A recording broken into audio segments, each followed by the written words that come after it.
Hello. Hello, hello. Sorry I was late. I was looking at my UUID there. Hello, everyone.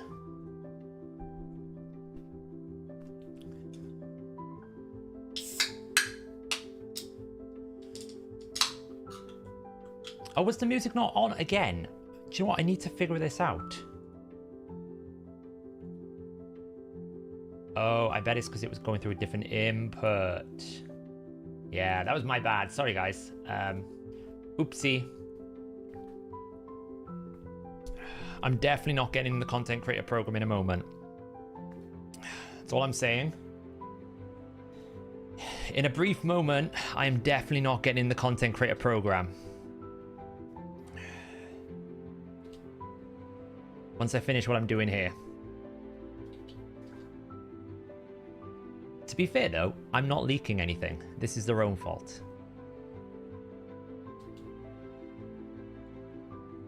They should learn how to code properly. Just tidy this up. Ugh.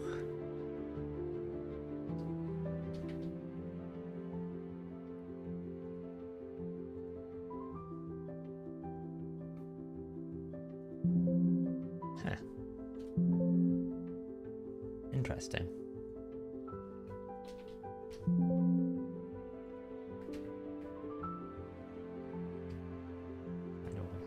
No, okay.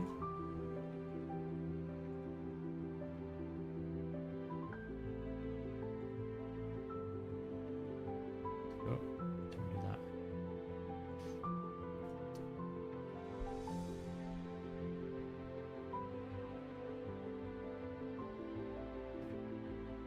Yeah, someone told me about the whole new world thing. I'm not data mining. This is not data mining. This is something else. That Reggie from our Discord has just sent me, and yeah, it's let's just say, honestly, I don't care. I just have to tidy it up so we can actually read it.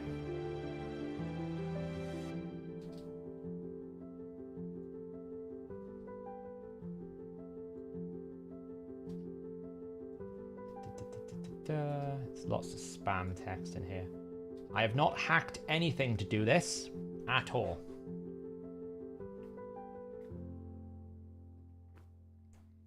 Why is Nub a bad guy? Nub's not a bad guy. Nub's great. We like Nub. Mr. Nub Braids is do you know what, this one is so many effects on it, it's just annoying. So in today's stream we are going to be talking about obviously the new champion. I did do my video review on it, and we're going to go through that a little bit. We'll talk about this new intercept buff that we have going on. Sorry, I'm looking at my other screen because I'm just editing something here. We'll have a look at that intercept buff to see if it's any good, because let's face it, that's the one that's going to get selected because it's something new and shiny. So people aren't going to pick anything else. So we will have a look at that to see if that's got any legs to it. And we also will be building a bunch of Sintranos champions, because I have got a list of every single champion and how many stages they currently appear in. So we got a full list, and I will do a video on this and obviously share the document afterwards, but I've got a full list now of every single stage and how many stages a particular champion covers.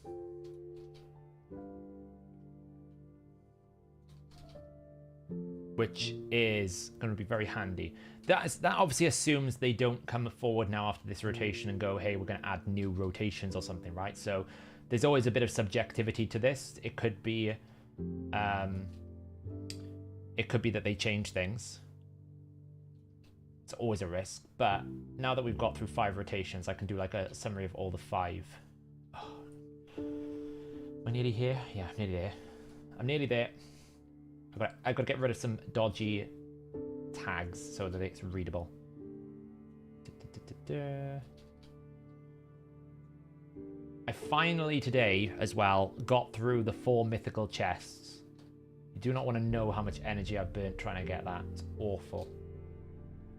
So I've only lost 3 days so far on the Maris missions. That was, you know, a bit unfortunate. We just got a bit stuck for a while. I've done more dragon probably in the last 2 days than I've done in like 2 years, it feels like.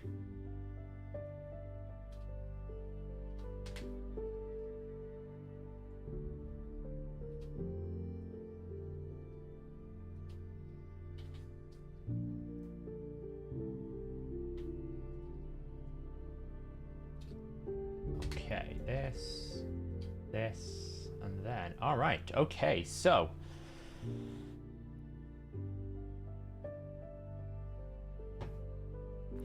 Are you ready for it?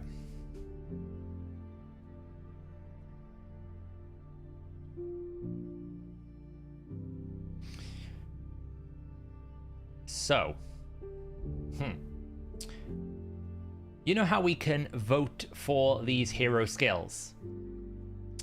Well, apparently, if you do a little bit of HTML digging on the web page, some bright spark over in Playroom didn't actually hide the other abilities. So we have them all. Playroom. I didn't even hack anything. It's literally in the web page. It's like right click, inspect web page. You can see here, this is the A3. If we want to have a look at the passive, we can either vote for prevents this champion's death and keeps him alive on 1 HP when hit with a fatal hit, then counterattacks. If the counterattack kills the attacker, fully heals this champion. If the counterattack doesn't kill this, it kills this champion instead. Okay, cool.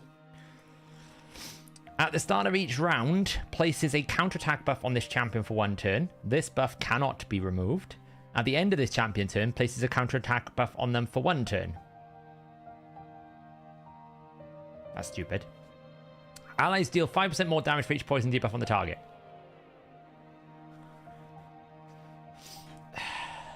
Notepad++.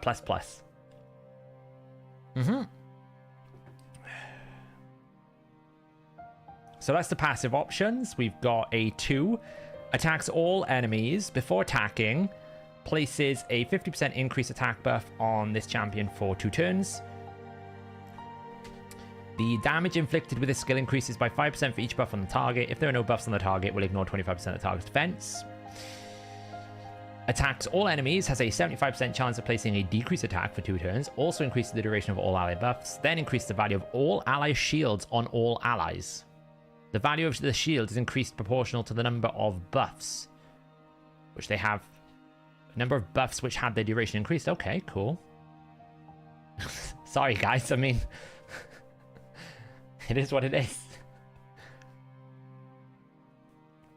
Uncle Rants with a 10 gifted membership. Thank you so much for that gifted membership. Make sure you say thank you to Uncle Rants for that wonderful gift.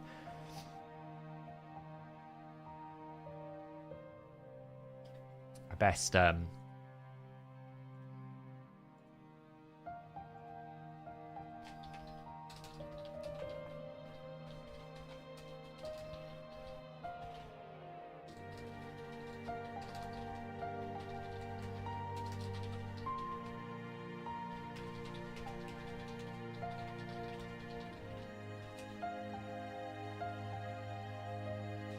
do that.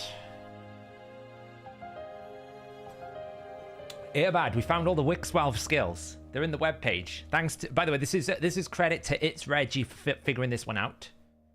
He figured this one out. He found it in the webpage. So these are the current voting for the next round. So this is the A2 we're looking at. So the A2's got a full shield extension based on the number of buffs that had their duration increased, which is very complicated. So I'm guessing it's going to be like 5% per buff increase. Attacks all enemies, has a 75% chance of placing poison sensitivity, then instantly activates any poison debuffs on all enemies and heals. Okay. Yeah, it's literally inspect web page in the champion skill set. Like, it's not like I've hacked anything. I've just inspected the web page. I mean, I'm not getting the content creator program anyway, so you can't vote for me, so what's the point? I might as well do this. They can't even blame me for data mining here. I haven't done anything. I've just looked at the web page. Do we have multipliers too? Not yet, no. The A1 attacks one enemy 2 times. That's a 25% chance of granting an extra turn. Attacks one enemy 2 times. Each hit has a 40% chance of placing a provoke. If the chance increases... Whoa, that's really good. Attacks one enemy 2 times. If the target is a boss, each hit has a 80% chance of placing a provoke. It's an A1 provoke. An A1 100% chance to provoke. A 15% poison debuff. I think that's meant to be like 5, not 15, right? I'm pretty sure that's meant to be 5. Like, probably that. Not gonna lie, the A1, the defense focus is pretty good. So I would go the defense focus there.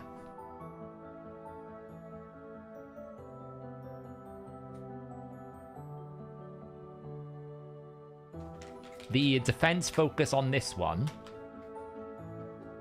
The defense, honestly, the defense focus times 3 seems like a really good one. Because I'll be honest, reviving allies then placing a poison seems a bit weird to me.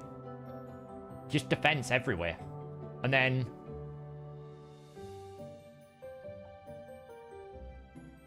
his passives are all kind of meh. I mean, he's an insane provoker if you did defense times 4.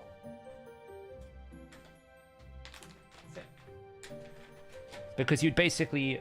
you start the round with a counterattack that you can't remove, then he provokes, and then at the end of every single turn, he puts counterattack on him, so when he gets attacked by the head, he provokes again. The only problem with counterattack provoking is if he's got high HP, he never is the one that gets attacked.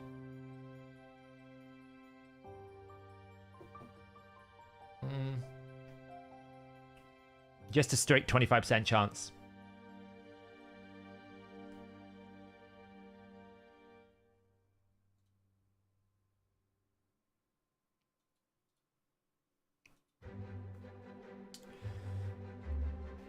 So, Wixwell mysteries resolved. I'm sorry, Plarium. I mean, come on. Just don't put it in the web page. I mean, is it that hard? Is it really that hard? Yeah, it's just, this is what I do. I have Notepad. No, I actually do so much on Notepad++. 11 is obviously for the daily login champion. I don't know if I'll make a video about it. Maybe. I'd probably get, like, accused of trying to find and steal views. So... I mean, I did. I ruined their surprise.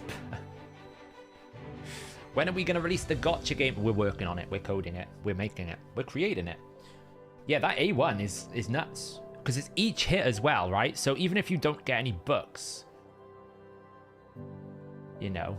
I don't know why A bad, right? We both don't get involved, right? We're both not allowed in. I don't really understand why. So... the thing is, though, they can't really accuse me of anything because I didn't discover this, someone else did. So if I didn't get it, other people are going to find it, and then before long, it'll be shared amongst the community, it'll be on Reddit soon. So me showing this right now means nothing. It would have been out probably tomorrow because people would have figured it. Now, we don't know anything about his affinity as far as I know if I look at the web. I think this is just like skill voting. There's nothing else in here that I can see.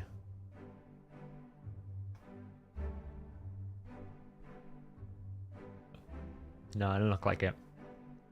Just looks like the skills. So...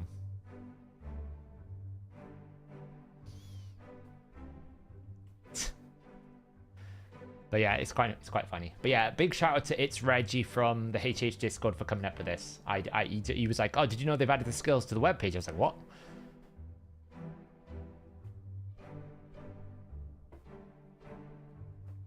Yeah, I mean, it's not like I hacked it. I literally just, like, literally, this is all I did. Inspect. and it's down here in the files. So it's like, I didn't do anything special. I just inspected the browser. Anyone with DevTools can do this. Pretty easy to find. So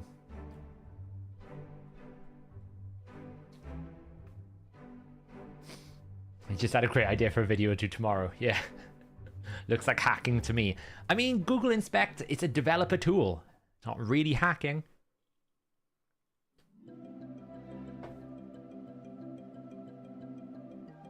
Yeah, it's literally coded into the web page. So if it wasn't me that was going to find it, someone else would have pretty comfortably. Anyway, let's now get back to another thing I was doing quickly, which was trying to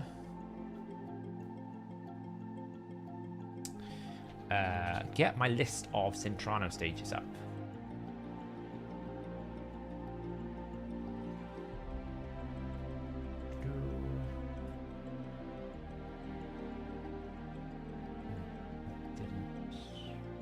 Didn't work. What did it do that went wrong there? Oh, because it needs to be that.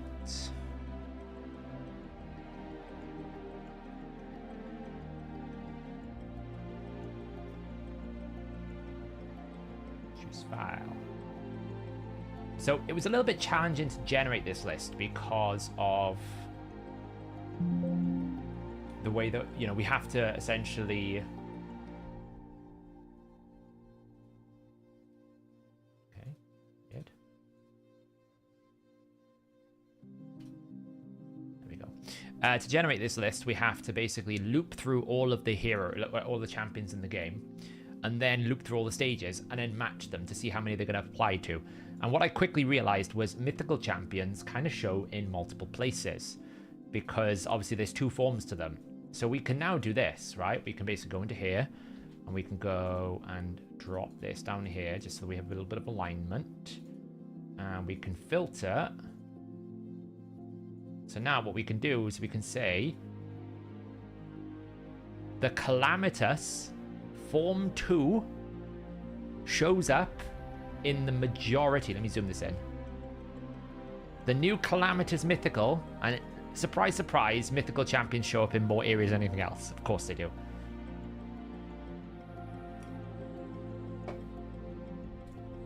I'm pretty sure. Let me just make sure this is working absolutely correctly. Calamitous. Yes, it is. Good. Hopefully. Wait, hang on. Let me just double check it's not doubling.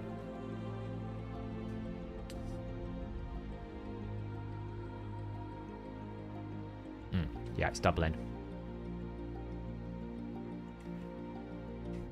1 second. Not quite. This is what the issue I had before was.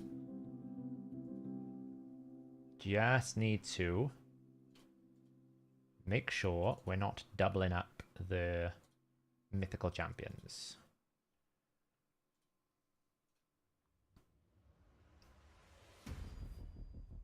Okay. Take 2.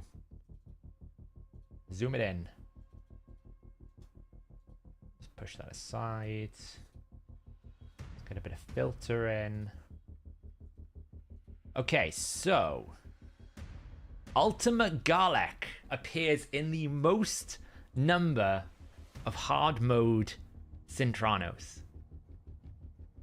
The most, and then Chopper of all things. This is across all rotations, I should say. Every rotation, Ultimate Garlic appears in the most number of stages.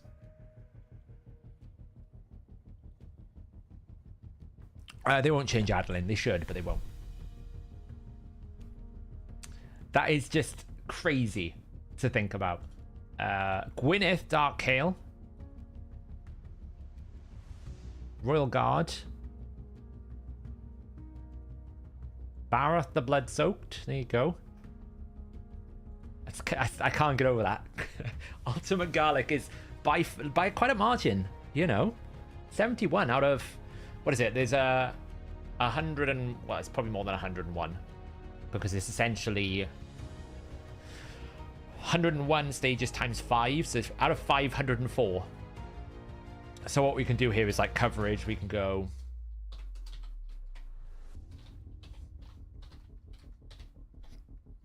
Here is 101 stages, isn't there? Wait, no, there's not 101 stages. What is it? 25, 50, 75, 100. Yeah, 101.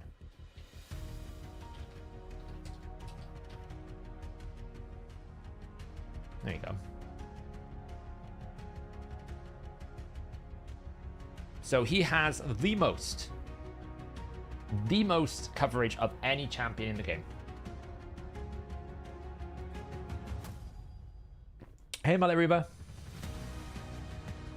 Can you filter it to 0 so we know which ones are perma fruit? Yeah. I can do it in reverse. Jing Wong is the word. Good old Jing Wong. Of course it's Jing Wong. Jing Wong is the least coverage, the most useless Void Legendary in the game. Of course he's the most useless in Synchronus as well. Good goddamn Jing Wong. Like Bandit is more useful than Jing Wong in Synchronus hard mode. Oh, that is embarrassing. Ironically, Baron is quite low. Blimmin' Jin Wong by quite a margin as well. Is there a Soul Cross filter? I didn't actually add Soul Cross. You know, I could add more layers to it. At the moment, it's just literally doing count the number of hard, normal based on their forms. But I can add more context. Like I can add rarities. I can add affinities. I could probably go down to a region as well if I updated the code. It would take me too long to do on stream, but I could do it. Yeah, our Arbaeus is quite low. Now, obviously, this is hard mode. From a normal mode, you can see that there's not much variance. Whereas with hard mode and normal mode, there's a lot more variance, right? Normal, pretty much like Ileal is covering up 121 to 139. So it's only like 20 stages in it. But with hard, you can see there's like 32 all the way up to 71. So it's about 30 odd. So yeah.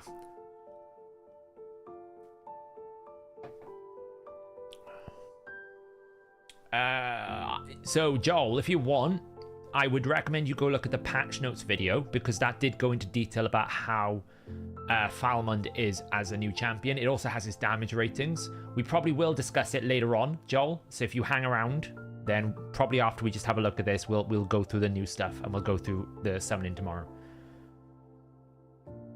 How do you have more than 101? Because this is across all rotations, Earbad. So this is out of 500 stages, or 505. Yeah, this is from the game client, Duncan. So this is information we know. So basically, Jing Wong is available in 32 out of 500. It feels quite low, though. I must say, that does feel a bit low. So I would need to check. Well, no, because it's 101 times 5. So I'm dividing hard mode. So it's saying at the moment, I've only literally just pulled this out before stream because I wanted to get it into stream. Right now it's telling me that Ultimate Garlic is in 71 out of 505 stages as cover for hard mode, which is entirely possible. Yes, we have. No, I'm forecasting. I know all of them, Earbad. Are you trying to confuse me, Earbad?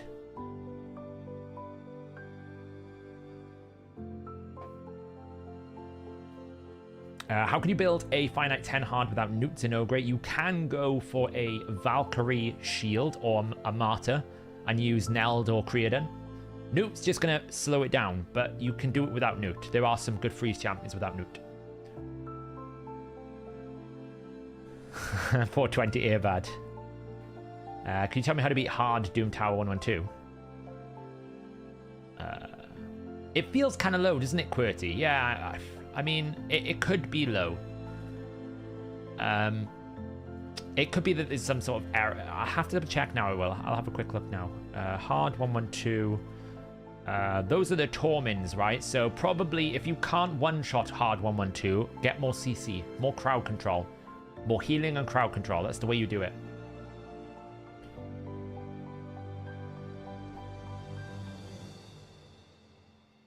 Correct, yeah. So reflect buff only works, reflect and its concept only works if you're actually taking damage. So when you attack a shield, you don't take damage. So with Valkyrie, you can't use the Faultless Defense. With Martyr, you can because you're taking damage. But 9 times out of 10, the Fire Knight will probably do more damage to you than the shield can support anyway. Unless you've got like a Giga Valkyrie, you're probably going to lose that shield. And you only have to lose 1 HP for it to reflect damage. And then the quantity of the reflection doesn't matter. As long as you actually take damage, then you're fine. I think Gizmak is very good, yeah.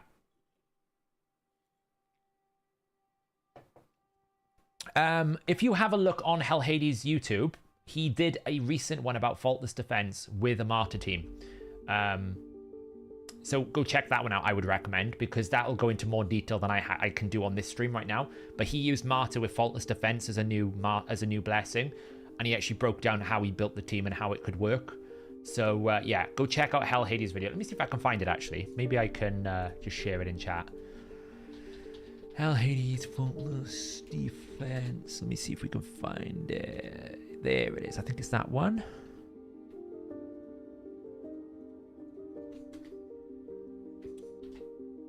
That one,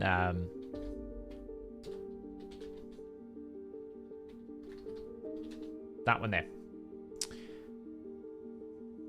Hey, Crouchin, how's it going?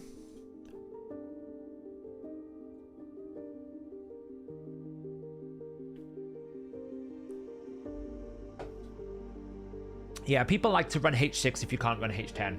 So now I will say I'm not surprised these two are big up in the list, because when I was doing my run through of this rotation, I was seeing these as appearing often. Dark Elf epics, and these are both of these two are acquirable from Doom Tower. So if you've got these, I think they're both, that together they make a very good combo, because Gwyneth can be a damage and healer, Dark Kill can be a debuffer, you know, decreased attack, and also a poisoner. So you get a good combination of the two. They're very good. Doesn't suggest you anything. It could be just that there's nobody has run a combination of your team. No. So Airbad, what this is taking every single stage restriction of all rotations and then looping through all of the heroes in, you know, all the champions in the game to determine what is which champion is in the most stages, so that we can go through our roster and go, okay, if I'm looking to build champions for Centranos, which one is in the most stages, which one is the most likely to be used, which one is the best one to invest in. So when we're doing things like champion training events and we don't really know what to level up, we can kind of look at this list and go, well, I've got a Siege Hulk, maybe I should build a Siege Hulk because he's in 66 stages in Centranos. Yeah, exactly. That's the concept. Does he use Newt? Does he? You might be able to substitute Newt for like a Neldor. He is very dominant. It's very hard not to use Newt.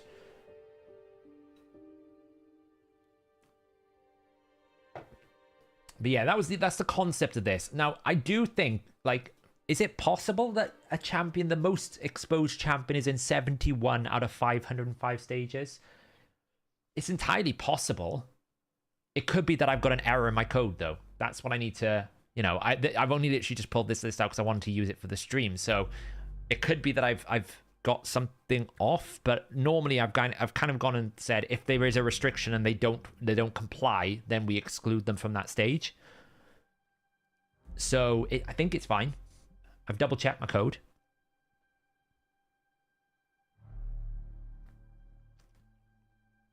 So it should be okay.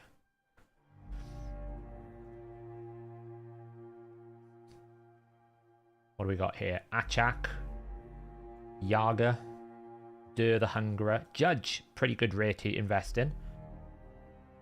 Hofferis.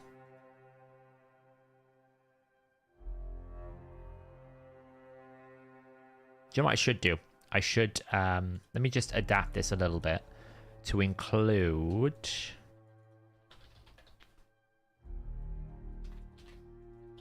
some more context.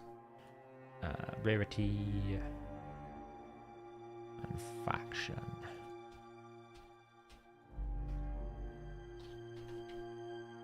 I'm just going to add some more context into this.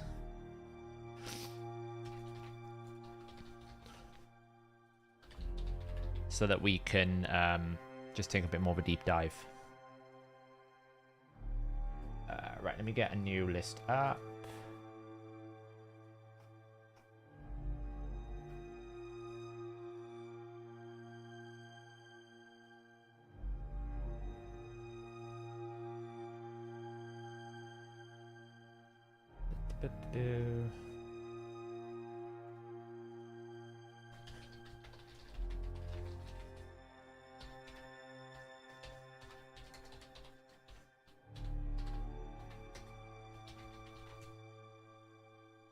Boom, boom.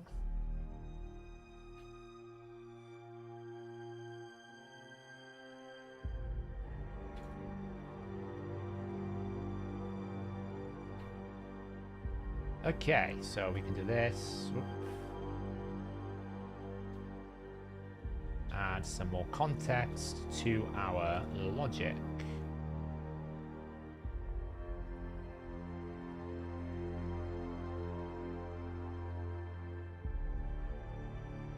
Data filter. All right, so now we can filter based on more context. So, for example, if we want to know which is the most applicable one, we can see that Alaz the Sunbearer in his second form appears in the most stages.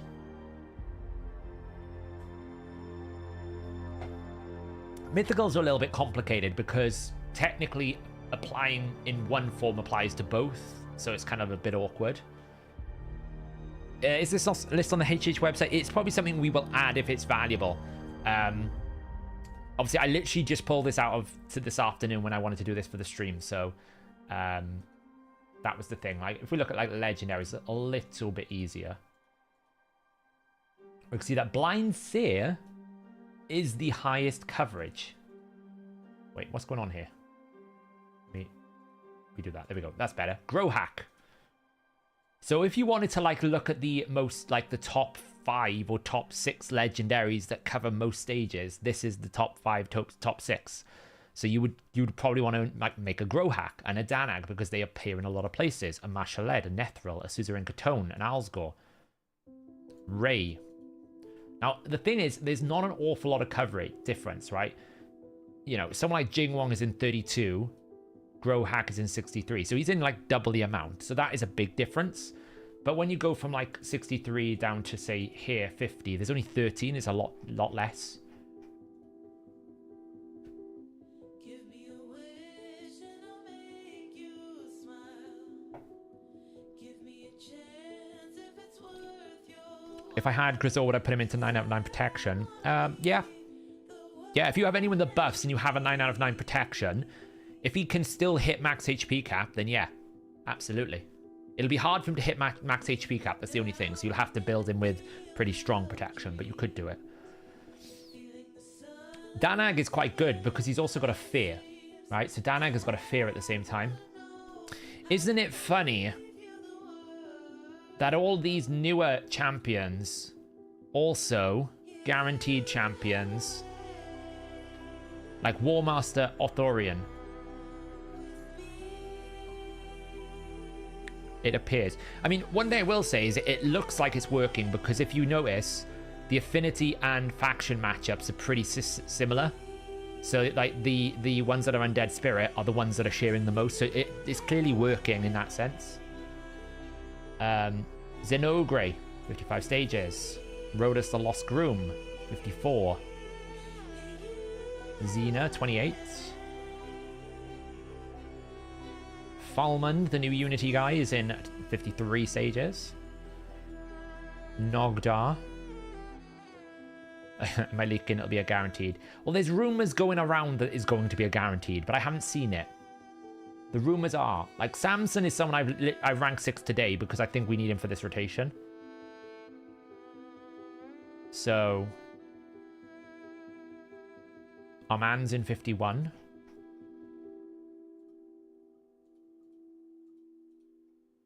Verges, let's have a look here. So Ultimate Garlic is by far Royal Guard, Gwyneth, Jamasa, Baroth the Bloodsoaked, Siege Hulk. So what you need to do then is look at this list and go, okay, which of these which of these champions are likely to be useful? So for example, you could say a Siege Hulk, considering he's an AoE debuff as well as an AoE damage dealer, very, very high value because he's appearing in a lot of stages and he has a lot of good things about it. Gwyneth, I can't speak highly enough about Gwyneth. Honestly, I think Gwyneth is top tier. I think Gwyneth is really, really good. Even when she first came out, was really, really good. The champion damage calculation. What champion damage calculation are we talking about, Rico? Are you talking about the damage ratings? If so, you probably just need to refresh your browser by hitting Control F5. Sometimes the website doesn't like sending new versions of the website to people. It's something I need to figure out because I'm not sure why it's happening. I know some people give me some insights as to what it could be. Something caches between your browser and the servers and it doesn't quite load. So if you're not seeing damage ratings, hit Control F5 and it should force the new browser update. It should force the latest one down to you. I would not take much notice about changes coming to Sand Devil. That is basically, oh whoops, we made a new login champion that wasn't that interesting. We better tell them that the reason why we've made it is for something we'll do in like 6 months' time. It's basically, you'll need this for future content. Like the amount of times they said that of the last 12 months. Oh, you'll definitely need these blessings for future content. But it takes them 6 months to get to it, you know?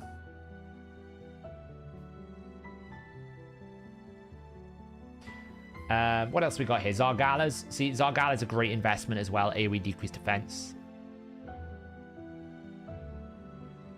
Pretty good, you know? One thing I probably should add to this is rotation, so that we can filter it based on rotation.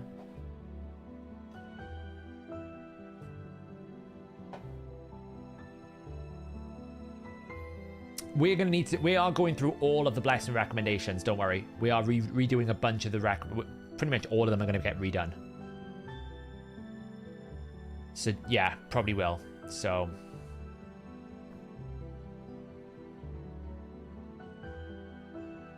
you don't see the champion ratings anymore. It looks like the champions do prefer that one is 4 for me, but it's okay, very useful to indicate looking at the champion rating more closely. The champion ratings, which one, Ye Vita, are you not seeing? Which ratings are you not seeing? If it's for the Wixwell, we haven't rated it because there is nothing to rate. So that's probably why.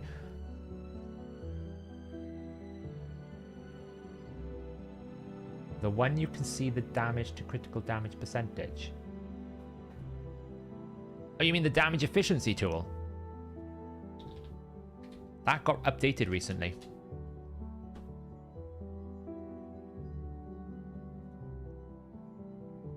This tool.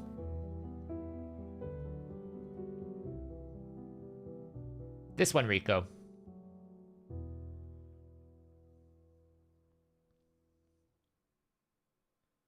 This has been updated now, by the way, guys. It now covers every single champion. So, like, for example, if you wanted to do the Chronicler Adeline, you can do Chronicler Adeline. You can say, I'm going to have a damage Chronicler Adeline. It will work for you.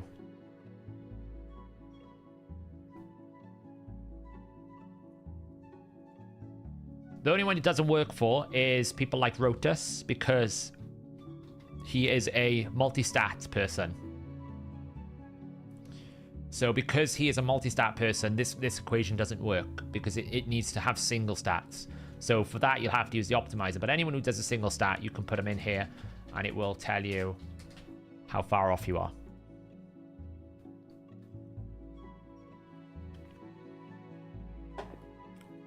So that's updated now.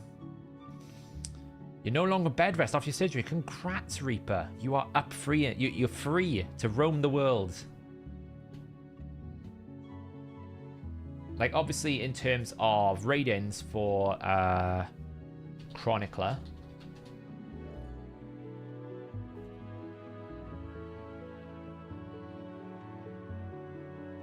Yeah, so there you go. See, the ratings are there. So we've got all the skills updated now on Chronicler. She's currently rated at like 3. We were having conversations about this today as whether or not 3 was too generous. That's how rough we are with this hero right now. It's about 1 a month, yeah. Honestly, we actually, when Hell Hades was doing his video, he literally sent us a message and say, hey guys, I'm a bit concerned. Is 3 too good? Is 3 too high? And I'm like, well, we kind of gave her a bit more rating because the heal is quite good. The heal is okay, right? If you don't have a healer, it's a pretty good free legendary healer that you don't really need to book this heal. It's decent enough. It's just the rest of the kit. It's terrible. You know, she like just doesn't do any damage here. This is not giving me the right one. That should give me a clan boss rating right now. It's not. So need to figure out why that is. It could be just because again, caching. I need to figure out that. I was having an issue with clan boss ratings on some of the newer ones.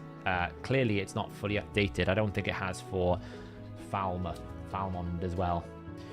So obviously there's a summon rush tomorrow for Falmond Mornsword. He is the faction unity guy. Now, the math is telling me this guy is insane for damage.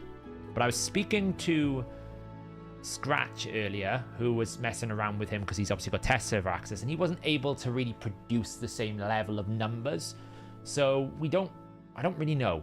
The numbers tell me this is insane. Like, look at the arena rating. The numbers tell me it is insane. But the rest tells me it's not. His arena damage rating's gone down now that I've fixed a bunch of things. I've been bug fixing. I need to make this window a bit better as well. That is on my list of things to do. So, in terms of like, he's basically as good as Siegfried if you can set him up. So, he's not a bad champion, you know? He's not a bad champion. At the moment, it's with the mouse over. I'm building a full tier list. As you can imagine, I've been bug fixing and making sure, like the Toshiro update introduced more elements into the damage rating than before. Because normally with the way that they do like attack scaling, where like ninja-esque passives, it almost goes like do damage, increase a counter, and that counter gives me more attack. With Toshiro, they increased the counter, and the increasing of the counter triggered the damage, and then we did damage. So it's almost like it was working backwards, so I had to completely re-engineer the way I did like that kind of tracking, which is very, very fun. So yeah, there is going to be a full list where you can organize and filter and sort by elements and affinities and all sorts, so you can basically dive into all the damage ratings properly. It's going to replace the spreadsheet that's on the tier list right now, essentially. Right now there is a spreadsheet that is so out of date, so it's going to replace it completely. So yeah, so this is, I guess, what we need to look at in terms of what we're going to build, because my plan now going forward is to basically build Cintranos champions and leave them there and not touch them, so that when we do future iterations of the Cintranos, I don't have to re-gear all my champions. That's the plan. Hopefully I'll actually make some inventory space. Yeah, I'll do live arena, don't worry. No, I actually went and got the key, Earbad. I'm actually prioritizing getting the keys a little bit. I will jump through Cintranos to get to the keys, but I'm just going to get Amius done. Yeah, I probably need to add the soul cross areas. It would require me to do a bit more engineering to my script, the way that it works, because I have to basically... maybe I can do it quickly, actually. Let me just do this.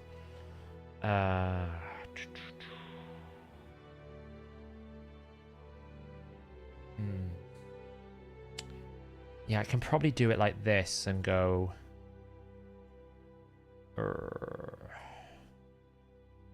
5, 1.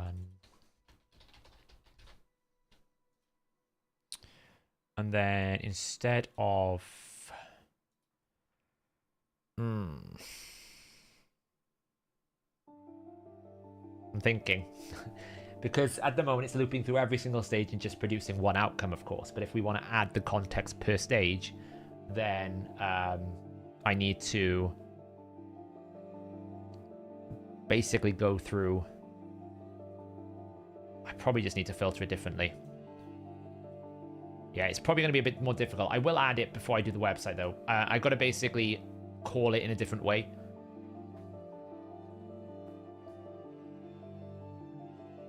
Hey, Darth.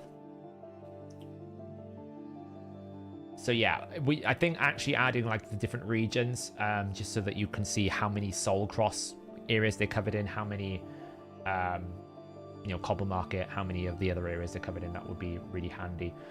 You know, even if we can also target specific bosses, so we know like you can make a reviver for the Sand Devil, or you can make like a counterattack for the Fire Knight bosses, right? That's kind of handy. A freeze champion for them.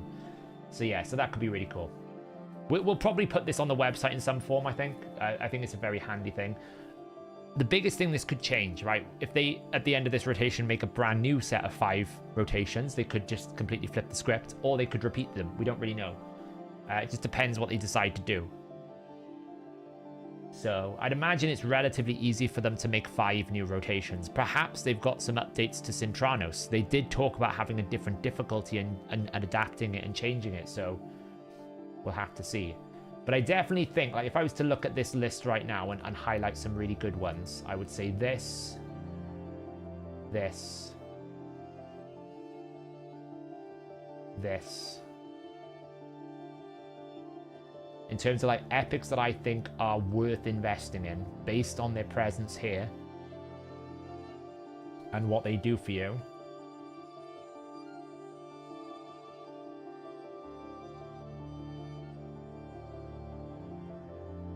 These are very good champions. Obviously, Geomancer's a given. Ostrox is quite high up.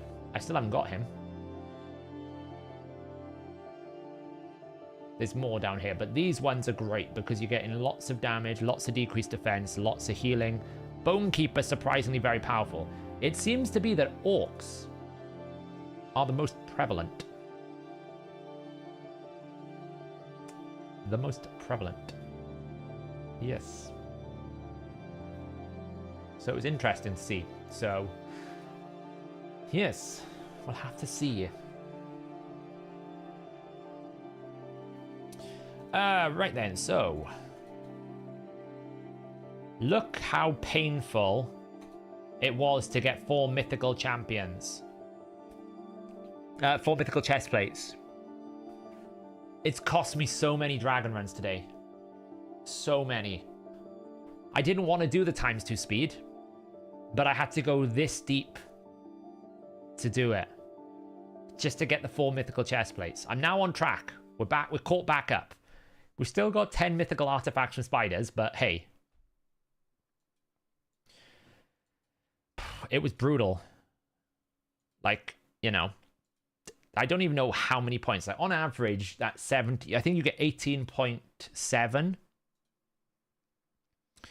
I think, on average. Let's see. Let's see. On average, at stage 10, you get 18.94 tournament points. Okay, so I have done 16765 to find 18.9 tournament points.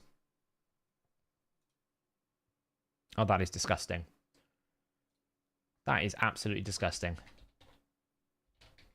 I have done 887 dragon runs. On average. I don't know exactly how many I did. I lost count.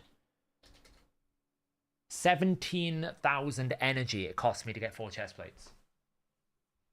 Oh. I feel like I need to go like have a chemical bath after that. 17,000. That, do you know what that's payment for when I got my boots in 500 energy.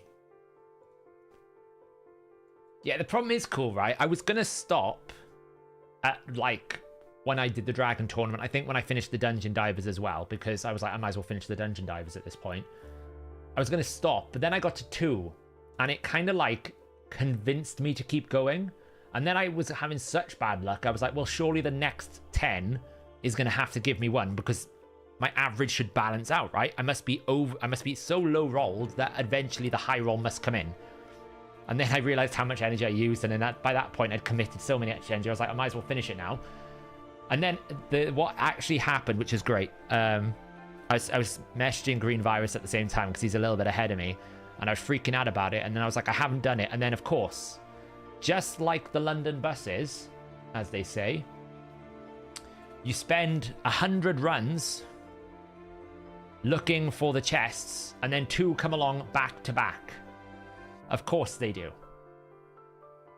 It's actually kind of crazy that I got like 4 mythicals in like 30 odd runs. Was it 7, 14, 21, 28? 4 mythicals in 28 runs. Kind of insane. But yeah, they came back to back then. So I was on 2 out of 4 for like 400 runs, and then I got 2 back to back. Would you awaken a 6-star Venomage? Yes. Venomage is very good. For the stats, for the speed, and for like cruelty, I would recommend Venomage. 1, 2, 3, 4, 5. 5 in 28. Kind of nuts. That's really, really high roll. That's crazy. But yeah, 2 back to back. So just with most things, when you don't need it, 2 come at once. Who'd better, Dark Kale or Venomage? They're kind of different. Venomage is a bit better from a defensive point of view. Dark Kale's got more debuffing, so it depends what you need. They're kind of like on an even par. Are they nerfing Godseeker? I don't know. I would imagine they're just reinventing some of the way things work. But honestly, I wouldn't pay too much attention to that. That is not going to happen for 5 months. I wouldn't be surprised if that doesn't come along for at least 2 or 3 patches, at least. We just need to do one of these.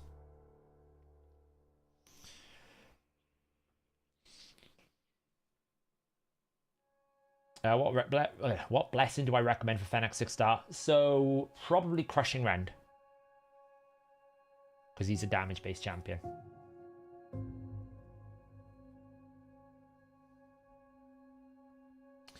Yeah, it's not going to be a direct nerf to Godseeker and Eerie, but they might rework Sand Devil so that more things make her less viable, right? So not that she's less viable, but there might be better ways to do it.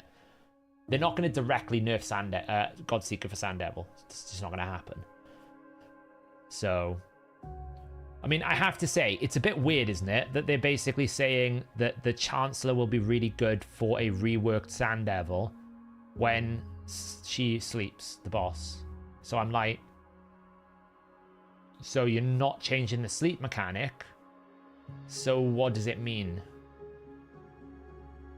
Because it's not like all of a sudden so if we think of the 3 teams that work right now in Sand Devil, it's the Godseeker and Eerie with a DPS, like a burner, like Ninja's the best, but you could go Chronum somewhat, you can go Dreng, you can go, like, there's options, right? Some of them are successful, some of them are unreliable. That's one team. The other team is Solo Blizzard, if you didn't book him, like a 5-star Brimstone solo that can survive. And the third option is Newt with a reset, or another Newt, and Riho and Siphi, or Asleep, right? So you Siphi, which is a 100% chance, you Riho debuff, and then you do max HP, reset, max HP, kill. Those are the 3 teams. So if they're reworking Sand Devil, and that rework is going to make the Chronicler better, I don't know what they're reworking, because all the Chronicler does is sleep. So if you're still required to sleep, how does it make it any better? It doesn't. It's the same boss. So it's not going to change those 3 teams.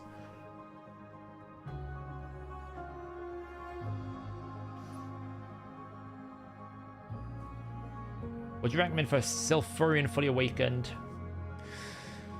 There's not a lot of good options for Sulfurion because he doesn't attack enough. And Cruelty doesn't work on the burns. You can't use Cruelty stacks. It's probably like a Brimstone. Just so you can target the Hydra heads with it. Unless someone else has got a better recommendation. I don't think there's much else. Like Sulfurion, maybe an aura buff. Like, you're not really going to use them in Arena. So if you were, you'd go like something like Lifehouse Polymorph. You could go for like...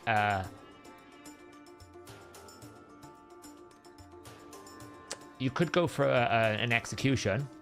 Soul Reap. If you're using him outside of Hydra. Soul Reap's not a bad thing. So...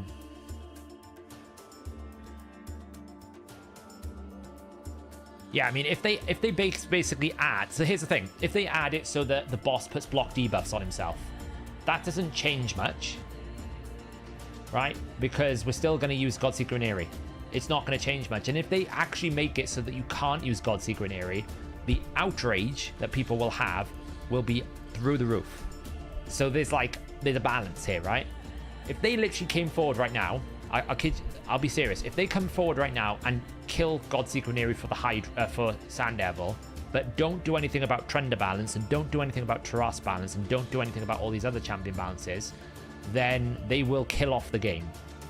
For me anyway, it would be like, that's just so hypocritical, it wouldn't even work for me. So they won't do that because they'll know it will upset people and they don't want to upset people. I don't think they will anyway. But it's kind of like all up in the air anyway because like it's months away. It's like I don't really care at this point. The game's going to be different. That's what you tend to find with these future content statements is by the time you get that champion, or by the time the content has arrived, the champion is no longer relevant for the content because of power creep. Like Carnage, when he was announced, I was sitting here saying, you know, Carnage is going to break the arena meta. Carnage is going to be so good. But it's taken us 5 months to get Carnage. Carnage is already power crept because Siegfried is better. Falmond is better. All these other champions are better. So it's like by the time you get these champions, it's too late. So Carnage now is kind of a bit like Quintus, where it's like, well, on paper he reads great, but in reality, you're probably not going to use him over these other ones.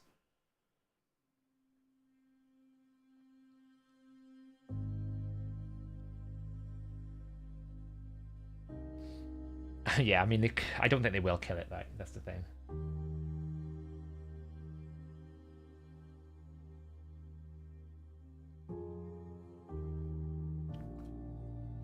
No, Hydra rotations are linear. Yeah, Quintus is still going to be good, but it's just Quintus is not going to be the arena killer that he was because there are other champions that are better now. I need a single faction. All right. Just take these two out. Yeah, but do you know what? I'm starting to get the thing with Hydra where it's like every champion is nutty with Hydra. Do you know what I mean? It's like it's getting to the point now where every champion is good in Hydra. It's like I always have to catch myself the amount of times in videos now I'm going, it's very good for Hydra. It's great for Hydra. It's really good for Hydra because like not everyone wants to do Hydra, and we can't like pivot a champion to be like, oh, it's great because of Hydra. In my opinion, like we need a bit more than that. What blessing would you put on Leorius? For Arena, Polymorph if it's 6-star. If it's not 6-star, probably something like either Life Harvest or Cage. Not really. Yeah, maybe Cage so you don't lose your unkillable.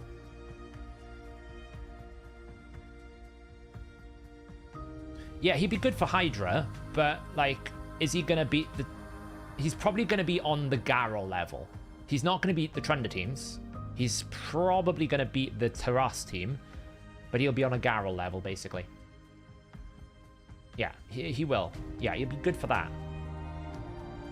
I'm not saying... By the way, let me rephrase. I'm not saying Carnage is terrible. What I'm saying is the concept of Carnage being arena killer inside 5 months has gone from he will destroy the meta to he's probably not going to make the top meta anymore. Because there's just more powerful and better... Like, the utility has changed. The way that the things are working has changed.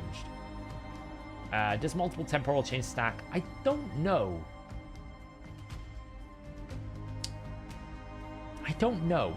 Now, theoretically, yes, because the principle of most of these blessings are that they do stack, right? Outside of Smite debuff being only placed once, Polymorph stacks, Phantom Touch can stack, all these other things can stack. So theoretically, you would assume it can. I'm just going to check the skill to see if it says is unique, because that's normally an indicator. If the skill says is unique, then normally it can't be done. Ironically, there's a 4-turn cooldown.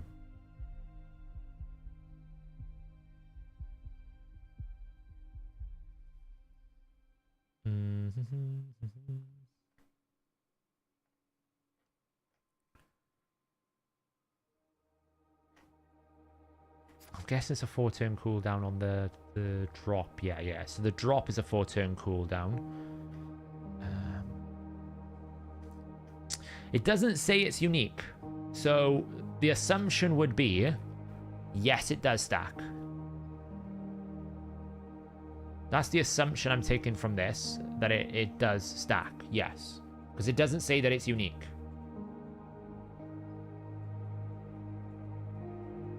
It certainly interacts with bosses as well. Oh, look at this, some energy here. Don't mind if I do. Pick up my charms. Right then. Shall we go in the hellhole? Let's just grab these quickly.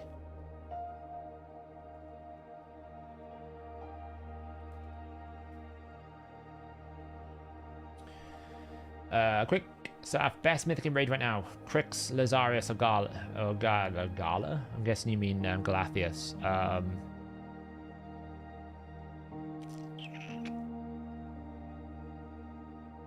Best mythical. It's kind of hard. Like, that's actually a hard question because honestly, in terms of overall usage, I would suggest Mikage is the best mythical right now. Because Mikage can go finite hard, she can go into Spider, she can go into Ice Golem and Dragon if you want her to. She goes into a lot of Cintrano stages, she goes into your Hydra teams, is one of the best Hydra champions. I would actually say Mikage is possibly the best mythical at the moment, based on overall playability. In terms of uniqueness, I would suggest, or like specific power curves, probably Crixia. If Crixia gets going, there is absolutely nothing you can do. Crixia is just too dominant.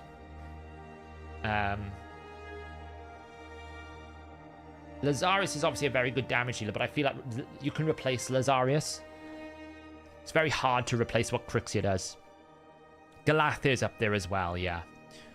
Like, Galathir is one of those, a bit like Crixia, where you just sit there and go, okay, fine, we're not going to play the game anymore. We're just going to let everyone else do it for us. So, both of those are very top tier. Yeah, they're really hard. Is 320 speed on Crixia good or average? Drock was saying that a 380 Crixia is not good enough for his level anymore. Obviously, that's his level. So, 320 Crixia, possibly not fast enough. Not without Stone Skin. I want to try and get an Ostrox to try him out in Hydra. I've heard a lot of people say he's very good. Yeah, it's very good outside of Arena, but like if you want to be in Gold 2 live Arena, probably 320 is not going to get you there. It's not going to get you there, no.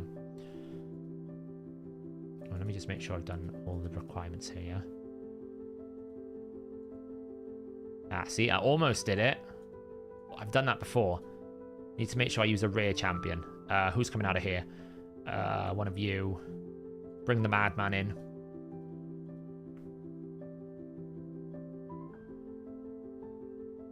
Yeah, I'm playing Dragonair all the time. Actually, that's reminded me, I haven't done my Vortex. Yeah, I'm always playing Dragonair. In the background. I actually haven't done my Vortex. I better run that in the background.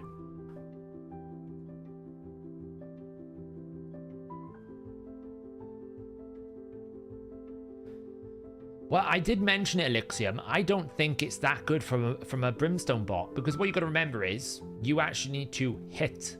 It's not 6-star. It's not guaranteed 100%. It's a 70% chance. So you're only going to attack once. It's a 1 times 70% chance. But then her A2 and her A3 doesn't hit the target. So if you don't land it on the A1, then you have to wait 2 more turns before you try to land it again. So it's not as good as you would think. You either sit there and just A1 over and over until you finally get it, and it could take you 2 to 3 attempts if you low roll. 70% is not that high. in reality. It is high, but not in the reality of when you play the game, because we all know that if something's not, even if it's 95% crit rate, it's not good enough. So it's, you could, I guess, the egg event is straightforward. All you have to do with the egg event is complete the mission down the bottom and then make enough of the same type of eggs and then trade it on the right, and then you get the rewards. You can do it in a few days, basically. Sniper Gocha is gifting 1 membership to Darth Malgus. Thank you so much, Sniper. Thank you, I really appreciate it. Make sure you say thanks. For all those who got a gifted membership today, make sure you join the Discord. If you link your YouTube to the Discord profile down the bottom, you will be able to gain access to the exclusive members section of the Discord. It's alright, you don't need to do that. Yeah, there's an egg event in Dragon here. You have to like you do something, you get an egg, and then you trade the egg for like rewards, basically.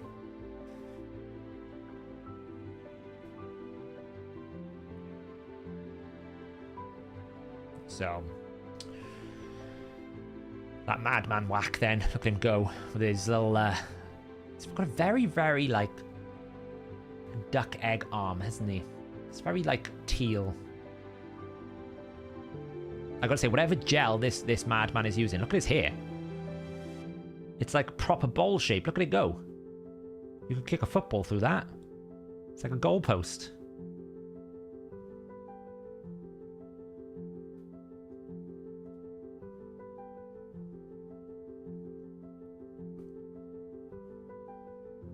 Yeah, I did think it was weird that they basically made a daily login champion for Sand Devil, which, like, I'll be honest, people do just for the Awaken stage, if you're early game, right?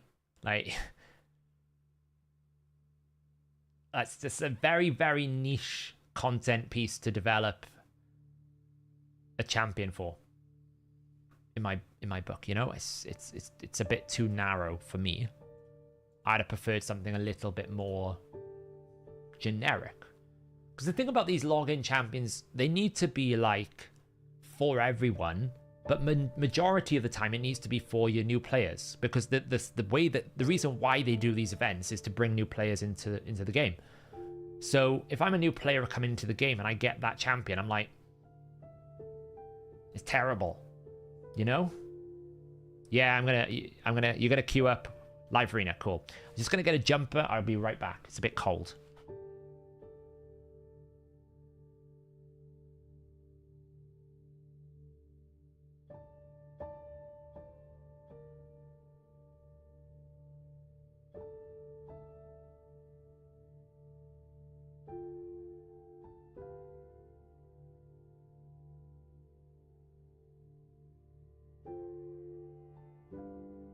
It has got super cold in the UK. Not entirely sure why.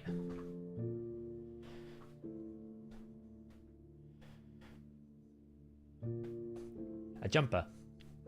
This. We call it a jumper in the UK.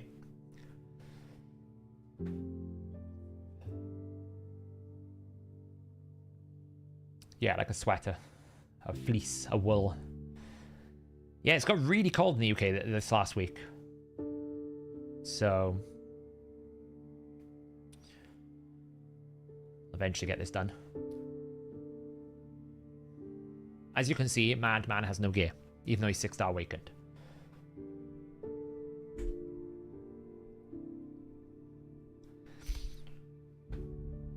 Yeah, the other day in the UK was like, the wind was ridiculous. I thought the house was like, the cat went nuts at the middle of the night. She was like, what the hell's going on out there? There we go, all those are done. Right then, I suppose we should do it. Let's go into the hellscape. All right then. Positive vibes. Think positively. Think positive thoughts. Yeah, I'm definitely not jumping out of the building. But I might do. If this goes badly, I might do.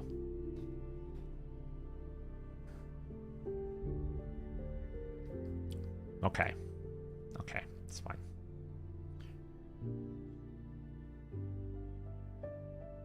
Of course, it's the League of Our Mans.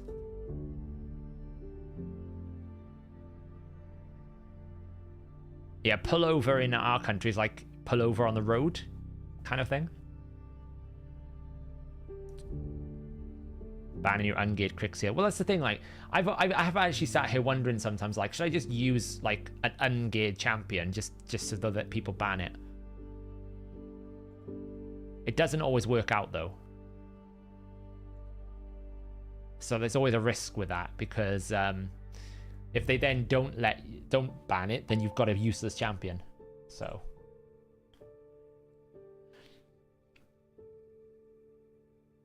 Get to 4,000 points. Once I get to 4,000 points, I'm not playing Live Arena unless I need it for area bonuses because it sounds horrendous up there.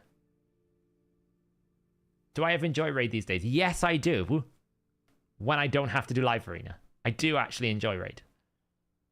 I enjoy some challenges still. I just don't enjoy Live Arena. I've got 2 DPS and I've got 2 revives, so I can just either go utility. Let's go utility. Take out the Amans. Oh, he gave me my Shugen. Oh, that's nice. That's rare. Oh no, I do enjoy some things of Sintranus QWERTY. I like the Amius challenge. I like some of the double boss mechanics.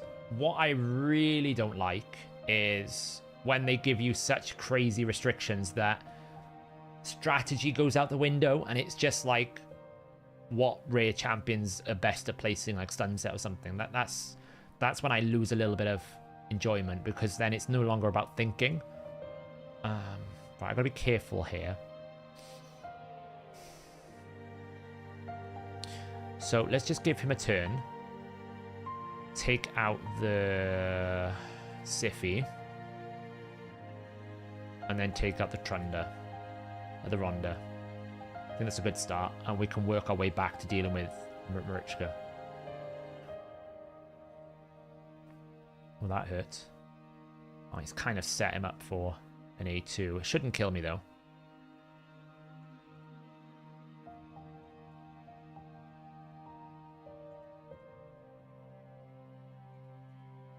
Kind of need to wait for Marichka's... Try to break that down.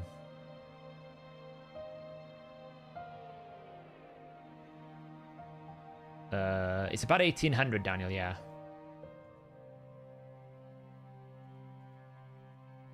This is where Ronda would be really handy. I gotta think carefully. Do I just kill the Marichka, leave the Wukong alive? Alright.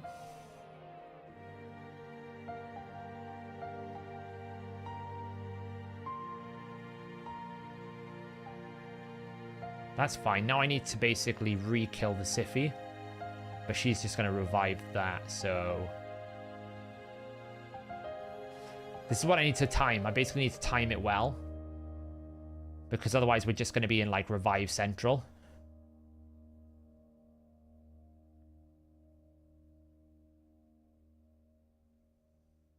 I probably need to A3 the Marichka, then A2 the Siffy.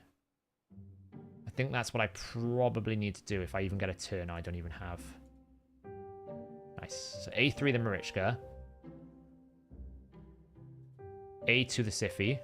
Okay, unfortunately we couldn't kill her. And I'm probably going to lose my Rotus right now. Unless... this could... he could just one-shot me. Oh, yeah, he hasn't got it. Good. Ronda can one-shot me on the A2 unless I can get a turn. Nice. Now I can kill her. Then kill the Ronda. And now we're good. Mostly. There we go. Nice. It's a good start. It's just about timing your things. I have noticed, and I don't know if anyone else agrees, Marichka has kind of lost her spot a little bit. I'm not seeing as many people pick the Marichka Taras together. I feel like Taras has retained his spot, but Marichka's kind of lost a bit of her power. I think mainly because it's much easier to re-kill than it has ever been. Yeah, Rotus is taking extra turns today.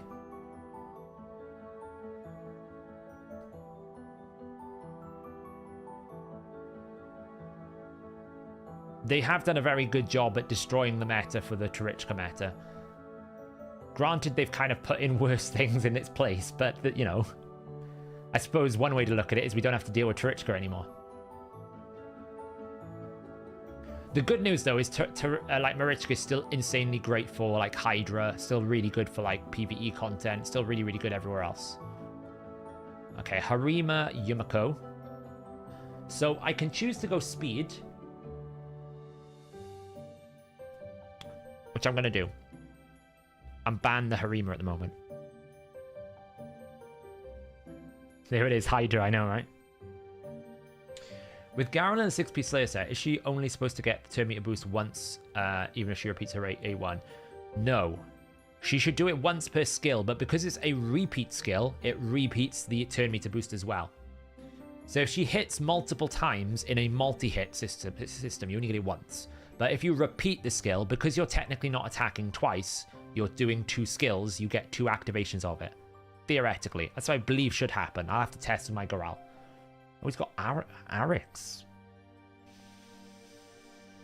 Do you know what? I feel like I just go... Wukong's kind of bad into Arix, but good into Harima. So if I ban the Harima, Narcissus Wukong is a good way to go, I think. I'm really not worried about Arix. The Arixes can catch you off guard, but they don't scare me. Of course. Of course he picked the ultimate Death Knight last. Should be fine, though. Harima's the one that's a threat. And I've still got Narcissus, so I can just A2 them if they've got a shield.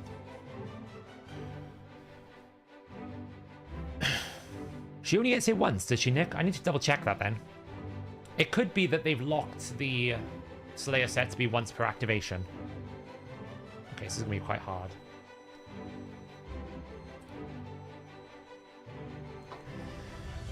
I'm going to think about what I'm going to do here. I'm going to get locked out instantly. So, and I can't single target her.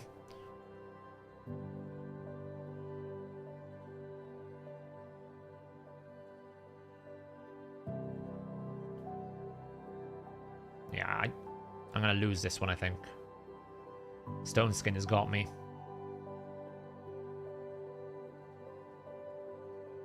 That Veil on Yumiko is so strong, isn't it? I'll get locked out now. Oh, he didn't lock me out. Why didn't he lock me out? The hell was that? Well, I guess that was an Arix. Didn't even have a defense buff. The hell? Oh well.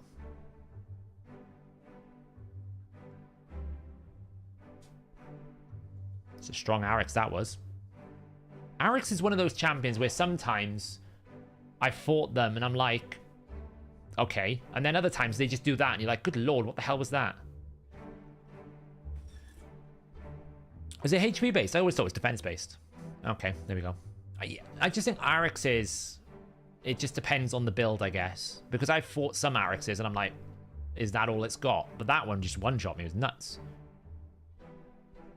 To be fair, I did go glass cannon. If I had like Duchess and Cora, that wouldn't have one-shot me. But I went full glass cannon.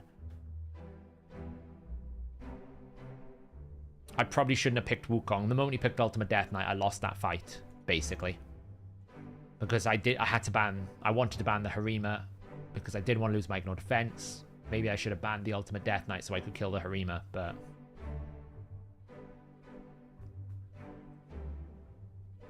Yeah, I do remember that time when someone with Shemnath destroyed me. Oh my god, what are all these souls? Alright, it's a 6-star Warlord. I've got the option for lockout.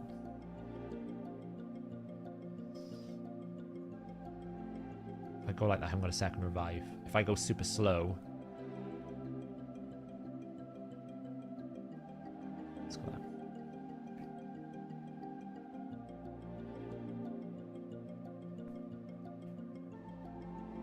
I don't have Terras. If I had Terras, I'd probably use Terras over Narcissus. Because Terras is a bigger power scale.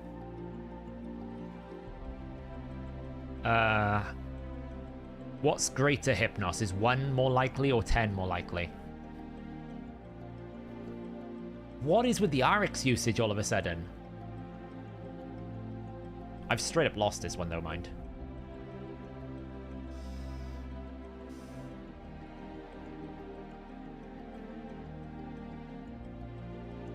I'm gonna force the ban away. I've lost this one. Oh, he didn't ban my Torment. Okay. The reason why I'm saying I've lost this one is I don't think I can survive the Warlord, because I'm going to get 2 meters reduced. Yeah, bomb teams will make a comeback when Marichka falls off. The reason why bomb teams fell off is because Marichka went to a rise, and he's got Stone Skin, of course he has. But now that Stone Skin is back, bombs make a return. But this is why I couldn't do this, because I'm going to lose all my turns. That's why I said I'm going to lose this, because of... I'll never get a turn, because of Warlord.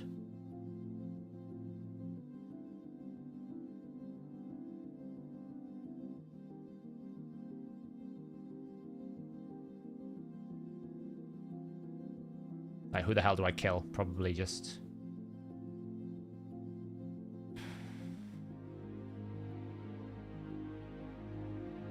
try to break the chain. I mean, they're killable. As long as the Arix doesn't one-shot me. They are killable. You know, and he left Torment in there, so that will annoy him after a while. And see, that's what I was saying about if I built tankier, I wouldn't die.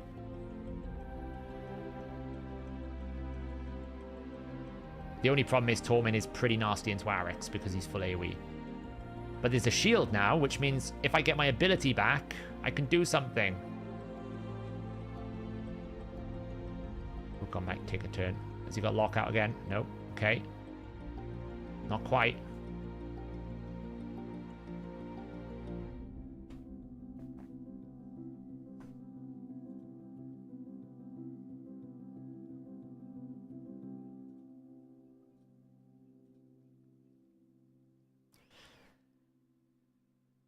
We're just waiting for the turn with Wukong. If Wukong get a turn, we got a chance. Has he got lockout? This is the problem with Warlord. His cooldown is too long. It's too short. Like, once you get locked out by Warlord once, you never get your turn back. It's so stupid.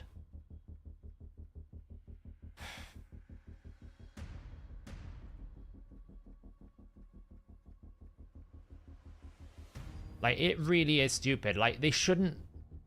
I've said this for, like, months and months and months. Warlord shouldn't be able to deplete turn meter fully. It's too powerful.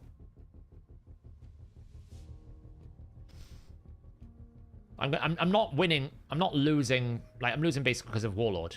And that's why I said I would lose this fight, because of Warlord. Because the moment he gets a turn, I got no chance. And I couldn't leave our mans in because it would have been the same problem. And it just sucks because I only need to use one of my abilities to win this fight. And I'm never going to be able to do it. No, I would. Wicked. I would. Just like I'm not using Ultimate Death Knight because I think it's a bad experience for the game. I'm true to my word.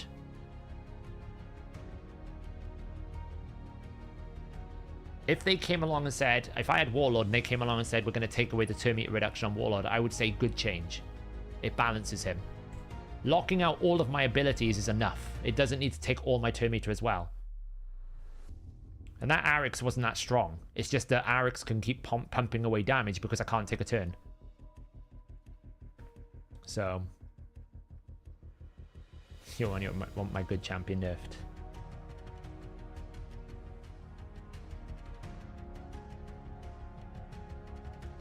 Yeah, but I mean, that statement is only against the context of me saying that Aman's is balanced. I never said he was. Both of them need a nerf. The difference is, if I don't use... I'm not going to sit here and I'm not going to use Armand's because I got to use some of these, otherwise I have no chance. But... fundamentally, if I had Warlord and they nerfed it, I wouldn't be upset. Just like if they nerfed our mans, I wouldn't be upset. Double lockout speed team they're going for.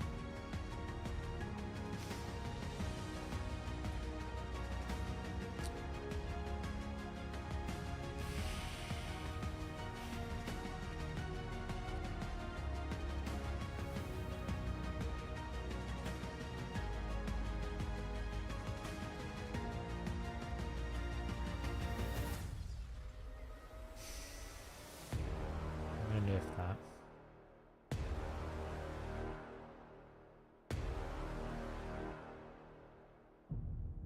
It's always risky leaving Torment up, but I think I'm fine. Because I've got Ancora, so... I'm pretty sure my Wukong's got more crit damage. So if I do that, it should still give me the freedom to do that. And they haven't got a revive now, so at least I've got my abilities. And then I can do this. And then I can do that. God damn, Ancora's broken strong. Do you know what? I have to say, I was completely wrong about Ancora being average without Narcissus. I was completely wrong. She is so, like, her passive is so clutch against these Tormins and CC champions, like against people like Mikage. So good. Because you can't CC the DPS, and as long as the DPS gets a turn like that, I can use Choose N. He probably didn't realize the Ancora passive was going to do that. It's so strong. Yeah, it is. I misclicked. You are right, Casey. I misclicked.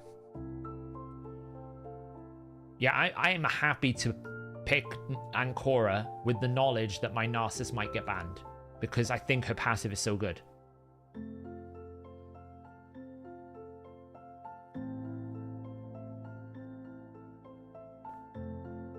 I mean, a well-built Taras is still nuts. Don't get me wrong. It's just that it's a lot harder to make Taras kill people these days. All right.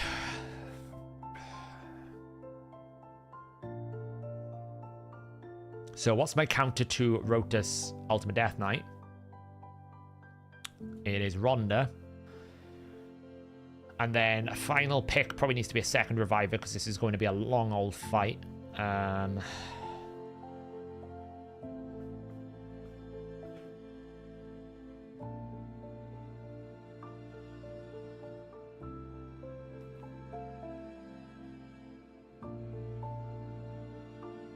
Trunda's pretty good in 6-piece Slayer.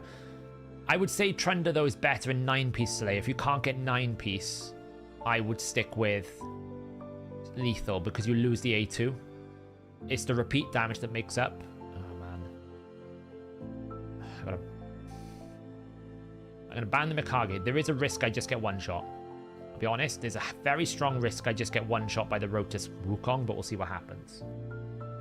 If I let Mikage get a turn, I just get CC chained, so. Can Ancora passive deal with a Torment Head for 1 damage dealer? Not always, because if she's already got Fear, she can't transfer Fear to herself. Now, I'm banking on him trying to kill someone with reaction he can't see, so he doesn't get the extra turn. The only thing is he's set up his Wukong now to do massive amounts of damage.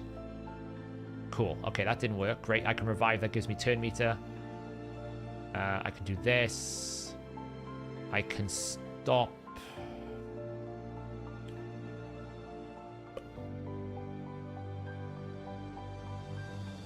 I can stop the revive, because I think he's going to... I was hoping he'd get a turn before she would. That's annoying. It's not a major problem, because I can just re-kill.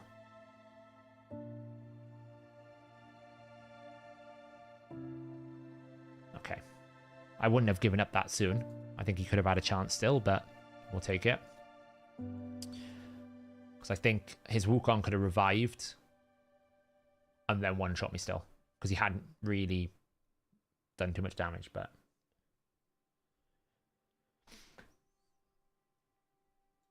Well, that one there was kind of risky, because she could have revive chained him, so... Alright.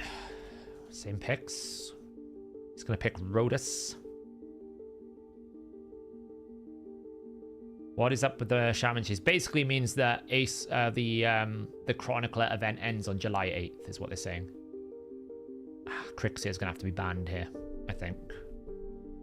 So we're going to pick Rhonda again and Elva again. I think we'll run the same team back. I think I'm going to have to ban the Crixia, because if Crixia gets a turn, I've got no chance.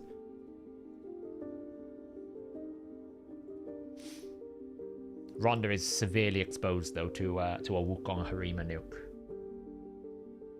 Ancora's at the moment in bolster resistance. The only thing is reasonably slow. The 10% to me is going to help. That's what I was afraid of. Now I'm polymorphed. The Harima is probably going to kill the Rhonda. Thankfully, I can revive. Do I revive right now? Yeah.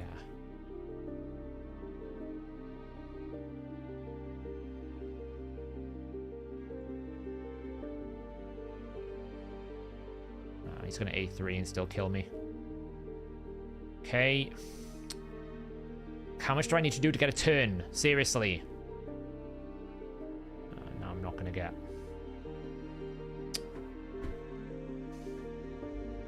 Just didn't get a turn. That one I just didn't get a turn. I'm not fast enough there.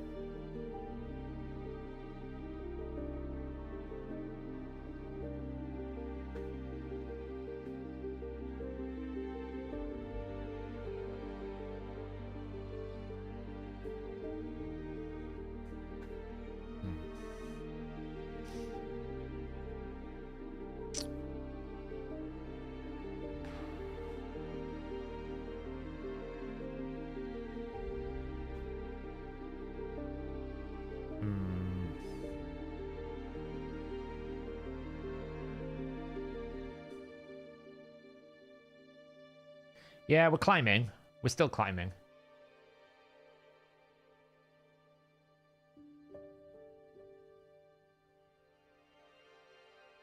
Man, this team that I'm fighting here is going to be really difficult. Right, Rhonda's really good to Wukong. But I'm going to have to ban the Narcissus. It's like, who do I put up next to it? I guess Rotus, but Rotus is really bad into Harima. Let's just try Garrel.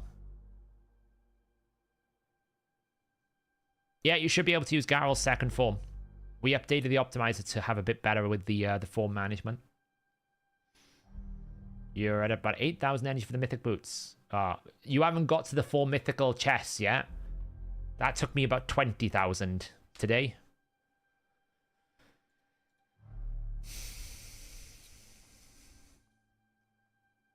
Now, I've got to be careful about how I do this. I don't want to grant an instant turn to Garrel, because Garrel will just outrun the buffs. And sometimes you want Garrel to have the unkillable aspect. So I'm fast enough. I can give... Like, there's no point me giving Rhonda an extra turn, because she ain't going to kill anyone here. So I might as well just do that. Give myself some speed boost. Hold that off and just let her buff.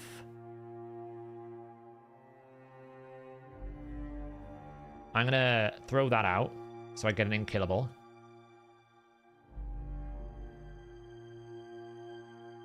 Then grant an extra turn. Then switch. As many buffs as we can. And then smash. And then smash again. She double weak hit against the hope was kill Uko and kill the Harima, but she double weak hit. We can do that now. Boost. Didn't get block active skills, which would have been great. Hey, Green Virus. Now, ideally, I want her to smash really hard, and then my Garrel gets a turn. That's the goal. Without killing everyone. Like, yeah, that's it. Do a bit. Okay, well, you didn't really kill her. And this is the problem now. He's got set up perfectly for the A2, so he can A2 and one-shot my team. knew that was coming. I knew that was coming. Well, there's just nothing I can do there because I didn't get attacked on the Garrel. It was... The Uko was just too much negative affinity for Rhodas, and he took both of the Wukong is what I normally play into the Harima. So... Why am I doing live arena? Well, it's like something you do, yeah.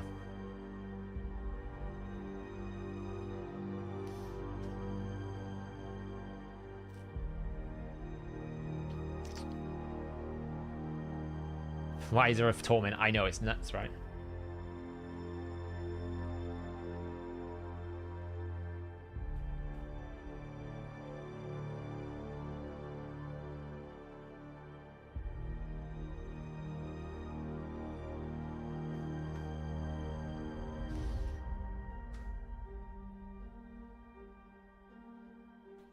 It probably would have been fine if Garrel actually got hit, but without the Garrel passive, her damage is a little bit low. Okay, Wukong, that's fine.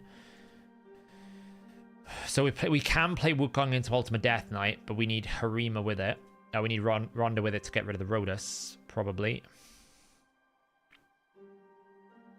And that kind of forces me now down into to a Duchess. So the biggest problem with Ronda is keeping her alive. Oh man, I was gonna go Duchess. I can't go Duchess now. Okay. Shujan it is. I should have picked Narcissus actually. I don't know why I wasn't thinking.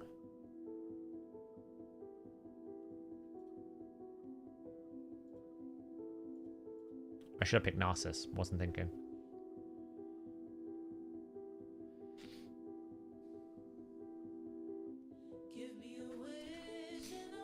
Well, the good news is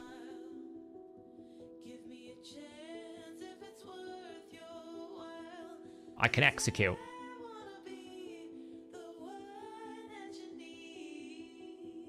She'll revive, probably. But I can repeat the attack.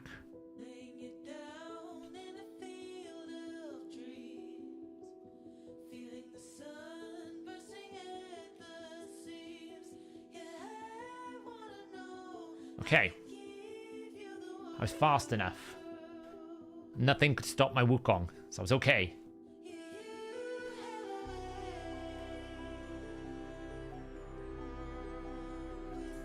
Do you see Ava getting some play after a bus? Eva, yeah, actually I might build her for this training event. But I'm also trying to build things for Cintranos, so... any particular sets? Protection set is the best for Feral if you can get him into 9 out of 9. If you can't get him into 9 out of 9 protection, then probably something like either a 4-piece Slayer, or you could also go Merciless with 4-piece Reflex. Impulse is pretty good on him. You can go Guardian if you wanted to be a little bit more like protect my team. But 9 out of 9 protection is always the best for a buffer in Hydra these days. It's just, do you have the accessories to do 9 out of 9 is the hard one.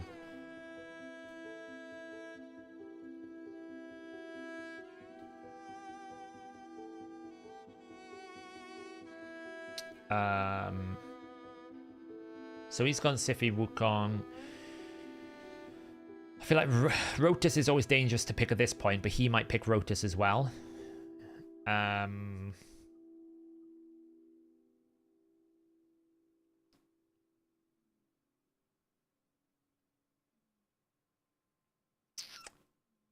gonna go Garrel, Duchess. No, Garrel, yeah, Garrel, Duchess. Let's see what happens. Garrel really works well if you have Cardiel. If you don't have Cardiel, it's a lot... Like, you can't get enough buffs up on Garrel's A2 without taking damage, so you need to therefore have damage.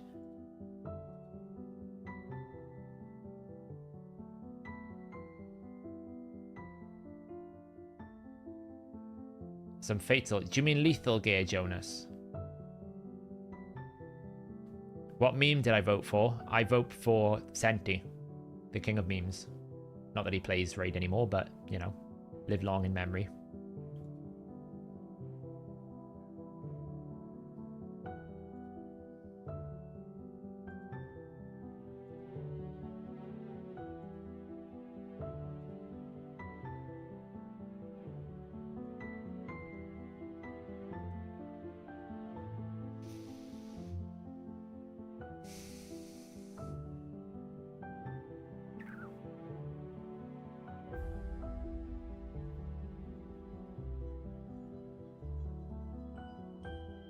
You'll ban my Shuzhen, probably.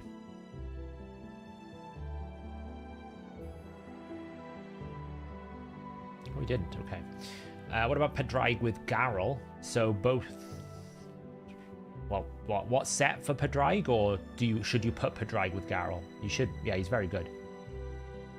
Like, we'll probably do a Hydra key on reset. Mind you, reset's 1 in the morning now, isn't it? That's really annoying. I need to basically do 4 more keys of Sintranos to be able to push my missions. So it's really annoying. Nothing can really stop my Garrel, I guess.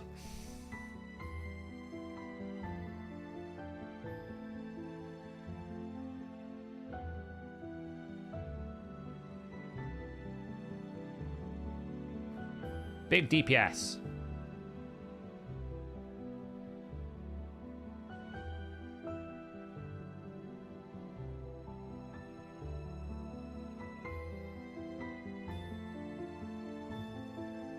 More damage.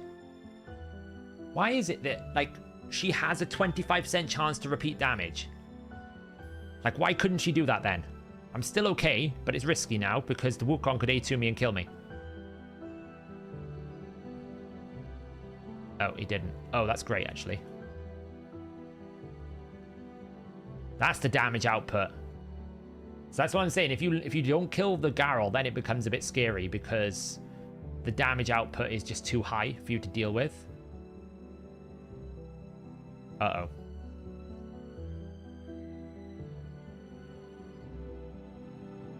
Okay. Shuzhen winning us the right fight there.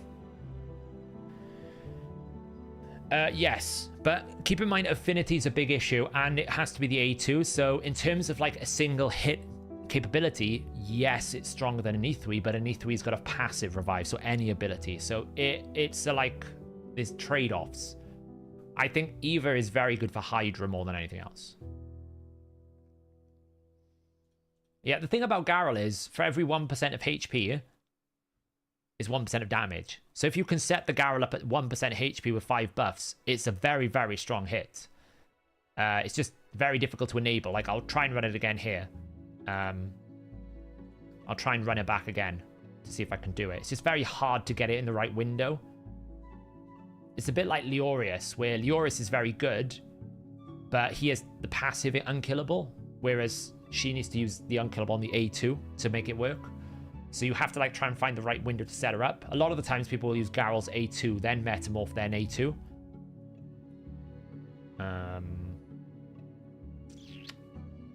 Alright. Should ban the Shuzhen.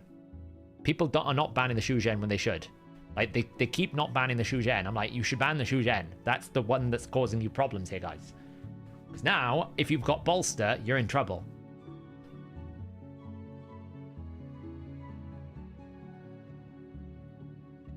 Oh, no. Ooh, he's faster than me. That is a fast Arbaeus. That is a very fast Arbaeus. Interesting. That is a very, very, very fast Arbaeus.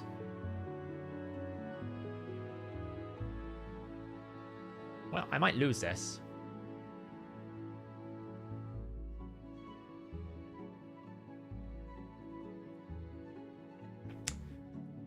Well, then. Oh, we're done. Thank the Lord. What was our record today? 5-5? So we've gone up, what? 5 times 5. So we've got 25 points, and we've lost 15 points. So we went up 10 points. So we only have another, what is it? Let's see. What is it? 3426 minus 4,000. So that's like 574 divided by 10. So we only have another 57 days of gold to deal with. I think my Shuzhen's like 380 speed. The reason why I'm saying it's a fast Arbaeus is he only had 28% aura, I had 30% aura, and he still beat me. So I had a 2% aura on him. So it's probably like a 400 speed Arbaeus.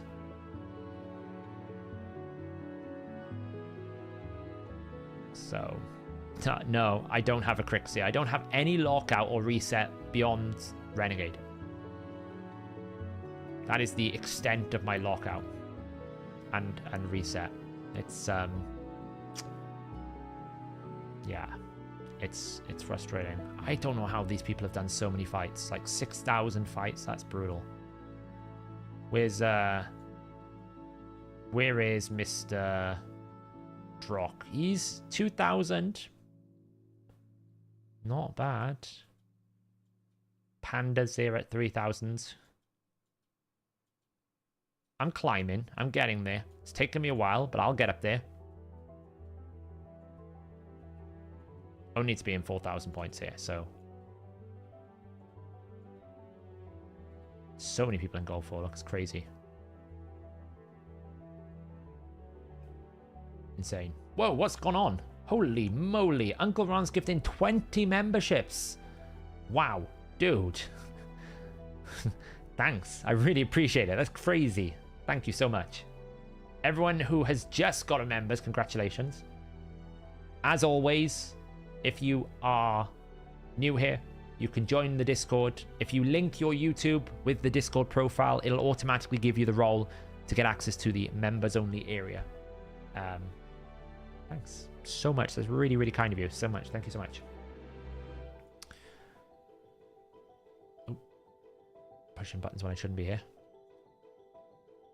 So yeah, arena 5 out of 5. We take it. I'll be honest, I did not use my refills from the mission that we got. That did not happen. It really didn't happen. I was like, no, thank you. Should probably like clear out some of these.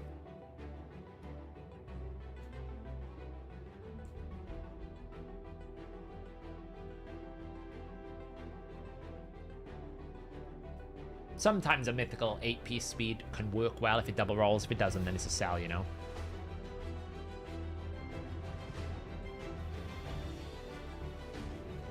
Like, if it rolls speeds, doesn't.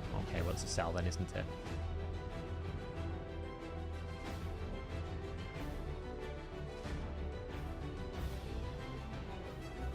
Speeds? No. Just think how crazy it is, right? This here, what you're seeing here, is what I've kept from 16,000 points of dragon running. 16,000 points. This is what I've kept. All I've kept. 6 pieces from 16,000 points. I think they need to improve the drop rates a little bit. These are alright. This was a pretty good, decent... Like, this piece is pretty okay. It's kind of like middle of the road. Good utility on it. Might use it in different places. You know, I've kept, like, good speed rolls, but... Yeah, just terrible rolls. Really. This is new today. Sintranos. Yeah, they need to do something about the drop rates. They're so terrible. Like, it's just not worth running dungeons anymore. Like, the only reason why I ran that much dragon was because I needed to get mythical chest plates. Otherwise, I wouldn't have bothered. Hey, Veronal. Yeah, this piece is pretty good. I was pretty happy with that. But yeah, I mean, that's the only reason why I ran that much dragon, because I had to do the mission. Otherwise, I would not have bothered. So we're kind of at this position now where I'm waiting for the reset. Then I've instantly got our mans ready to go. Then we need to do like about 2,000 energy of spider. I'm hoping this is still retroactive. I'm hoping it's still retroactive. If it's not, I've got another I'm going to miss 6 days of my progress. Right now I'm behind by 3 days because I had to wait a forced rotation. If I have to wait again, I'm behind further.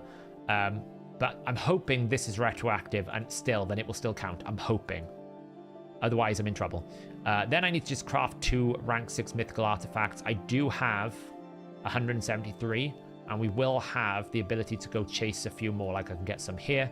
I can run up and get a few more here. Get this one here if I need to, and go get some more. So that one shouldn't be a problem, because we only need 2. And then I just need to do a Hydra key, and then we're into part 3. But I need to do Force Iron Twins. So I need to be on part 3 by tomorrow, is the concept. So hopefully this is retroactive. Otherwise, you know, I'm going to miss out on 3 days. Hopefully. Yeah, I am Carnifex, but by the time the dragon finishes, the Iron Twins is going to switch again because the first mission of Group 3 is Iron Twins Force. So I need to do all of Part 3 in the first mission today so that I can move on and do the next rotation as well. Because then it goes to Magic, right? So it'll go Force, then Magic. So, yeah, that's kind of like what we're waiting for at the moment. I haven't been doing Iron Twins the last few days because I've been burning energy like mad in things. They said they were going to change it, but it wasn't in the patch notes, Dave. The other changes were, but not that one. So I don't know if they did or not.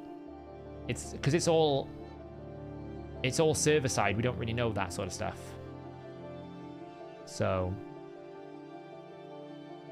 how many people do you think got the mythical from clearing Centranos? The mythical? Oh, you mean Carnage? There's not going to be many. Like, I agree with QWERTY, probably like 50 to 100. Because the thing is, not many people did the first rotation. More people have done like rotation 2 onwards. But if you missed the first rotation, you're a month behind. And then if you miss two more rotations, if you miss 1, you're a month behind. If you miss 3, you're 2 months behind. If you miss 5, you're 3 months behind, I think it is. So like, I'll get it. If I keep the pace I'm going right now, I will get it at month 9 or 8. I think it works out at. Because it's 5 months initially, and I think you fall 4 months behind. So I think it's month 9. At the pace that I'm going, because I've done every single rotation, I've done everything bar the 40 candles. So that's why I'm behind, essentially.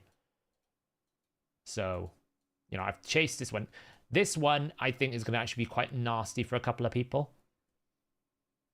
This one's going to be quite nasty, because if you don't have Newt or Stultus, look how difficult this is if you don't have Newt or Stultus. If I just put in, like, say, like, someone has Tormin, and then, I don't know, maybe they use a Timid the Fool, right? This is a lot harder without those two.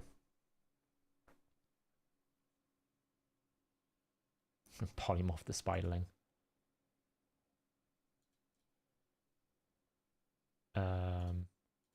And kill that.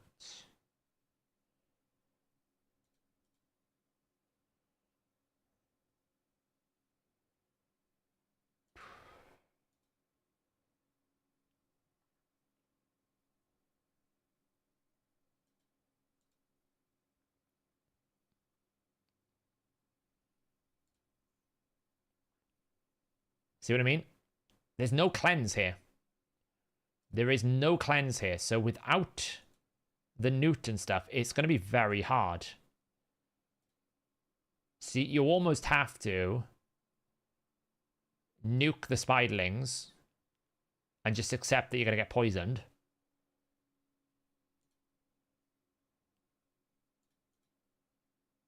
I have to do this so that you can actually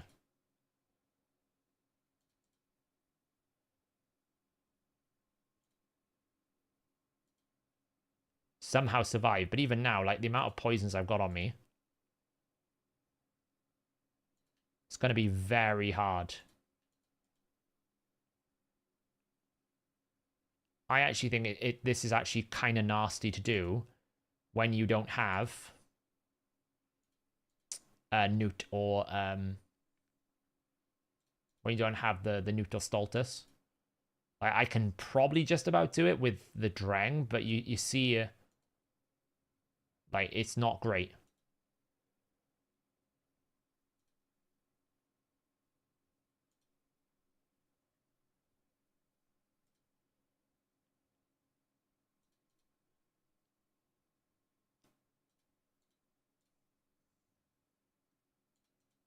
I think I'm okay here. See, now the Spiderling's going to come back. It presents a little bit more problematic.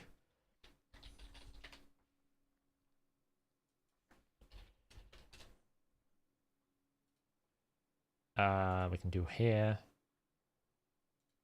Because you can't A3, right? I can't A3 right now. Because otherwise I'll just activate these even that, I can't really A3.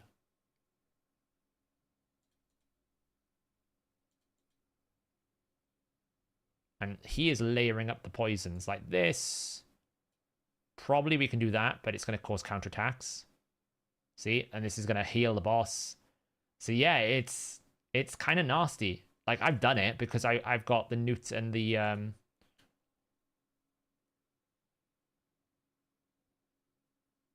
Look at this. Layer them all up. Look at them all. I've done it because I've got the newt, but I can see how people are going to struggle with this one.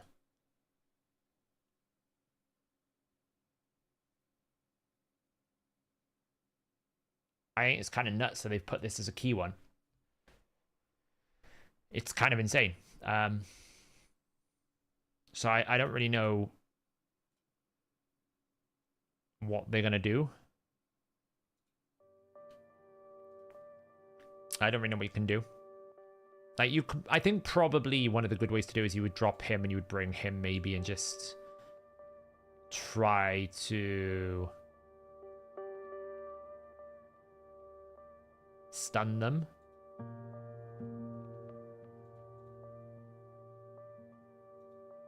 So, like, you know, he can AoE, but and then AoE there.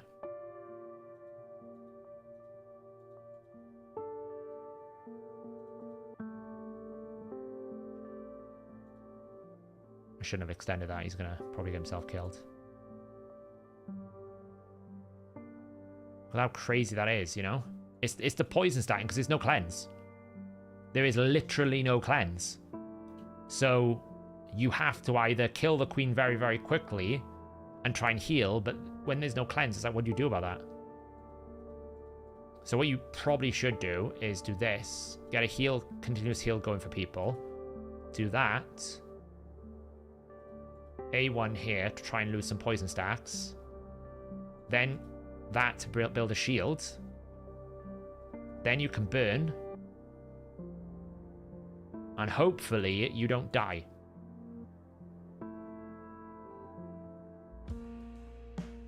Then you can like A2 here. And then use equalize HP to heal back up. Try and ally protect. And now focus kill the queen, because you've got to kill the queen very quickly, otherwise you're just going to keep getting poison stacks.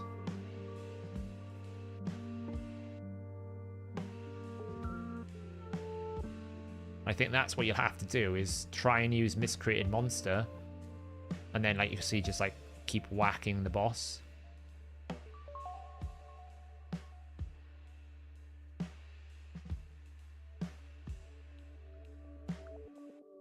But she'll summon those, she's going to summon those spiderlings in a minute. That was a big hit.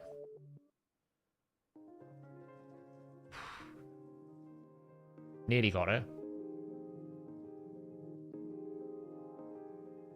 Because the thing is, you probably then Soul Reap to execute.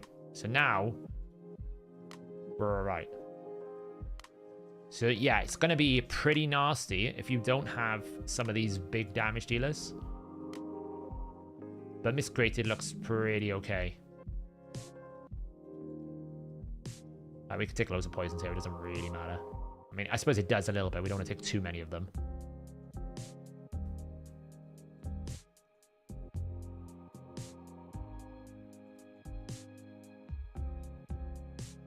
There's so many poisons up.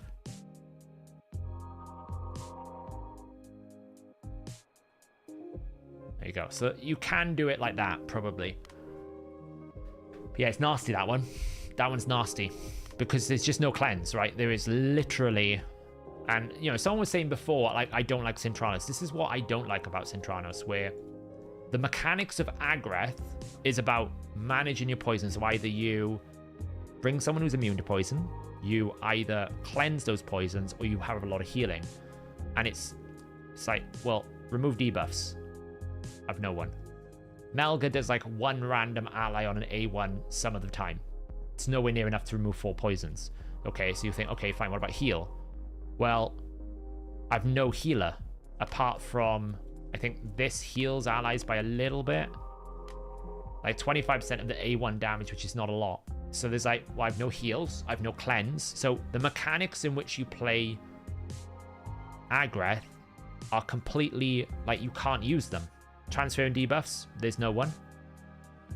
So like literally every mechanic that you would do to counter Agreth is restricted. Can't cleanse, can't really heal, can't do that. Or you need that one champion. Like people are saying, Helior. If you have that one champion, then you can do it.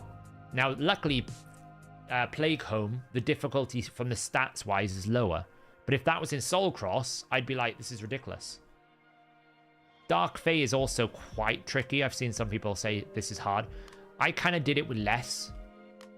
Because there's, again, you look at the mechanics here and you go, okay, well, how do you beat Dark Fae? Well, you need to kill the clones, so you need damage dealers. Samson. Samson can do it because he's got max nuke. Otherwise, who are you using? But then again, he's not great for it because he's HP based, so he's going to be tanky. The only good news is you can probably kill your Samson by the fact he will kill one of your squishy champions, right? So if you don't have Samson, you're like, okay, who's my damage dealer here? Let's have a look. Baroth. Not going to... He's single target. Okay, what do we got here? Sikara, if you've got about $1 billion bucks. She doesn't hit super hard, but she is quite good. Not bad. So maybe Sikara. We're not going to use Ator. He's terrible. Who else we got? Raf Matab. Snick Track. Vomit Frog. You see what I mean? It's like these are not damage dealers. Probably Basatha could do some if you build him up. So you instantly don't have that. Then you go, okay, well, what about the other thing that I need, which is turn meter control. So decrease turn meter. Armand's pretty good. It's like Armand's is like the only option really, because like Aox is not bad, but it's a 20%. What is it? Like 75% to chance to reduce 20%. So it's not bad. That one's pretty good. Baroth is a 10%. Not great. What's this guy? He's only he's 30% on a 4-turn, but you know, it's not like the people we use like Allures, right? The people we would normally good. So what I had to do this was slowly kill it with Venom Age. So what I had to do to make this work is use Armand's, which is not great because he's, you know, the only good thing if you use Armand's, you can get rid of the Veil, so you increase your damage output by 15%. And then I had to kind of like try and slowly kill my allies.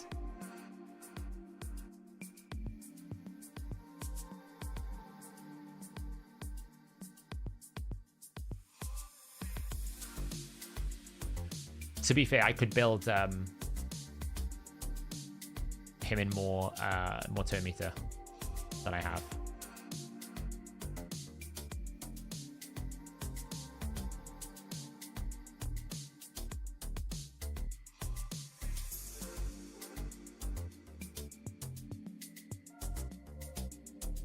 So this is how I did it in the end. I just basically slowly but surely got it down.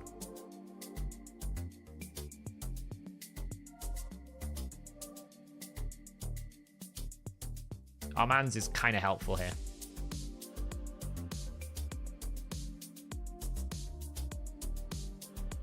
And at this point then, it's basically auto. And you basically watch it, you get to sit back and watch as your champion slowly but surely will kill it. Like, you know, this is annoying, but it's not the end of the world.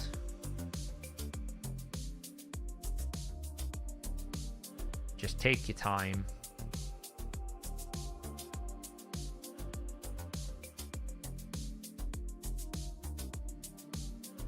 Yeah.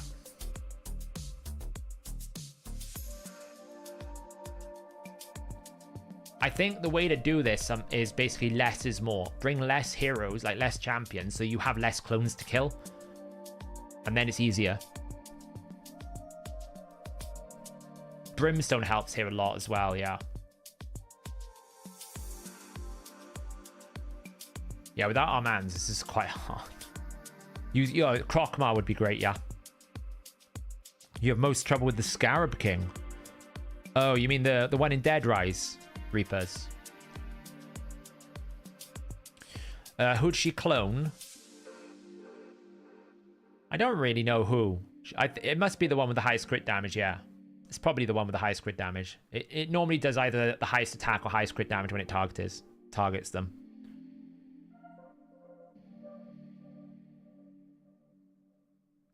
Oh, does Alaz count? Yeah, well.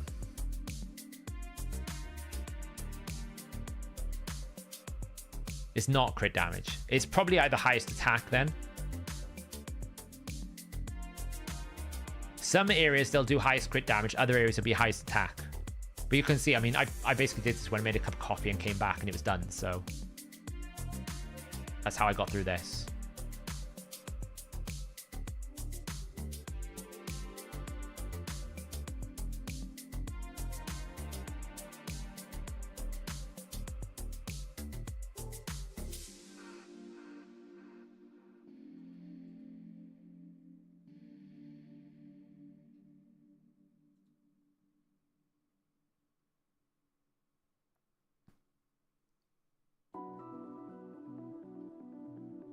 Yeah, I'll check which ones these have got now when this is finishing. Like, eventually we'll get there. Did the clone just hit the Venomage for 2 damage? Probably. Hey, YST. YST, we're going to need you. I think we're going to need you for this Soul Cross. You better be doing Sintranos. Because I'll need you for this stage now. I'll show you.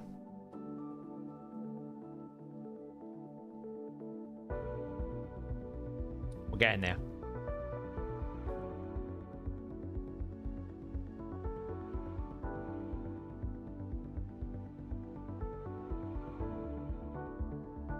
I could absolutely end it, but I feel like it's just worth watching to the end.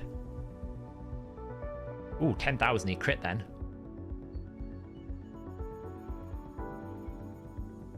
Of course you are. I dread to think. Venomage covered it. Who's got the highest attack? Oops. So he had 3.2, 2.5, 3.1, 2.5. Yeah, it's the highest attack. Yeah, we're gonna need you, Mr. YST.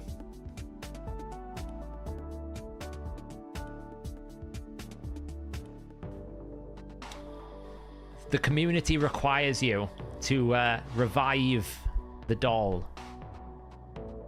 Can you do it? That's the question. Can it be done? That's what I want to know.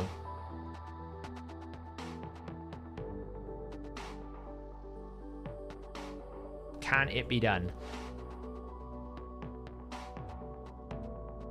I've no idea. I've no experience. You're the expert. This is your wheelhouse, as they say. Can it be done? Because it's one option here.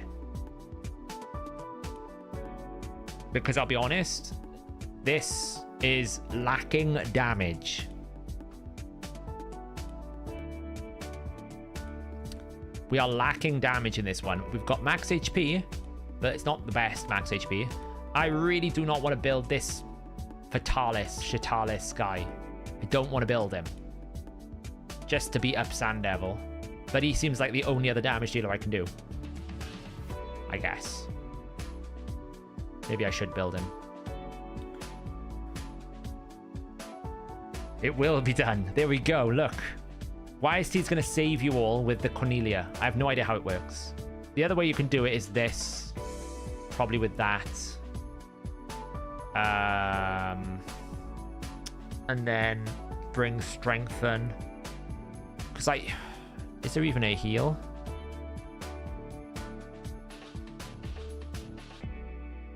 We could bring like a curing Scartorsis. Or maybe a curing Vogoth. Oh, no. We can bring a curing Demither. Of course we can. So I'll use my second Demither in curing set.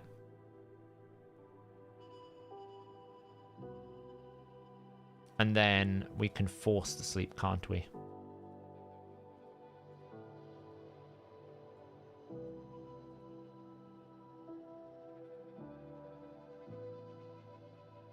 Yes, we can use the A2 to kind of sleep the boss, put heal reduction on it, and decrease speed it, and then just whack it with Faultless, I guess. Could always drop him. Bring her instead. Even better. Yeah, do you know what? Actually, you are so right. Why? Because he can't be critically hit when he's under a shield, and he'll always get a shield, and the boss probably won't do enough damage to take his shield away. It's actually... You're probably true. I'm gonna have to build Faultless, aren't I? Oh man. I'm gonna have to build him. I guess we're building Faultless.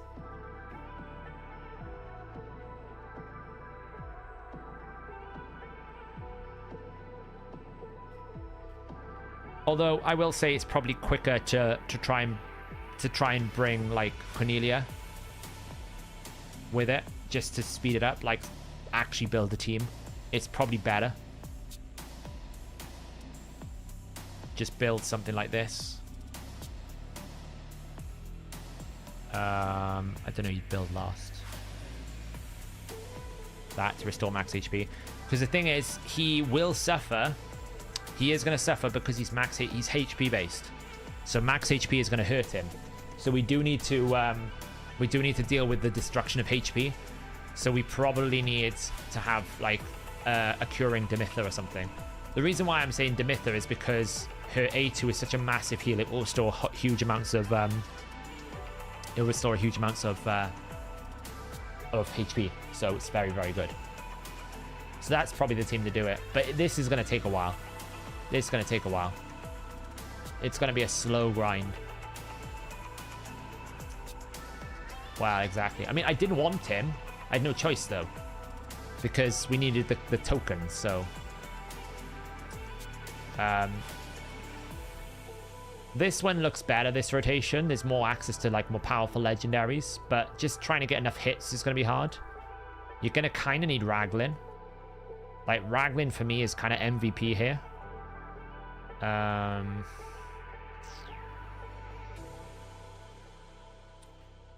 Because of the cleanse and a triple hit A1. Right, so she can come in, she can cleanse all the debuffs, and then she can hit the enemy 3 times. So she'll be really good with Rhonda. And then it's just, do you go that route? Or do you go this route with something else, right? Do you just maybe leave that out and get another double multi-hitter A1, like a Stag Knight maybe? Or Nethril? Because, you know, there is a Catacomb Counselor as an ally attacker somewhere down here, but he's not reliable really because there's two random ones. I think it's just probably better here to go something like a Nethril. I think. Amius is easy. Amius is going to be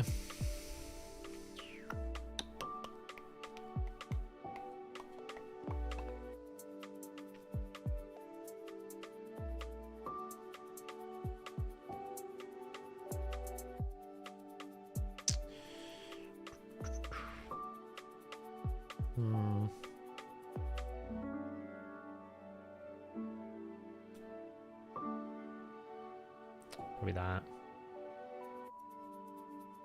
Gonna increase attack in here. Probably that.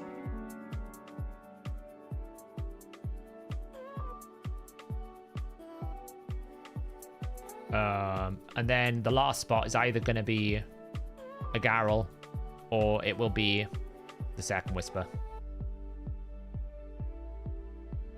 So use Decrealer to set up the buffs for the double Whisper. Use my 6-star Roxanne to basically set up the decreased defense and weaken. And then whack it with Fushan A1, Whisper A3, A2, Whisper A3, A2, and just kill it. Should be fine. You've theory crafted it, YST. Excellent. This is meant to be a sci-fi mix. I'm not really sure. Not really feeling it, to be honest. It was meant to be a sci-fi mix.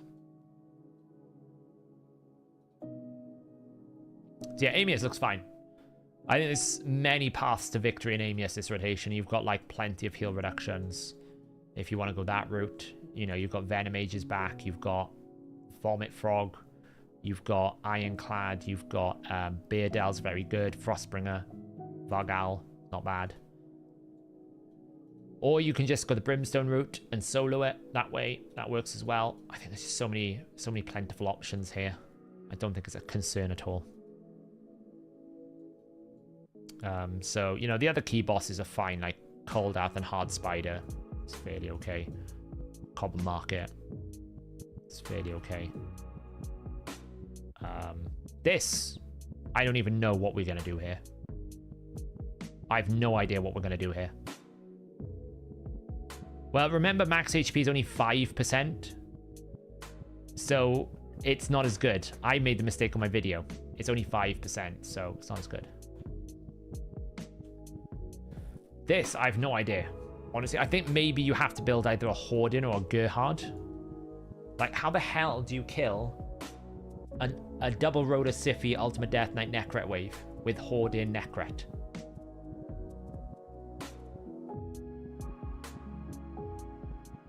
I thought he was 10% overall, 5% overall. I absolutely don't know. Like, maybe I know some people are saying Tagawa. But, like, it's going to have to be something like that. And then I think you're going to have to pick between which one you want to do damage for. The only good thing is Hordin is probably a little bit better than Gerhard, because Gerhard is not a double hitter. He hits harder, but he's not a double hitter. And I feel like you might want a double hitter. He would be immune to, like, the fear from Ultimate Death Knight. I think just build in a Hordin so you get that double hit and it grant an extra turn. If you can build a strong enough Hordin, can you just one-shot a Rotus? Maybe. Can you just take the Rotus out? And once one of the Rotuses falls, it's a bit better, but it's not great. It's not brilliant. You probably need a decreased defense and weakening here, so you're probably going to have to bring, like, Duke. You know, maybe you bring, like, a Maruka the Veruca, like, just so you get... I don't know. Maybe we use Vildrax's passive to heal himself. I'm just, like... I'm looking at this, I'm thinking... It's not great, is it? Which one? This one is equally as bad. This one is not, like, so bad, that one. This one is okay because we've got Gaius, and Gaius carries that one. Daihi should be able to carry this. Xena, Nobel, Alika will be absolutely fine here, so that shouldn't be a problem. This is why I built Samson, by the way. I don't think you do S19 without Samson. I think you need Samson for that. That's just insane, you know? You're not going to kill it with Wirranen. So, there's another one that's particularly nasty, and I can't remember which one it is. Oh yeah, this one. This one has 6 unique heroes. 6. On my account. Now, there might be some that I don't have here. But, like, if we look, what is it? Let's just see. Let me take a screenshot of this. So, magic, defense, support. Let's see. So if we go to Shadowkin, let's just see who I haven't got. That's magic, defense, support. Tashiro's out. Magic, defense, support. I have everyone. So there's none from the Shadowkin. What about Ogrin? Oops. So Gizmak, if you've got him. Congrats. Gizmak can work. Ignatius would be very good if you've got him.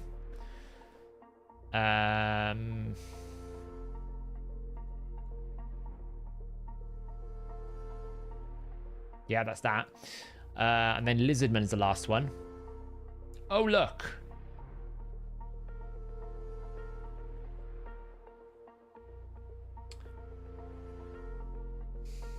Lazarius. Of course it's Lazarius. So basically, if you've got 2 mythical champions or Ignatius, you're good to go. If you don't, then it's like the only advantage is, the only good thing is at least the legendaries that are here are very, very good legendaries, right? We can make a team out of this. Like, you can make a team out of that, at least. Right? Venomage can help carry me. Michinarki's pretty good for buff stripping and dealing damage, so the team, for me, will work. But that is not as good. That is impossible. You know? It's like... This is where I... You know, QWERTY was saying to me earlier, do you enjoy the game? I enjoy this content, except for the fact that they put these insane restrictions. Like, there's 850 champions in the game. I get to pick for 6, potentially 9 unique champions in the game.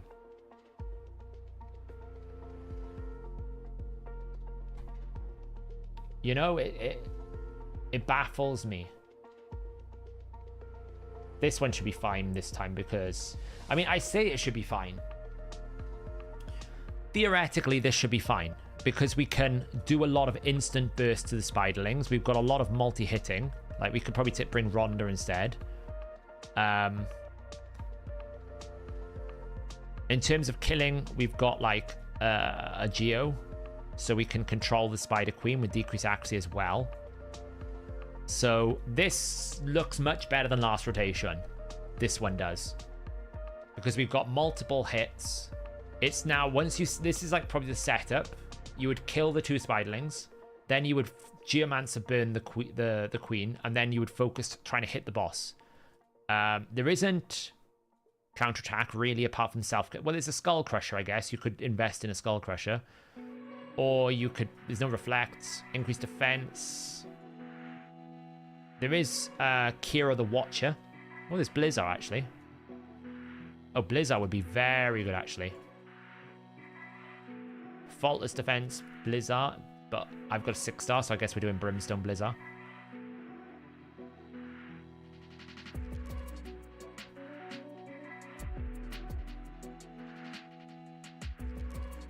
Is he? I think he's only south, isn't he? Yeah, so he's not very good. Like, Kira the Watcher would be interesting because you get backup decreased accuracy. Doesn't hit many times. So we've got 3, 6, 9. We've got 9 hits. You could bring a Morag to finish it off. That probably can do this, I think.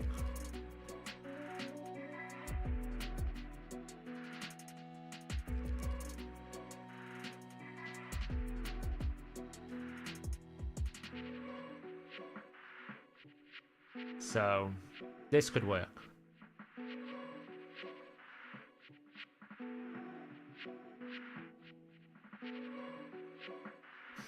Yeah, I get it, Kessel, but it's... I know they don't want the content solved, but it technically has been. It's just... It's not about me trying to find a different way to solving the problem. It's me, do you have the champion? And if you don't have the champion, I'm like...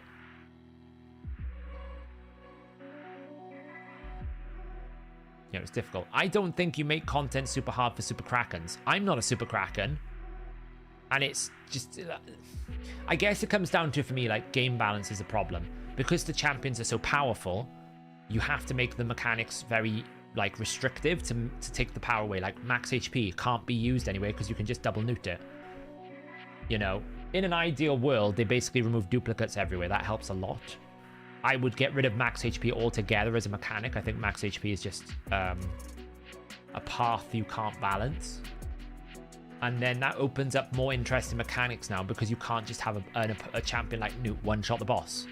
That's the issue they have with a lot of things. A lot of the mechanics are basically reduced down to such a level because you could just bring Cold Heart, you could just bring Newt, and you one-shot the boss. So they have to put these like incredible restrictions on them, which then makes it really hard, and then it puts it so that Iron Twins can only be beaten by Geomancer properly because of different mechanics.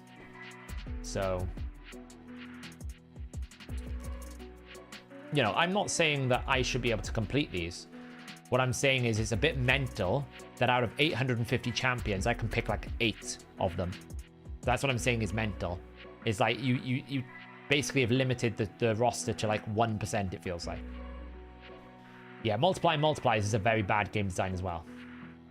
It is not great.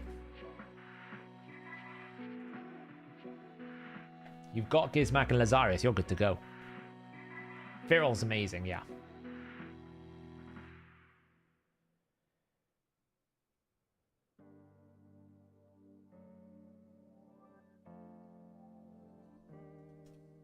But like, if you think about it, they could have created brand new bosses for this game mode. They didn't. They basically reused everything and just made one new boss. And that one new boss now has just become a, do you have 5-star brimstone? If so, heal it.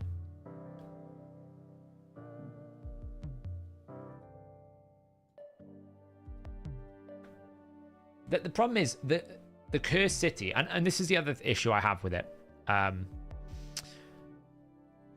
The actual double bosses concept is fine. The problem is they haven't changed the double bosses. So it's very lazy content, and the reason why it's lazy is because they don't change anything. All they do is change the restriction. They haven't, like, stage 19 is the same stage that it was month 1, month 2, month 3, month 4. I'm just having to beat it with different champions.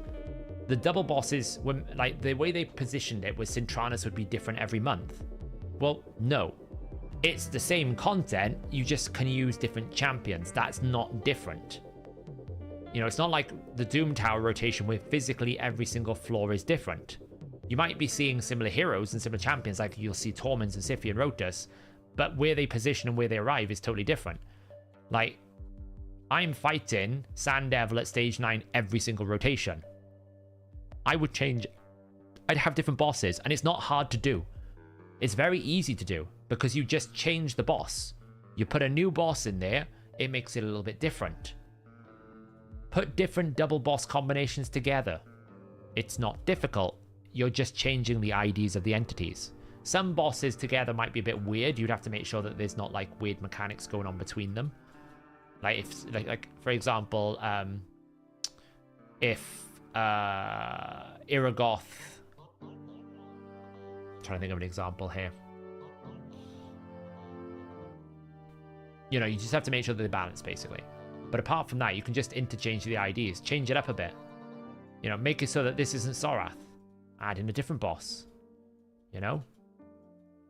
But they haven't. It's the same waves every single time. We're fighting Taras every single time. We're fighting the double Badel every single time. Like, make new configurations. Maybe they will after rotation 5. I don't know. But to me, it was, I thought it was going to be much more roguelike, much more like interchangeable. Every time I'm fighting it, I'm fighting something different. When in reality, it's like you're fighting the same opponent, but now you have different champions. It's not quite the same thing, is it? You know, Amius as a boss design is actually not bad. It's pretty clever, the boss design. The problem is max HP, they had to basically scale his max HP right down. Oh, it is 10% on his alternate. Oh, I didn't realize that. It's kind of cool. They had to basically punish max HP, and they had to, like, limit lots of different things. Yeah, they don't really rework all content. All they do is they just basically reposition it so you have to do it, right? Like Tag Team, they haven't really fixed the fundamental problems with Tag Team. They just basically made it more CVC. Like Live Arena, they won't fundamentally fix Live Arena. They'll just increase the rewards. Or require you to do it like they have done. Like they added prisms, primal shards to the chest, so it made it more rewarding. Hydra Clash. How did they make you do more Hydra? They made Hydra Clash. They didn't fundamentally change the game mode. They just put something over the top of it to make you want to do it. Like, make you need to do it. We do Hydra Clash now because we need the accessories. Not because we particularly want to do 1 billion damage in Hydra every day. It's not what we want.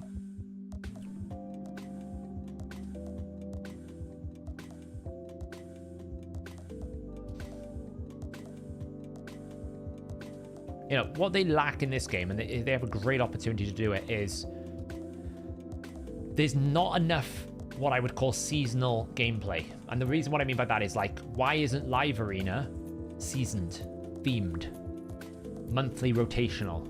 Why don't they have conditional restrictions that give you bonuses and perks and variations that you can go and exchange in a different shop?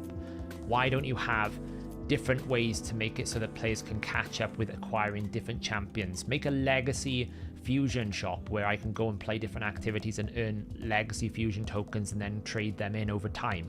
There's not enough of these like interchangeable, reconfigurable, thematic events in the game. And they're trying to do it. You can see they're trying to go that way with like the Titan events. The problem is they're fundamentally just repackaged of the same events. Whereas if you had like Tag Team Arena, where you went into like this like draft mode, for example. If you went to like Live Arena in draft mode, and instead of it being just a simple ladder but more of a tournament bracket, that would be more interesting. Maybe in Live Arena you can only select certain setups this rotation or something like that. Maybe you take out duplicates. I'm just spitballing ideas here, because obviously they come with pros and cons. Like they tried to do it with like the Shadowkin tournament. The problem is they didn't change the defenses. So it meant that you were essentially having to fight the meta without the meta, and it wasn't very good. So that is the problem they have, and they've got a really good opportunity to do it because they've got a great champion pool. You can make interesting, diverse tournament-themed structures. It's just, is there a willingness to do it? Doesn't sound like it.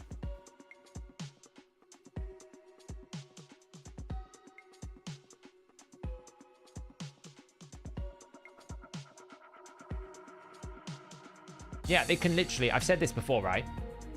Take half the currencies in the game. Clan goals, gold bars, Great Hall medals, crests. Take all these damn currencies, make them into more universal currency, then create a black market on the marketplace, replace the market with a black market, offer the player 10 times as many choices so that you feel like, you know, playing all the different activities are working towards different goals. Because people do Live Arena for the crests, but they don't want to do Tag Team Arena for gold bars necessarily, because unless you're in gold, you don't get many rewards. Whereas if you could do it towards like fragment materials or shards or legendary books, like players can exchange the rewards they're getting for what they want at their point of progression. That shouldn't limit player choice, or player engagement. That should increase it, theoretically. They don't do that, so... You know, there needs to be a balance, of course, because you still need, the game still needs to generate revenue, right? So it's not like I'm saying everything should be free. It's give the player more decision-making power. Give me 20 choices. I can't afford them all, but give me the choice. What they do in Raid quite a lot is they basically say there's one path, there's one reward, there's one way to get it. Forge Pass, for example. Let me choose what I want. Instead of giving me one Forge Pass that I have to buy, give me a choice of 2 so that you have a rotational aspect still. Things like lethal gear. We only get it once every 3 months. Why don't we, in the Forge here, have a button that goes, hey, I've got 3,343 feathers. Can I swap 5 feathers for like 1 lethal, so that when I'm not farming lethal, I'm still farming lethal by farming the feathers, right? I kind of do frostbite, but I don't really bother, because rotation 1 and rotation 2 for me now, those sets are dated behind the variable sets. So let me at least like barter them up, trade them up, so I can make more lethal gear, because that would be very helpful for me. You know, why can't you? Here's another thing. Let me upgrade my purple gear to legendary at a 10-to-1 rate, so that I can convert some of these into these and make more gear.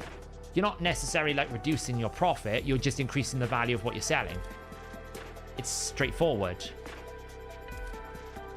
You know, because I'm literally, look how much of this stuff that I don't use, that I farm all the time, that I'm just not using it because the sets are just dated. Whereas lethal, I never have enough of it. You know, that's what I would do. Make this a proper marketplace. We have 3 categories: resources, champions, and premium items. Resources would be like, maybe I go do a live arena battle and that gives me 10 dust. I'll go fight 10 tag team battles, it gives me 50 dust. And then I can exchange 50 dust for like 100 energy up to 200 or 300 a week or something like that. And then in the champions, they'll have legacy fragments that I can go and get previous fragment champions, or maybe I can get more fragments to trade for my High Mother Maud rather than just duplicates, right? It might be that there's a guaranteed champion in there. Maybe we can use it and replace this token trader so that eventually I can get a guaranteed champion in that. We can also have premium items like shards. You could put souls, you could put its essence, you could put everything you want. Make it so that there's too much choice, but everyone can pick from it. That will make people want to go and do more game activities, because if I can do an extra 10 live arena battles and that will get me more energy, great. Because I'll be honest, why else would I do live arena? A tag team arena. We do it for CBC.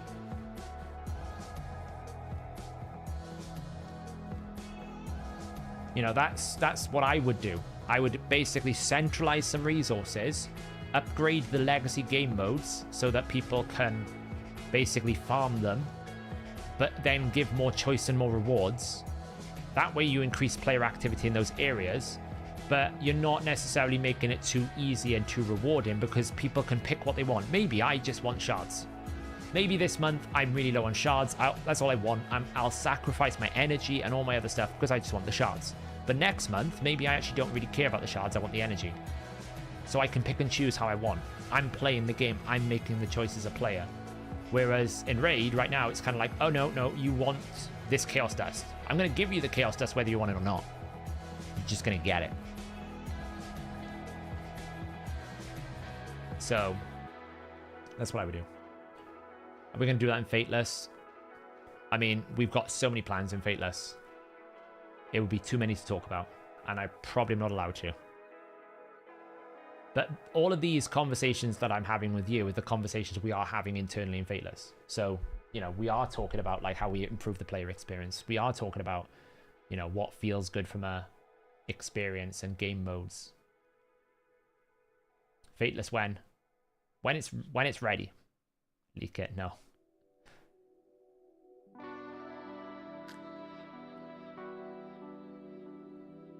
Unlike Mr. Hal Hades, I'm a very good Faultless person. I don't leak stuff. I'm good, yeah. I'm not a leaky faucet. But for me, like, as a personal principle, I always put player choice and player decision at the core of anything that I think about. So anything that I'm thinking about is all about making sure that the player can choose what they want. And I would rather have a player experience a difficult decision of what do I spend my resources on than have the experience that they just take what they're given, because I think it's a more rewarding experience, right? It's kind of like, that's what I kind of like about Hero's Path. You can kind of pick the path you want to take. If you just want a legendary book, you get a legendary book. If you just want the soul, you get a soul. It's very flexible. Sometimes it's not, but that's the concept of it. Whereas here it's like, cool, I've got a type charm. Imagine you had a training event which required you to do 4,000 points, but you could pick a gem path, a book path, or a shard path. But you couldn't have them all. How much better would that be for you as a player, right? If you could literally, at the top here, right? Imagine it basically had the 6,000 and 3,000 as two milestones. So you still have to do 6,000 points, but instead of this being pre-filled, you could actually pick between, do you want currency, shards, or books? And the book line might be, you get one rare, one epic, one legendary, and then a bonus legendary for completing the path, but you wouldn't get the rest or something like that. It would be so much better, because I'll be honest, all of this up until this point is worthless. Worthless to me. And some you might go shards all the time, but like for me, shards are really low value. I would go maybe books, because I need more books at the moment. But then the next person might go, I don't need shards or books, I just want more gems. Fine, get more gems. But that to me is a better rewarding model than just like this scenario where it's just like, do you want 10 core hammers? It's utterly useless to me. 10 core hammer, these are just pointless. This stuff is good. Energy is good. Yeah, like personalized packs. That's what the design is. Player choice is essential to most things. In my opinion. Give me more choice. And that choice will pay off, essentially. Because if I'm choosing, I'm more likely to stick around than if I'm not choosing. Because when I'm not choosing these things, then I am, as a player, feeling like I'm being controlled. There's nothing worse in games when it's like the game is playing you instead of you playing the game. That's what I feel like is always the worst experience, is when you basically don't have a decision, the game just decides for you. Like, I've always said, this reward system here, why is it gated by tier? You're already gating the content by how many gold bars you can earn, right? The difference between gold 2 and bronze 1 is huge, right? I'm getting 44 here, 6. Realistically, a bronze player is going to be able to afford 1 sacred shard once every 4 months. So, in essence, why are you gating it by rarity? Just let them buy these, but gate it by the resource. Because if someone can get access to a legendary book, they're going to find Tag Team Arena so much more enjoyable. But because it's all in gold, it's like, well, I have to be in gold to get anything worthwhile. It's not worth my time. Such a simple thing. See you later, Dutchy. Buy the damn shard. I tend to wait until I absolutely need it. We'll see what I need tomorrow. I am going in for Falman, by the way. I deliberately didn't pull my Ancients on times 2 Ancients because I thought maybe we'd get a guaranteed Ancient, but we didn't get it. So I'm holding on to my Ancients at the moment, but I've got 8 Sacred Shards, and I will be going for and chasing this dude. Our Space Marine. I still think this is going to be insane. If you set it up right, I think it's insane.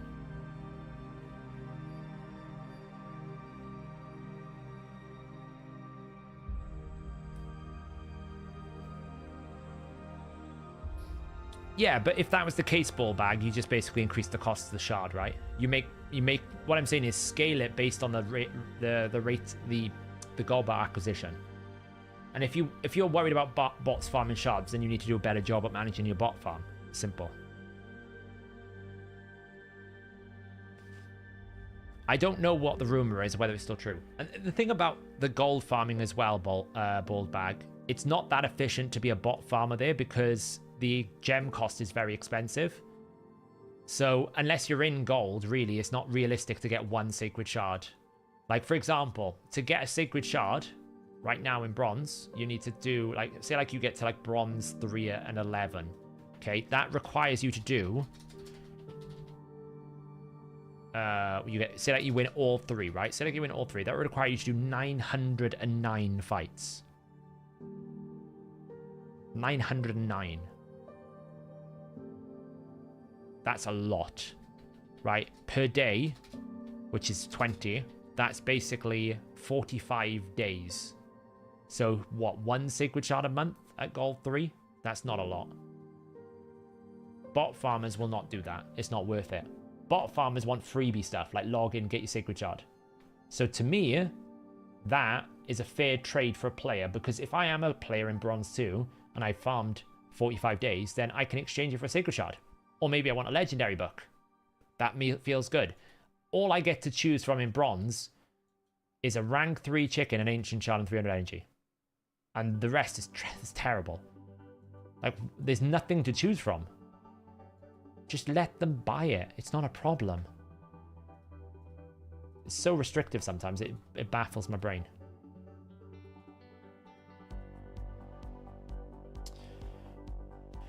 The only thing I don't like, by the way, is this is going to be a times 10, not a times 15. But we have to pull sacreds anyway, so I might as well. How does this A1 work with ally attack, counter attack? Does counter reset before damage? I don't think so, no. Let me check.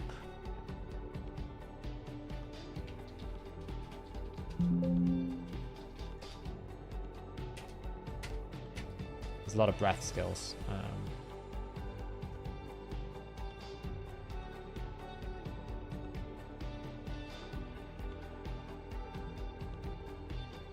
I have to check because it's very complicated the way they've done it.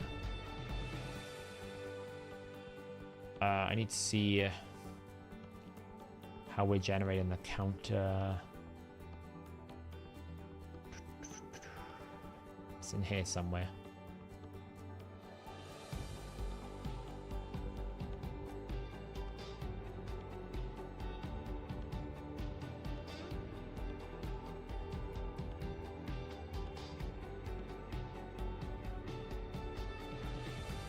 Um,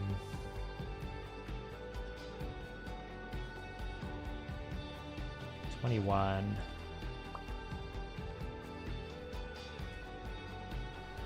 So after the turn starts, if it's not the owner's turn, the counter increases. So if he ally attacks, he's not taking a turn. Therefore, it doesn't reset the counter. That is the answer to that question, Mark. So it has to physically be his turn to reset the counter. And the counter only gets reset at the end of his turn. So once he takes a turn, it's only when he finishes his turn does that counter reset. So essentially, he can stack this up. Once Faultless has not taken 10 turns, he can take no damage. He takes no damage. Once he is at 10 turns, he takes no damage. Ah, that's different. That is different. So it's the thing with Rathalos is every time he attacks, right? It's not about when he takes a turn. That's the difference with Rathalos. Where is Rathalos Blade Master? He's up here, right? So Rathalos is every 5th skill used, not every 5th turn. So when he ally attacks, he is using an ability. He's using a skill for that. So it's different to this guy because he's not actually, it's not about using a skill. It's about physically taking a turn, right? All of the bonuses here, right? Damage increases for each but removed. The damage inflicted by the skill increases for each turn taken by an ally before this next champion's turn. So he has to fully take a turn. So it's much bigger. Would Narcissus ignore his passive?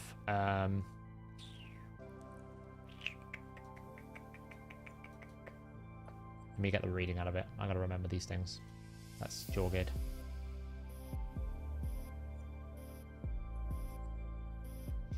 I think so.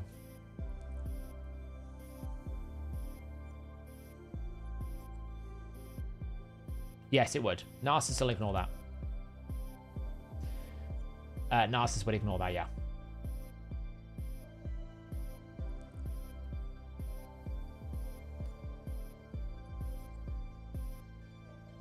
They restricted so that you would need a certain amount of heroes to strength to achieve gold tier in 3v3. No, I get that, Mindows. I get why they want to do it, but what I'm saying is they can gate it based on the amount of gold bar acquisition you get, not based on just like the gating of the rewards. People will, if the system is good and it's rewarding, people will want to climb naturally. You don't have to arbitrarily force them to climb. That tells you the system is bad. So actually having a system where the only way you get rewards is if you climb is a bad system, because people the system should be structured in a way that it's more rewarding to climb, so you should do it.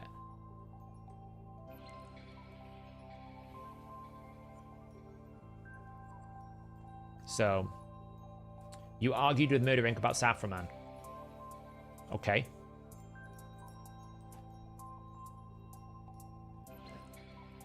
Murder Inc. doesn't make any content anymore, so I don't know what he deserves an award for.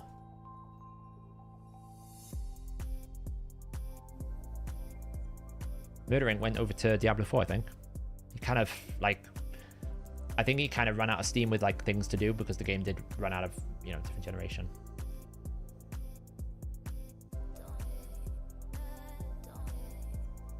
So if you just champ the heals by taking turn meter... not sure what you mean, Daniel. Yeah, and Karatu, yeah. Obviously, anyone that ignores damage reducing passives will help. But you're very, very limited is what I'm saying. I mean, he's not going to be very good for live arena because you just ban him, right? So it's not really going to help. So, but I think he's a very powerful champion in the right setup. Yeah, I'm not really sure what the waving was about, I'll be honest. The waving was uncomfortable. I mean, You wave to say goodbye, but not for 4 minutes straight. That was a bit much. It's very confusing. It's very strange.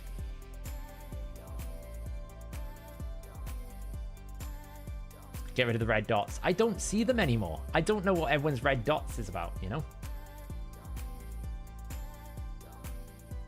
Has anyone confused you? If you look at Reddit, there was a Reddit post about it, and the moderators over at Reddit had to put a pinned comment to say, the reference to Saf is not the one from HH Gaming. He's a nice guy or something. He's a good contributor. I can't remember what he was, but I know they said, like, yeah, it's not the same person. It was quite funny. It's like...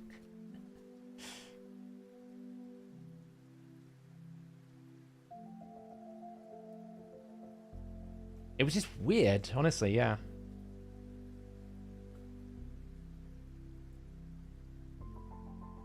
Yeah, has he done the video now? I know he was play testing earlier. I don't know. I know we were talking about it. I don't know if he managed to get the numbers out that he wanted in the end. We were talking about different strategies and the different ways to build it.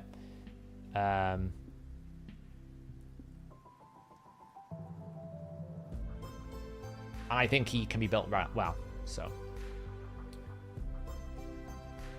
I don't really know what that drama was about. Some sort of StarCraft drama. I was like, whatever. Well respected, something like that, yeah. Don't you start crouching, it's fine.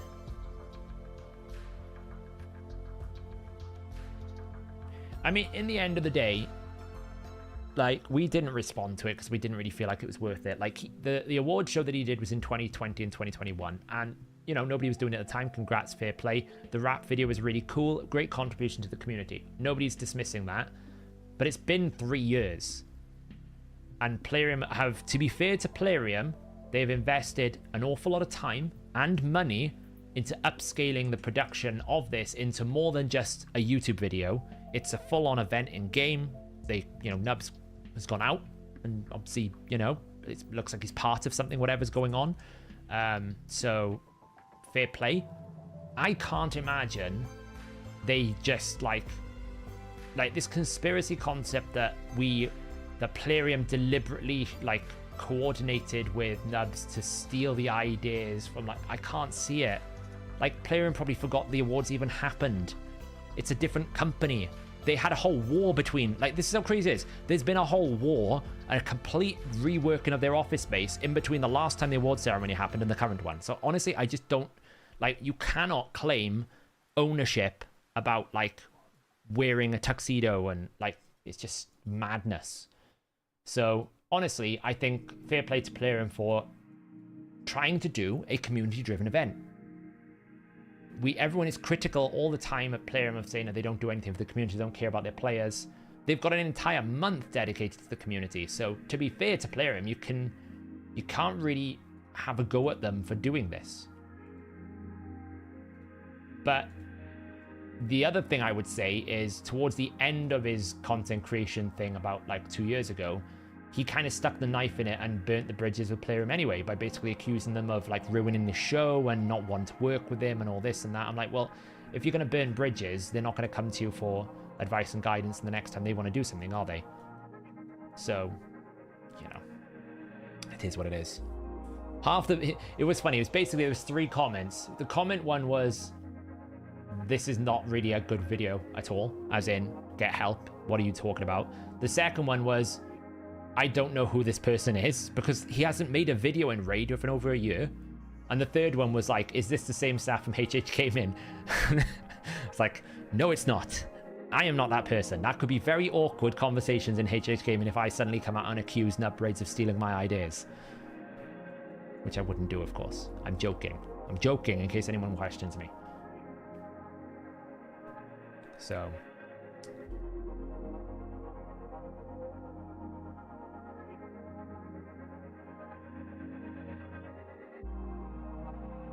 But I generally think, when it comes to content creation, going after your fellow content creators doesn't end well for many people. It didn't go well for Stu Gaming when he tried to have a go at, like, Hell Hades for no reason whatsoever. And I just generally think, like, this drama-driven, like, it exists in a subset of content creation, but for the majority of people, they don't really want to engage with it, and it doesn't generate, you know, it's not going to give you a good community if you do get a community out of it. It's going to be a negative experience. You know, it's a game in the end of the day. I'm not gonna like create like wars between someone and demand apologies just because someone did something in a game. Like, come on.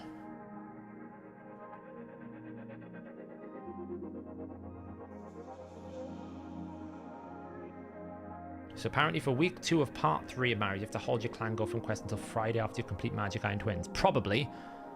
It is hold everything. Probably.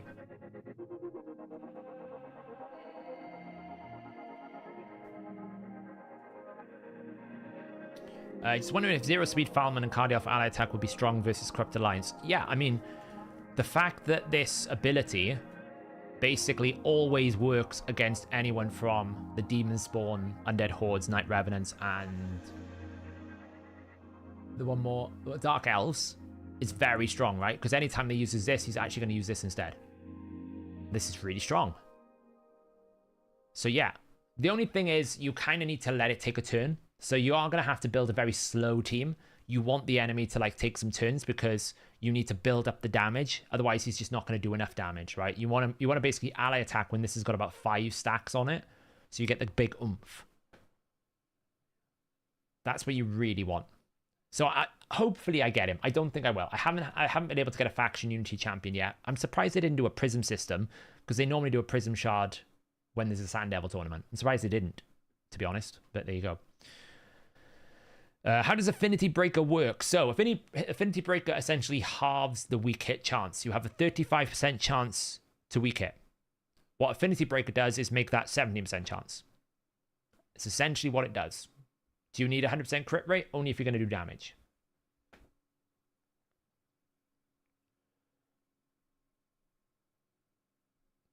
I will pull all 8 Sacreds. I didn't do the second part of the champion chase. I did the bare minimum. So if I don't do it, I won't get the fusion. So I have to go all the way in the summon rush anyway. So I'll just pull all my sacreds. I'll have 9 available to me, maybe 10 if I get lucky from Clan Boss. And I've got the 2 primals if I need to and some voids. So I'll be able to do it. I'm trying to keep my sacreds, my ancients, because I have this feel, you know, people have been saying there's going to be a guaranteed ancients. I got a feeling it's going to come. So I'm holding it. So that's what I'm doing.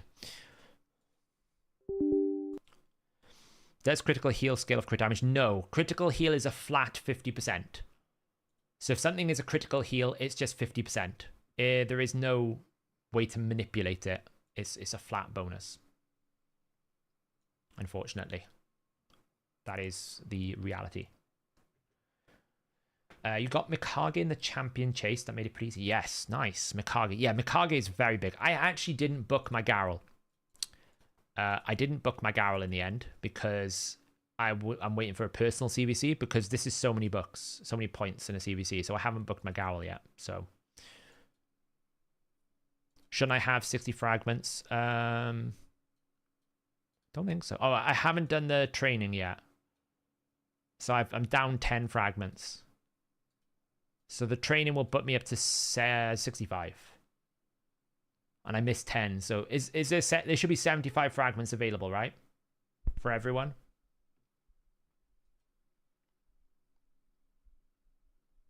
$75 fragments, I believe. Yeah, so I'm on track. I'm on track. I just haven't done the champion training yet. I need to decide who I want to upgrade actually, which is why it's what we're going to look at next, essentially. We're going to look at who should I upgrade next. Who should I work towards?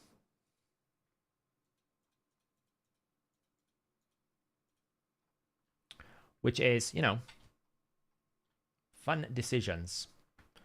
Fatalis, yes. We'll have to put Fatalis on the list. Let me make a little list on the left here. Champions to rank 6. Fatalis, sorry, not Fatalis.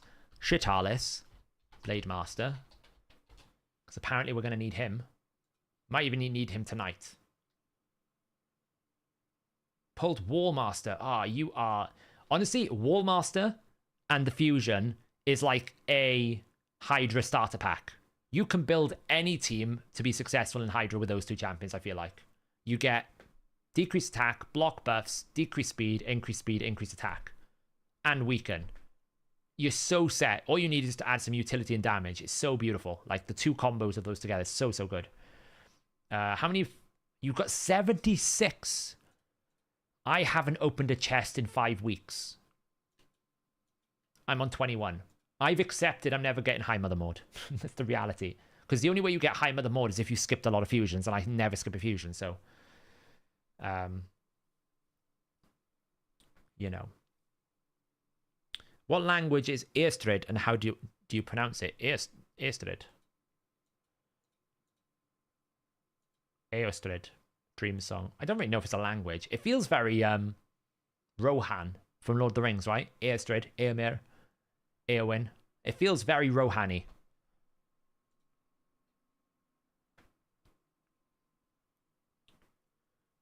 Yeah, it's probably like linked a little bit to Scotland, like that kind of Gaelic, Celtic, Irish, Scottish kind of language. Let me Google it actually. Aostrid name. No, Aostrid. It's a made-up name. There is an Estrid, which is of Norse origin, which means fair and beautiful goddess. And a variant of Old Norse is Astrid. So they've kind of... I think they've took Astrid, made it Estrid, and added an O. That's what I think they've done. So we're going to make Faultless. That's obvious. I feel like I need to make a hoarding up. Right? I feel like hoarding is gonna be the only answer for that stage 20. I think we lost the music. We did.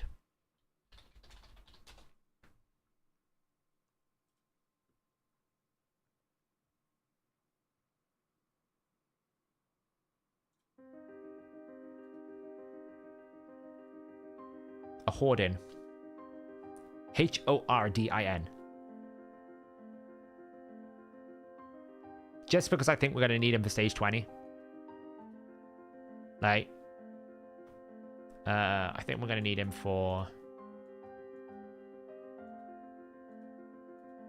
So this one, I think we're going to need him for this. Because I think the best way to do this is that with him.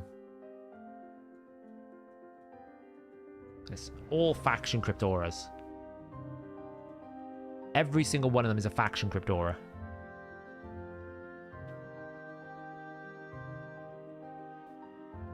Unless someone else can see a better damage dealer. Like, Excruciator is not going to help me because... I mean, that'll fully deplete a target's turn meter.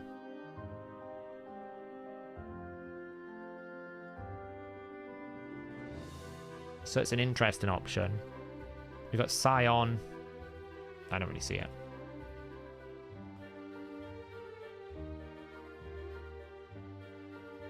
I mean, Arndulf, is he the damage dealing one? No, he's the CC one. Artemage is the other one. Misericord.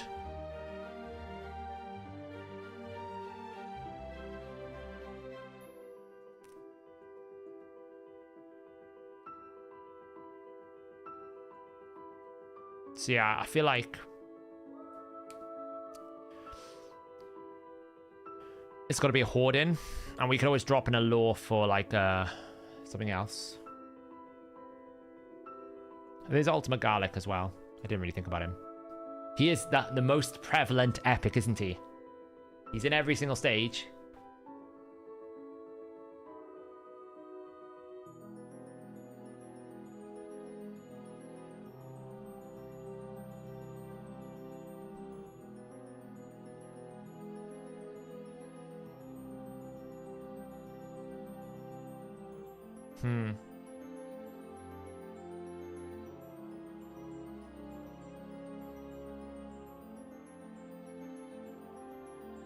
Yeah, I mean, this could do a lot of damage.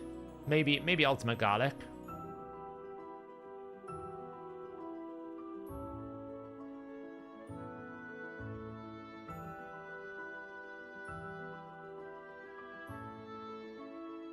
I feel like, you know, Archmage is also very good damage, right? Archmage will set us up with a good setup for damage and good CC.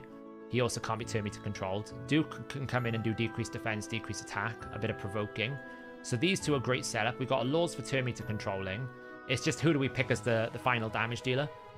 Do we go for a Hordin?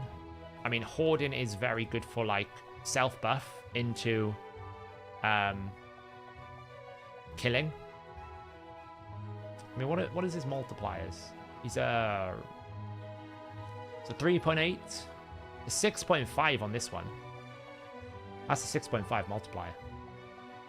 What his base attack is like.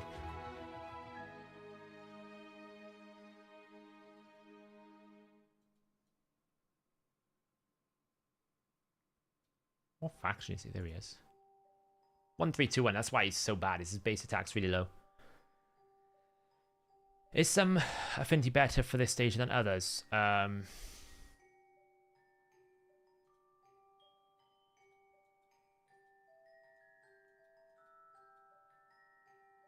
Well, Ashes got delayed because they decided to go to Unreal Engine 5. So they changed their game engine halfway through development, so that added a lot of delays. Eventually it'll come out in a billion years. So I think it's between one of these three. Now I'm leaning further away from Gerhard. He hits much harder than the rest. This hits really hard. The problem is it can't one-shot a Rotus. Whereas he's a double hit. He's also a double hit. So next question becomes, what do we have souls for?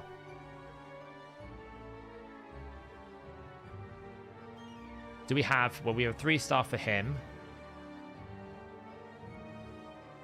3-star Grimskin, 3-star Skullcrusher.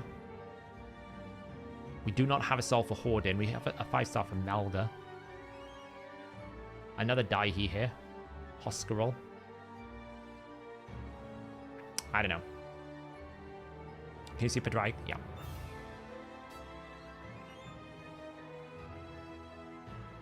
So I had this crazy idea with Pedrike that we were gonna make him damage. So I actually built him in damage. He doesn't do any damage. So don't do this mistake. He's rocking, you know, pretty good gear. I mean, I say damage. He's in fast gear more than anything else. I actually put an impulse set on him. I actually am experimenting with an impulse set on him because I managed to like ascend some speed boots and also got a double roll speed. So I put a spare impulse set on him. I figured it's not going to hurt, right? Because I still don't have, I think I still don't have it, protection rings. I have a protection ring and I have a protection banner now, I think, but I don't have a protection amulet. So once I get a protection amulet, Pedrike will go into protection potentially. I do like him on Relentless because it gives you more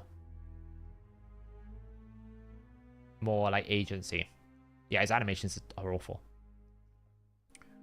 But yes, I've got him in basically 1-piece Relentless, 1-piece Reflex, just for a little bit of a chance. It's quite nice.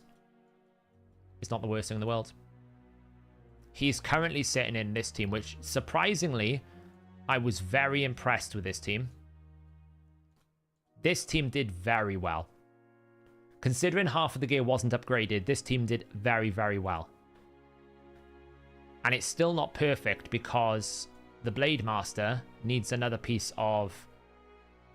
he needs another Merciless ring or Merciless banner. Once he gets... Oh, we got a Merciless banner. There we go. It's a bad one.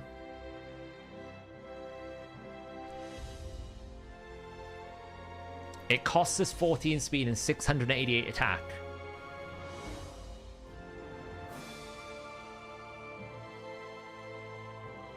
Okay.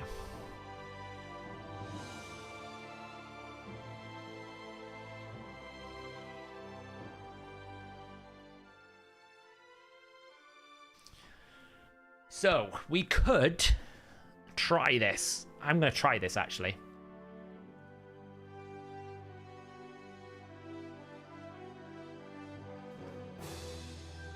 So it'll come down a little bit, right? So it'll give me, what, 85? So 35, 30, 40, 50, 30, 40, 40, 50, 50, 70, 70, 80, so 50. So we'll lose about 350 attack and 14 speed. So he will go slower. He'll be about 232 speed. But it would give us 4-piece Merciless, 4-piece Reflex. We're going to try this. We can always switch it back. We can always switch it back. Oh, my storage is full. Is these any good? That's a terrible ban. I don't know why I've kept that. Might need to restart the game. It's getting really laggy. Wow, these bans are terrible. I'm just going to restart the game a second because it's getting really laggy.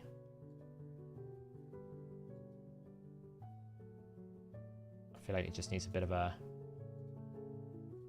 restart. There we go.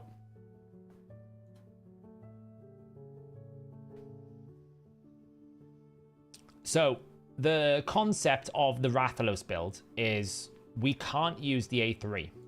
So because we can't use the A3, what is this news? Yeah, it's fine. What's this? Don't know. So because we can't use the A3, we want to actually maximize his A2 usage. So the concept of the build is to use both reflex. Why didn't it not change? There we go. To use reflex and merciless to constantly reduce the cooldown of his A2. So now he's going to be at like 6.9k attack, 347%. He's still really strong. To constantly use his A2 to basically power him down, so we always use A2 more regularly, as much as we can, more and more A2s. That's the idea. And then what we're doing in this team is we're using the decreased attack from Nekmothar to set up this so that this will be the HP burn. That's how it works. Now, I do still need to work on the Shamael build. I'm pretty sure Shamael might need a rebuild, but I think he might be alright because he's in... I think maybe I've already rebuilt him, I just never upgraded him properly. He's now at 230 speed, 270%. Yeah, he's fine now. He's just not fully upgraded because, you know, we need to upgrade this to rank 2. You can get more crit damage here. This needs dusting, really. Crit damage. No, apparently. So that needs work. We need to replace his boots with, you know, something else. It's disgusting that the boots at 5-star cost the same amount of dust.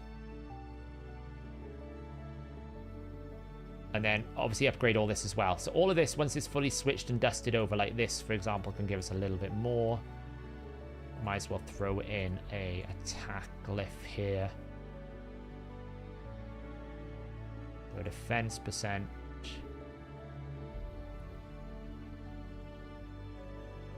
I'm not upgrading all of my glyphs at the moment because all of the ascension because we need it for missions. That's why I'm not doing anything beyond level 2 because I don't know if I'm going to need it for a mission. Like here we can get a little bit more attack as well.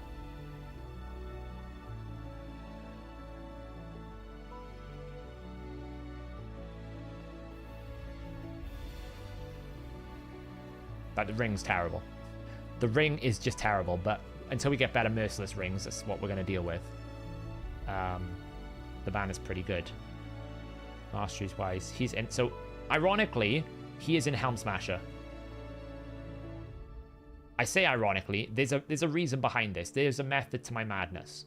The reason why he's in Helm Smasher is because we are actually trying to maximize the damage of his A1, not his A3.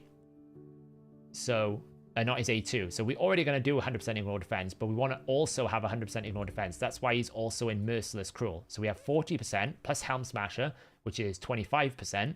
So we get to 65%. And we also have area bonuses now that are nearly at 25%. 20% here. So that's now 25 plus 18 is 35. Basic math. 35, 36, 37, 38. Plus another 5 on top of that. So 43 plus 40%. So we're at 83%. So when we A1, this is doing an 83% ignore defense. And you'll see the damage output of this now. Ugo is in cursed. And I probably need to rework the Kyoku build. Because at the moment, I think she's just in generic build. I think I might try to push her into cursed as well. At the moment, she's just in a fast, high damage build, but you can see like it needs crit rate on this ascension. So I might rebuild her into a hex build so that I get a second form of hex to try and improve the damage output. But we can play test the concept here of what this is meant to do. So we really want to kill the head on the left first because we are using a provoke set, which means that we are, you know, relying on Nekmothar's A1 and A2 to basically get provokes, which so far we've missed 2. So you see here, right, we've got 1 decrease attack so far, so it's not worth doing. But if I was to use this at the moment, I would get a burn on the left head, which I don't want to do, because we didn't get much luck with the Nekmothar. And we can start working on damage over here. Boost. We're going to have to restart this probably because we didn't get any provokes. She's meant to be able to resist that as well. She didn't do, so... Provoke. Oh man, he's still not provoked. So this is where the burn in. See it? The burn comes in. So I do have a HP burn champion. And it's kind of clever. But we are absolutely going to have to restart because we didn't get a single provoke.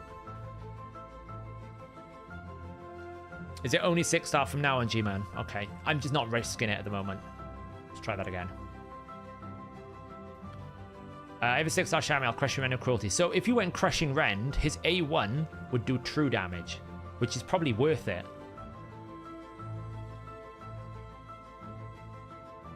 I did that wrong as well. I should have ally attack the left head.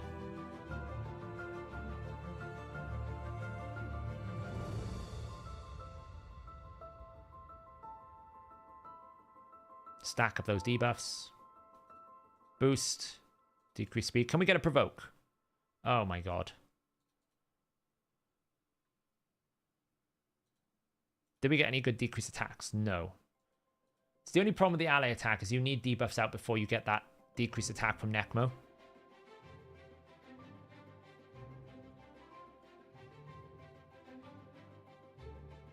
Boost.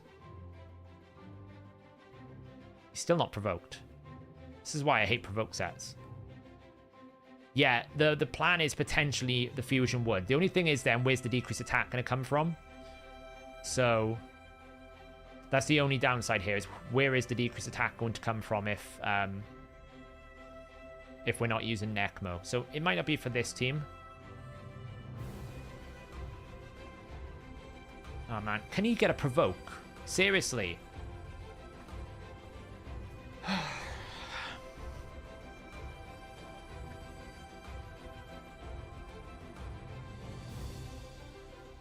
It's actually disgusting how little chance this is. She could, yeah, but it's better to set it up with... Like, what I should probably do is... we hit so many people.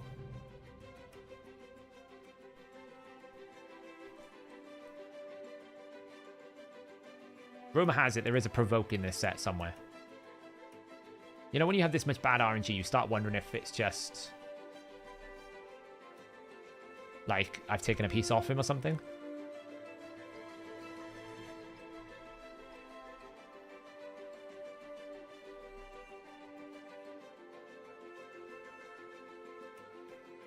Oh my god, he's still not provoked. I don't even understand how it's possible at this point.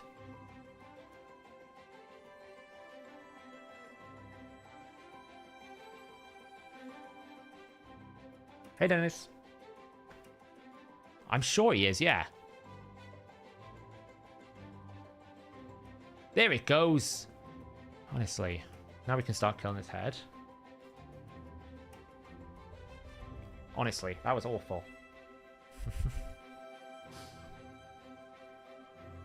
Pedrig is also not fully booked just yet. He's partially fully booked. I think I need one more cooldown on his A3. That here reduction. So the plan is now, with Rathalos, all we do is continuously A2 and A1 with the hope of basically reducing his cooldown of his A2 all the time so that we get lots and lots of those stars align moment.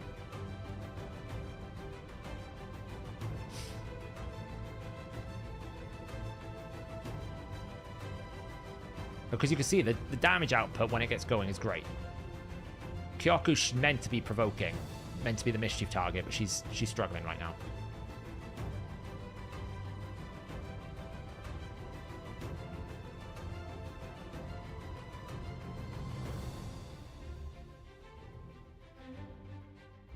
So I need to figure out a better speed to him with the Kyoku to get some more consistency. So like you can see, I'm only going to get a couple of burns out because of the turn.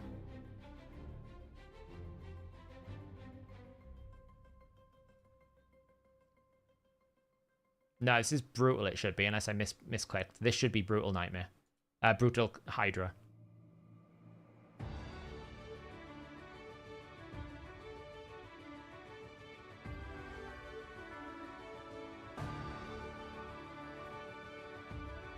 Normally, with an ally attacker, the provoke set is good enough.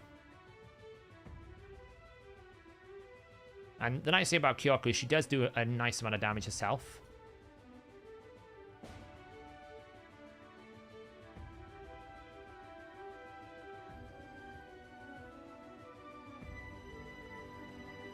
Go.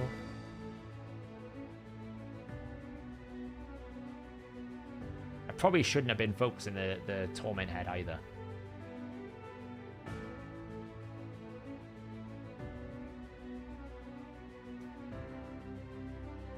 We're actually going to save this right now because I know I've got a 5-hit coming up.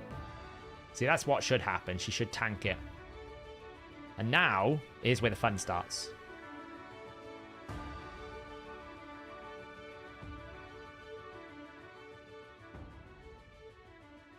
Because what we want to do is get weaken. The Kyoku can use the decapitation as a debuff. And then we do a cool 1 million. Now ideally we want to reset the turn meter of this decay head. But this is why I think I need to get another hex set in here. Because if I don't hex this head on the right, I can't target it. So having like a hex Kyoku I think is a good idea. Like here right now, I can't get a burnout because I don't have enough decreased attack. So I haven't got enough decreased attack and I haven't got the right consistency of the burns at the moment. But the idea is good. It does work when you get it set up properly.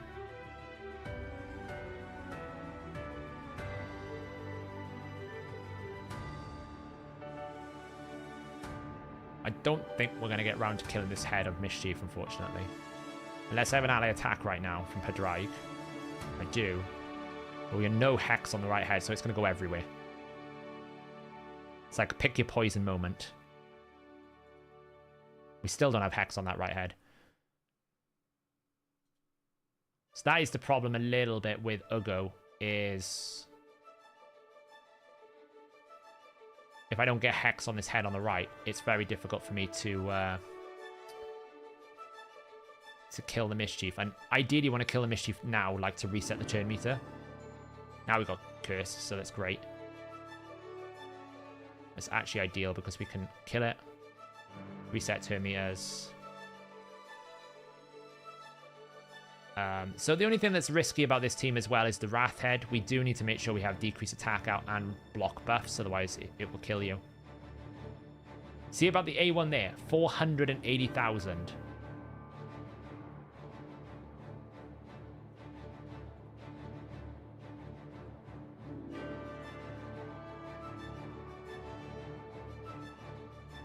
Now they attack.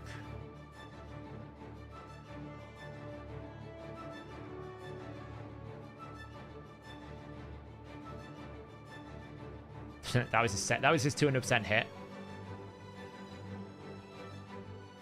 And of course, Nekmathar's weak affinity to the Wrathhead, which means increased attack, and he's going to have his buffs, so we could get one shot by the Wrathhead here.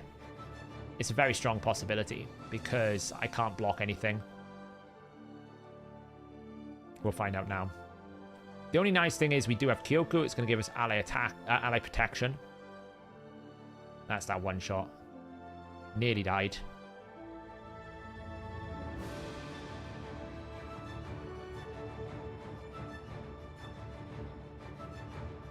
Like, this run has gone pretty badly. Why don't I use Rathalos as A3? Because he will become the mischief target, because it will give him increased crit damage, and I don't want that to happen. So we're not using it because of that factor. But what we are doing is putting him into a build where he's going to get his A2 back far more often. So you can see here I can do this. Weak hit. It's a shame. By the way, we still haven't had a provoke, I would like to add. On this head.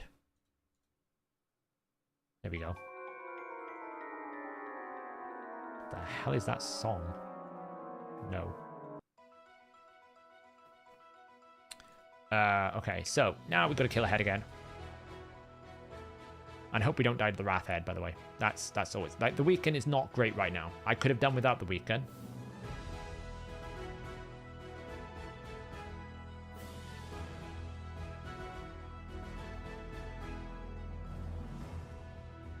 We'll see what happens here. What? We survived. Just about.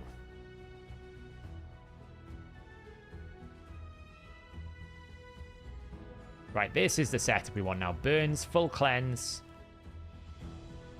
Let's whack you for some damage. Who doesn't have Hex? You don't have Hex.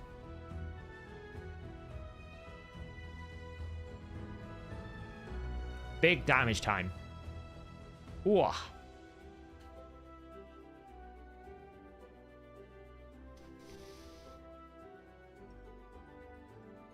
Yeah, I mean, I could put the Kyoku into Provoke and move the Nekmo into Hex. That is an option. It would require me to use the ally attack always on the Provoke head, but I'm kind of doing that anyway. Like you can see, I still haven't had a Provoke. So this is going to be a full cleanse, and I think I can do about it. Oh, the consumption is actually really handy there. That's going to give me a turn.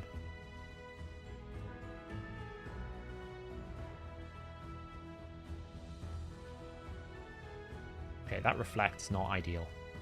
And honestly, the biggest failure of this team is Ugo. Because she's weak affinity to so many things. She is the main problem of this team. If I had an option, I would find someone other than Ugo. But being the way she is, it takes too long to get back around to her abilities. I almost died again. Because this Wrathhead.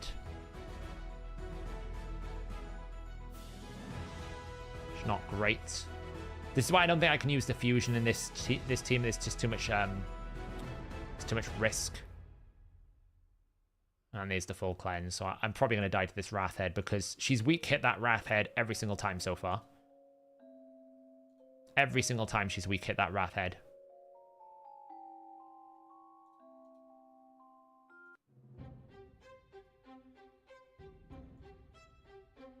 Get rid of that.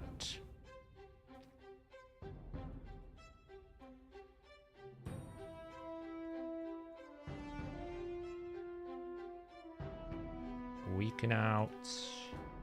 Leech. But it definitely feels like I need more Hex, I need a better decrease attack, and I need more block buffs controlling this team. But you can see, even with those issues, and like the different challenges we've got here, we're still putting out good damage per turn, even when we lose the Torment buff. And we haven't had the moment yet that I'm waiting for with Rathalos, which is the Stars Align moment. When we actually get a 200% on a decapitated head with the burnout. Because we're not you can see the burn is never consistent.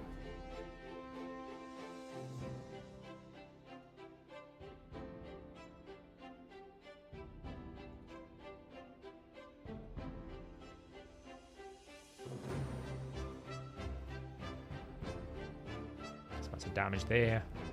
So this is why, by the way, you're about to see, this is why I have Crushing Rend and Ignore Defense sets. Because I can target the Head of Suffering with my Shamael and do 400,000 damage. If he didn't have the Ignore Defense sets, that's doing like 100,000 damage. So whilst I don't need it for his A2, it massively improves his it massively improves his A1 damage. Not his counterattack, his just A1 damage normally. I hate provokes, honestly. Suffering's back. Provoke's gonna ruin me.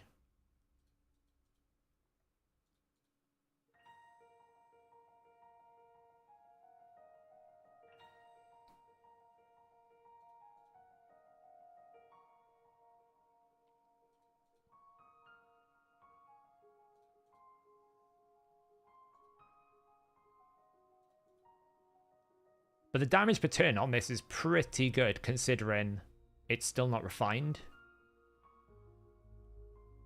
Yeah, he Torment's back. Just kill him.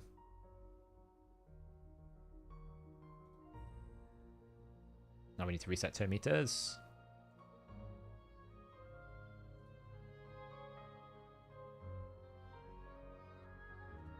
Maybe as well, trying to get a debuff extender in here could be interesting. I don't know if that's possible.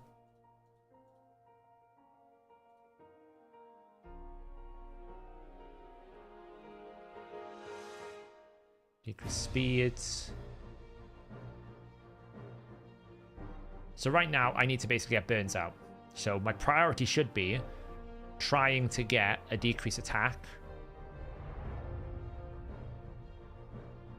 on all the heads. So we got it on one on the left, but not one on the right. It's fine, I can burn. I've got a target now for the Mischief Head.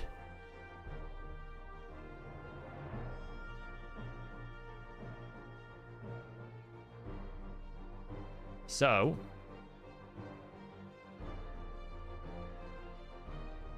hopefully we've got the 200% marker. This could be the first Stars Align moment. Is it going to be the Stars Align moment? Ooh. 4.2 million. 4.2 million. Yeah, it's where you need a second Mikage.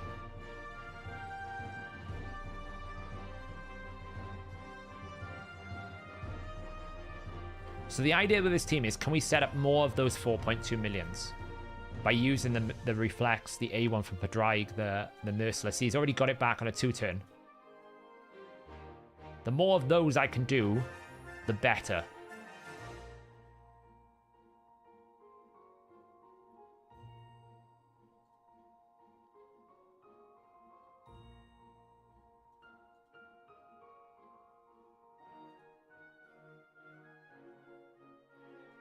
So yeah, I don't know the best solution at the moment for the balance of this team. It could be that I need to move Provoke over to Kyoko and put Necmo in Hex just to get more consistent Hex out. I'd love I don't know if Necmo's got like, we can end it here just so you can see the turns.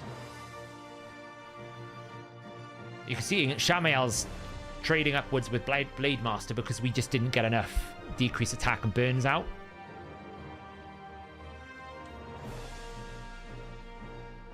So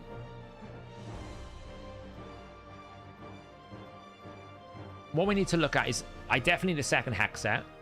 I definitely need more decrease attack, and I definitely need to get that balance right between getting the decrease attack into the burn. If I can get that more consistent, then it can work well. So one of the things I should check first is, does Nekmothar... I really hate it doesn't show up on recent here. Does Mr. Nekmothar have... No. So the first thing I should do is get Master Hexer. That's immediately the first thing I should do. because that will help me extend the decrease attack. In terms of the other things that I was thinking about, which was decrease in debuff, increased debuff duration.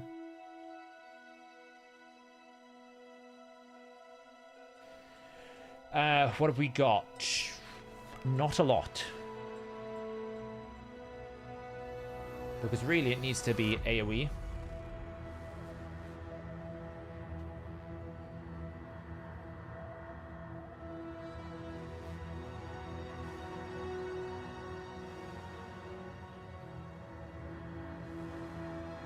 So from a point of view, we've basically got this.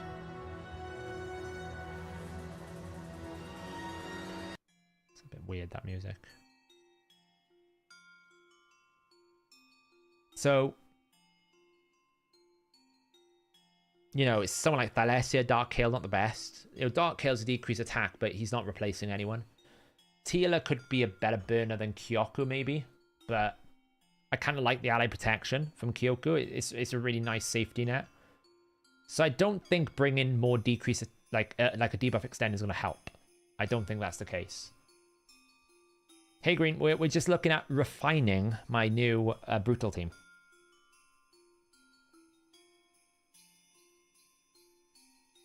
No. Whisper's much harder to build. Rathalos is just not in the right window. When you see this team work with the right window, it'll be really good. I mean, Gwendolyn, what does Gwendolyn do?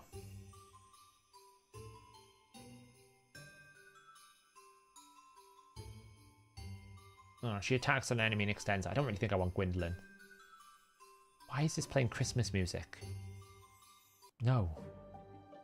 Weird. So, I think the first thing I should do is chase that last mastery, right? Where is he gone?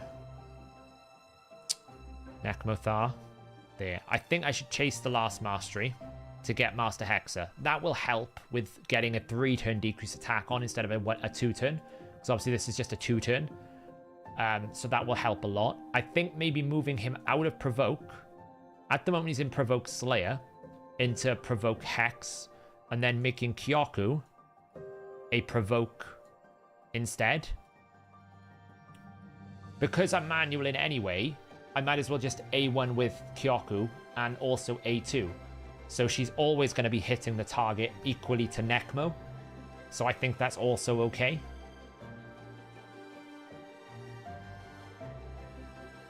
Yeah, exactly. Sniper as well. She is at the moment, counterattack.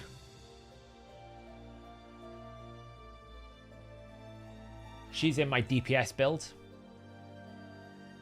But I could build her for lasting gifts as well to try and extend her own buffs. Now, the risk we've got with Kyoku is we can't put Kyoku in Master Hexer because she might end up placing a 3-turn decrease attack instead of a 2 and then not getting the HP burn. So whilst Nekmo can get it, she can't. So she can't really go for the Master Hexer, which is probably why I've put her down into this position. Instead. So yeah, I think that's the way to go. Basically, maneuver him over, get Master Hexer and Sniper, and then maneuver Kyoku. Let's do it now. Actually, I think it's worth doing. I think it's worth doing. So let's find Nekmo. Let's just unlock him a second, and let's find Kyoku. Let's bring Kyoku, and let me just zoom this out a little bit so I can see what I'm doing. Optimize, reset. So we're going to go damage mode on the A2. Configure, don't include anyone from these. Battle, we're going to be picking Hydra. Brutal. I have like 3% decreased defense. Weaken. Stats. So I want like as fast as I can, really. So we'll go with 270. Like, how fast is Nekmo? He's 267. The only downside is Nekmo is currently the leader, And I normally boost the Provoker into the leader. So that's the only thing to worry about, is if she's not getting as many turns. We might have to put her in the lead.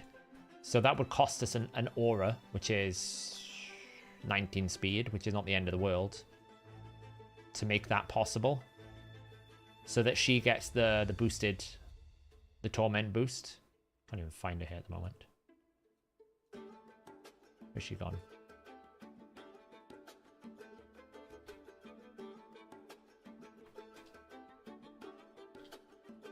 But we would get defense aura.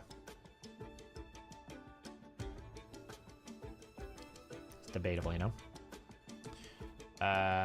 So we need 310.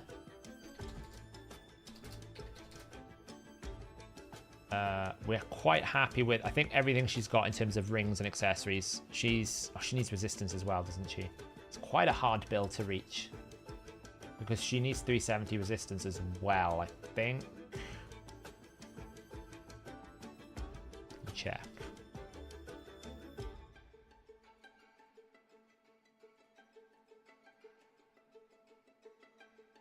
Wow, she needs 450 resistance on top of that.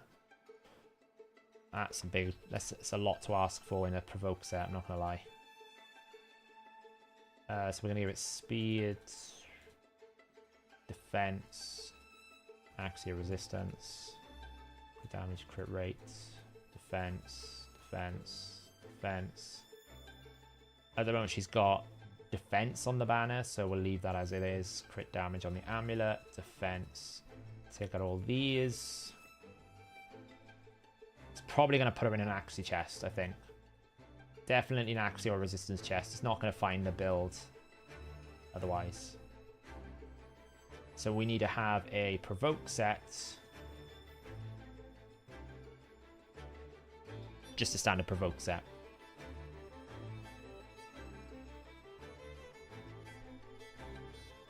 Don't have many glyphs, that's the problem, but we can probably push this to 10 and 10 to make it up. 5. Alright, let's see what I can find. Yes, not fast enough. It's too fast. Okay, 260. I'm both, but mostly number pad. That's not fast enough. 250. I don't really want to go any slower than 250.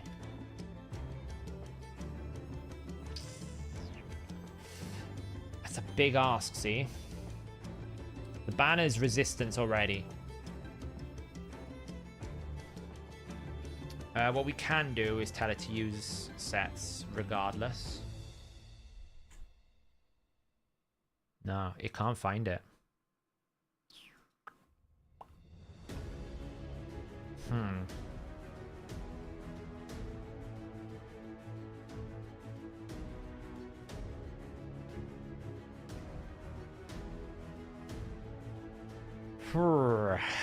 Okay, I don't really want to do this.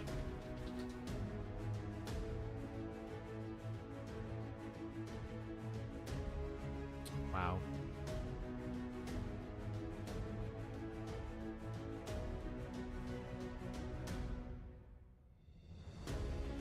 Is my provoke set's really that bad? Oh, we got one.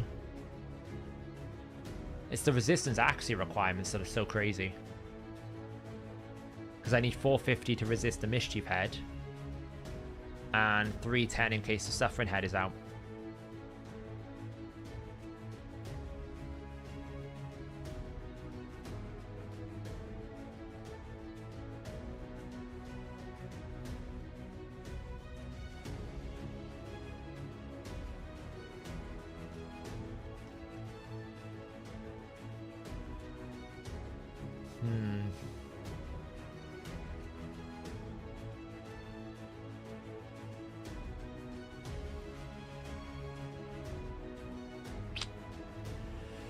It's risky. I mean, the banners is... I mean, it would help if obviously I switched the banner over to an Axia resistance.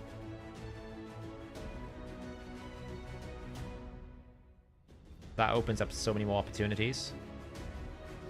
I could probably push it back up to 250 then.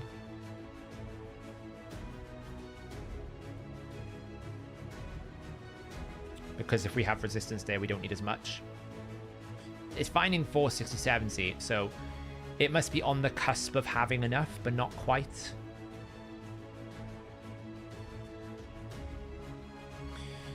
Let's try, as people said, balance mode. 100% crit rate. High priority, but no minimum speed, and see what it finds.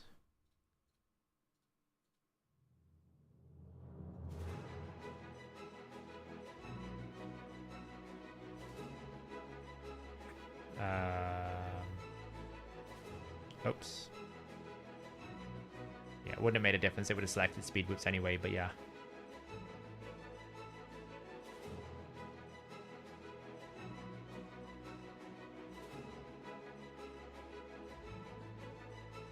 So it's less damage, but more speed that way. If I still want some damage, I can put a little bit of priority and crit damage here.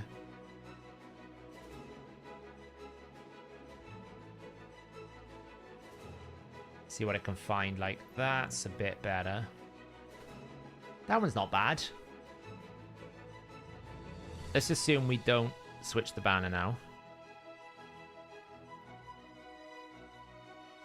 Can it do it without switching the banner?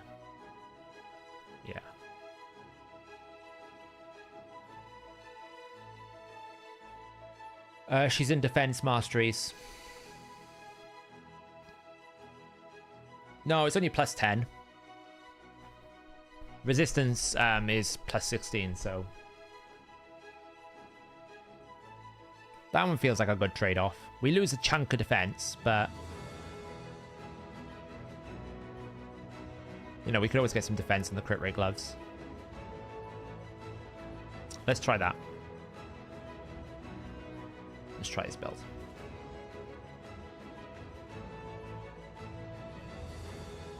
Okay, so let's go and find the provoke piece first.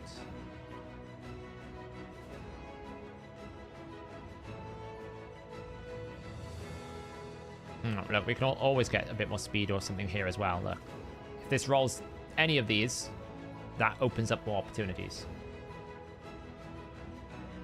which is great. So we have got a Kaj of the Rye. That's just got us another 6 speed, which is great. Take off Kaj of the Rye. Necmo. Oh, there's also a Righteous Piece down here, so let's grab that first. From you. Which is going to be crit rate. Alright, well, that's interesting. It's not the end of the world, but let's take this up. Maybe it gives us... okay, it gives us nothing, but hey. You win some, you lose some. We go back up to provoke.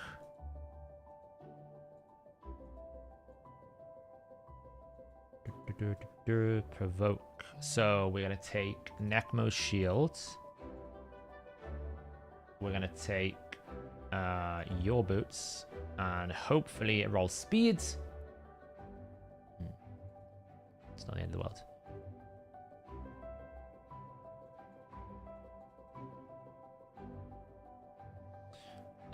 Those roll pretty well, though. I've run out of space, have I? Let's just sell. Oh, look at that. That's a sell.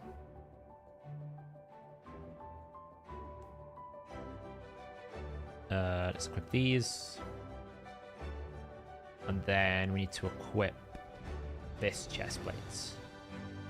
But first we need to sell something, so let's just sell something in Avenging, which is probably going to be that one. So that we can equip this. Alright, so... do we need to find any resistance? Yeah, we need to put this. Oof. Not so oof.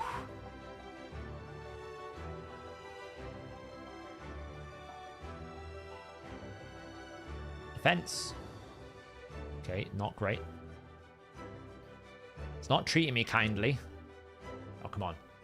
Oh, come on. That'll do. This should be defense. The game is not playing my way today. A little bit more resistance in here.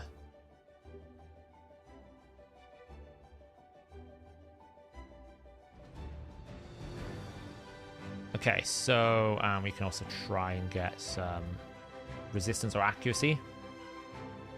It's not the best. So, where are we going to be at? Hydra. So 442, 329. So we're a little bit under the accuracy requirements, but that's only when the Suffering Head is out, so it's not too bad. We can work with that. Speed-wise, 250. It can go a lot faster, right? If this actually rolled speeds here. Like that. Yes, like that. Exactly like that. Oh. God, that was hype. Oh. That felt good. Exactly like that. We can get a bit more. We can glyph that a bit more. We can glyph more here.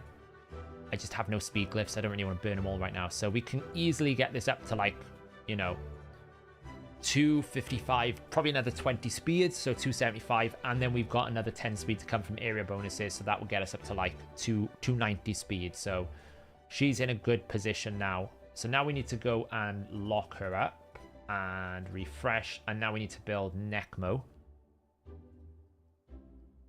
Now in terms of Necmo, he needs to go on a curse set, and right now he's wearing 2 pieces of Slayer with a pretty good, like that's not going to get much better than that. We've got him in Slayer, even though we don't have him in full damage, just because 20% turn meter every single time. So it's really, really good to have him in here. So all we need to do is basically keep him in the Slayer set, but we also just now want to move him over into a cursed set instead. So we're going to just require a cursed set. Take priority 3 away. Same stats. You see I pushed really high stats for this. Okay, so we don't get that, so we need to just take it down a notch.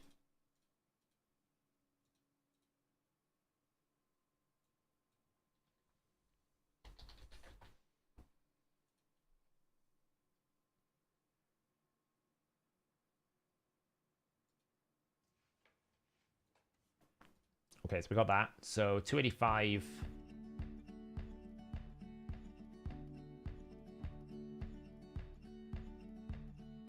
And let's just make sure we do this, just to see what it gives me. It's probably going to take it from Garrel, though, so...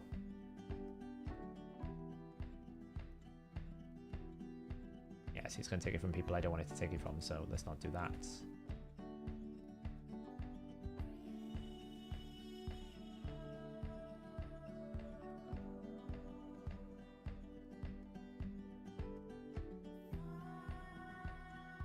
Okay, so we are going to have to take it from some people, so that's fine. All right, so let's see that build in action. So we're going to have to take these speed boots away. The Slayer. What do we got here? HP. What's this? HP. Was it this one? No. That one. Does this give me speed? Okay, well, we're 12 speed down. It's not the end of the world.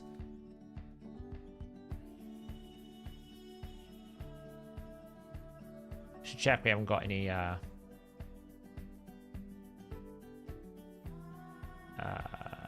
does Giant Slayer proc on Shamel's counterattacks? Yes.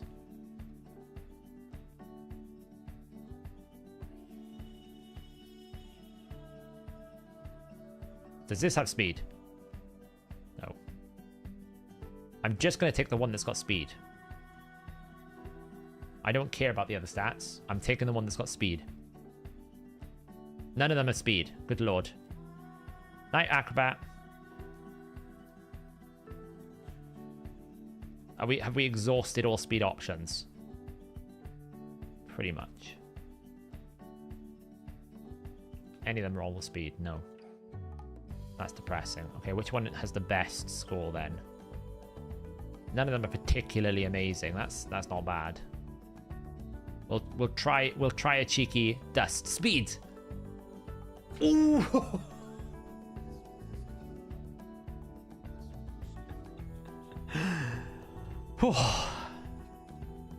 Gives you warm feelings inside, doesn't it?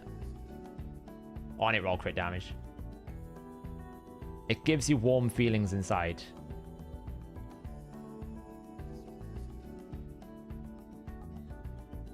Whew.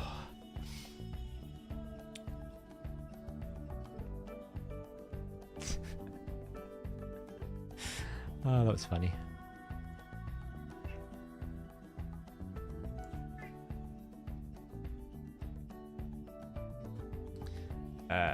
We need this. And take the Krisk Cursed Helm. And the gloves from you. Okay, we need to make some sails. We need to make some space.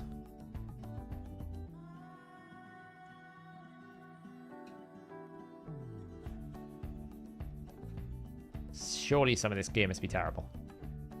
That looks alright. What about this one? That looks even better. How have I got bad gear? I just wanted to sell something that's rubbish. That's rubbish. It's probably better than it should have been, but it's gone. It's gone. Okay, good.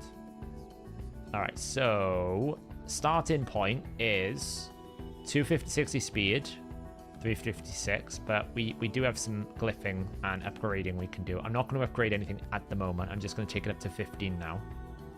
I was only doing bottom row because it was essential for the build. These can just go up to this and prep for another artifact enhancement because I finished all the artifact enhancements. Oh, that's roll really nice. So we'll just stage it for the next artifact enhancement, basically.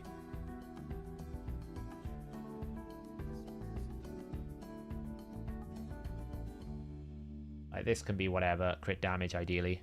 Attack will do. Just give it a single. Bit of this. What are you doing? Hello, cat. What? Hey, Richie. We are just refining my brutal Hydra team. It's pretty good. Obviously, we can glyph speed up still. That can still be upgraded. But now, that is a little bit better. So he's at 261, 361 speed. Now, really what I should do is go blast 200 masteries quickly just to get that Master Hexer. So let's just do that quickly. Just to... oops, not exit the game. Just to get that done. It won't take us long.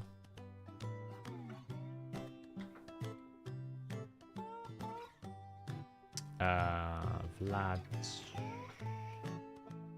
Necmo. Where is Necmo? What is this music? I have a cat on a mouse mat right now, so it's rather difficult to operate machinery. Literally on a mouse mat. See you later, sniper. Do I want to roll some gear for you? Maybe. I'm gonna put fear all over the place. I know, right? When are we gonna get better stagemen now? I do need to upgrade Faultless. We'll probably do that in a second. At some point, I gotta run masteries for all these, but the missions for Marius has kind of taken priority now with all my energy.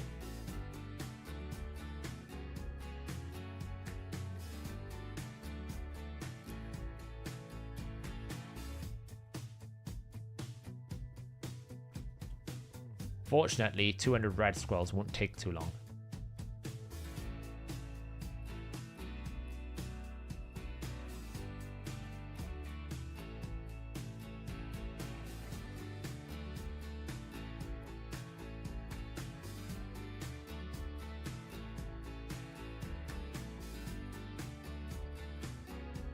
Wouldn't you rather give him more survivability instead of giving him these low stats?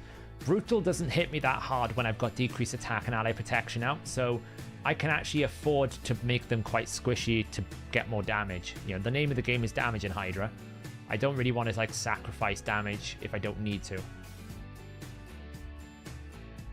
Yeah, I've just got this like desire to have like the first Maris video out.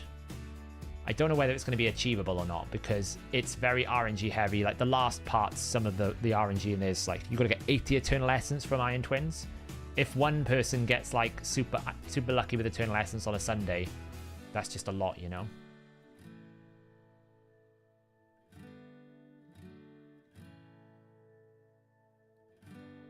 You'd probably fall behind at this phase anyway because it's got really nasty now. It's got very heavy on energy. Like, it took me about 15 to 17,000 energy just to get the chest plates.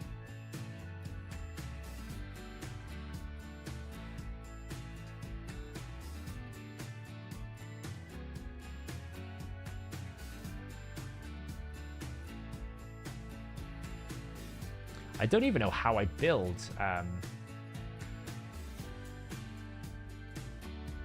Honestly, I'm not even sure how I would build Faultless. I guess just full damage. I don't think any particular sets are worthwhile. He probably has to go into like Merciless or Lethal. He'll just have my next best HP based damage gear, I guess. Probably quite a high HP pool for his shield so that he doesn't lose his shield. I wonder if... I need to check his coding actually. Will you stop rubbing up against... Wait. Come here. Come here. What are you doing? No, don't sit on the mouse.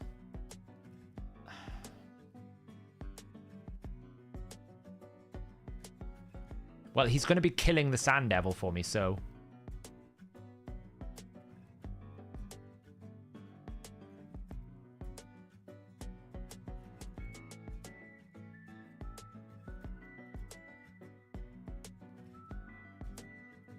She is clicking the mouse for me at the moment. She's just decided that she wants to lay all over the keyboard at the most inappropriate times.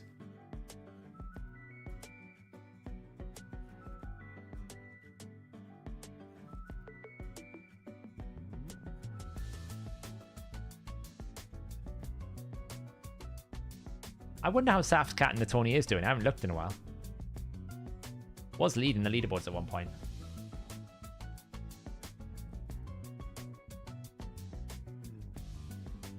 Vlad, the one-man wrecking ball. 106, only 100 to go.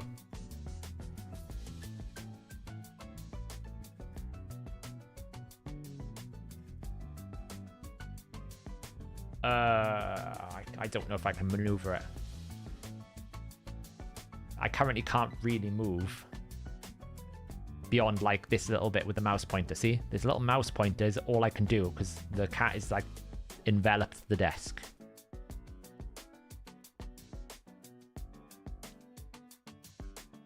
I don't know, someone just made an account called Saf's Cat. It's quite funny.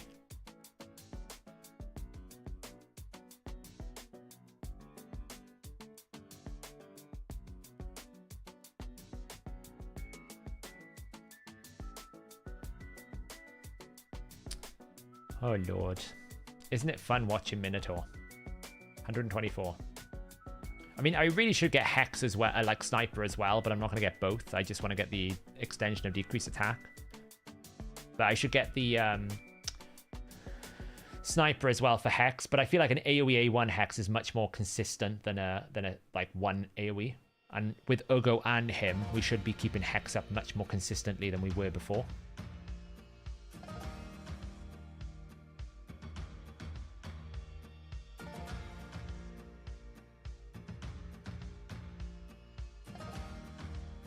Theoretically, anyway.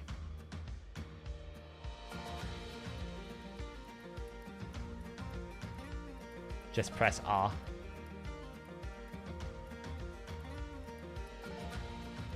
What's my cat's names? Trouble, Tinks, officially Tinks, but also Trouble, Terror, Monster, Monkey, Mayhem, Crazy, Chaos. Pretty much any name that describes a cat wanting to do what it wants to do. Anyone who's had a cat knows exactly what I'm saying. You don't decide what happens, the cat does. Whereas a dog will follow you around and look at you and follow your commands, the cat does not do that. The cat will do what it wants to do, whether you tell it to or not. If it wants to eat something, it shouldn't, it will. If it wants to lay on you, you don't have a choice. If it wants to be left alone, it will tell you.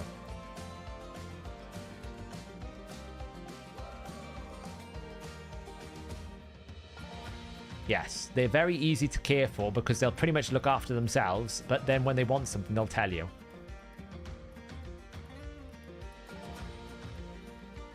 Okay, well, I guess we're now pressing R because we've lost use of the mouse.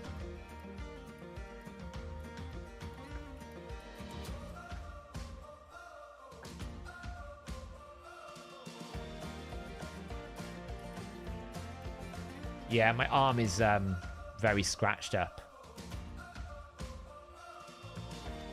If I don't wake up early enough in the morning for the cat, and I'm on my iPad or something, the nose butt is very targeted towards the iPad.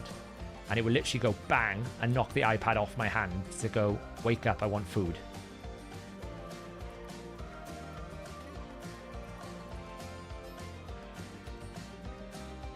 Yeah, that's true.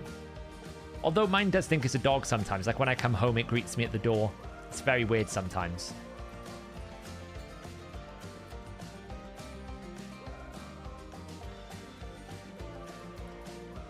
She's good, really. She's no problem. She has funny habits, though. Like, she will basically relocate her sleeping areas every couple of months for no apparent reason whatsoever. She stopped using the donut thing again now. She was using it for like 2 months, and then she stops for like 4 months, and then she'll use it again. Yeah, I just have the one. If I had 2, it would be terrible. We fight cats in the window here.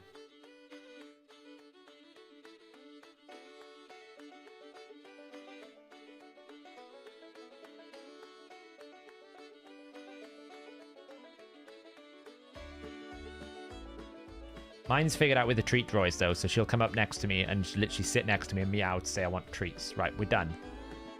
Okay, this is good. We can't really use the mouse, but we'll adapt. Oh, that's Uko. Not quite the right Ogryn Skinwalker we wanted. That's the one we wanted. Get Master Hexer. Yeah, there we go. Okay, cool. Okay, so I sort of can use the mouse. Don't worry about it. Claim an extra ancient shard there. Okay, so let's try this revised version of this brutal team. So same team. We've just moved Hex onto Kyoku. We've moved Provoke away. Sorry, we've moved Provoke onto Kyoku. We've moved Hex onto Nekmo. So we have 2 times the amount of Hex, but more Hex really consistently than we have had before. So all we have to do is make sure we always target A1 for the Provoke over here with Kyoku. Otherwise, we'll never get a Provoke, you know? Decrease speed out. Block buffs. There we go. Look, we've got Hex on everyone now. No Provoke yet.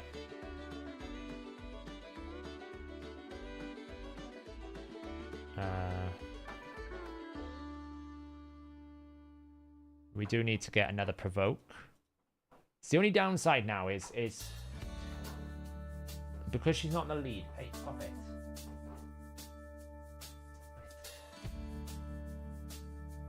She isn't going to get the boost, right? So we still haven't got a Provoke. So this one's probably just going to have to be a restart, I think. So we didn't get the Provoke. So this one's just a restart. Which you always have to with the startup. A little bit.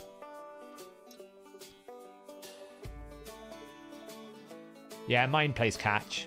The problem with mine, though, is she will, she'll play catch, but then she'll run to me towards the sofa, and then she'll put everything under the sofa.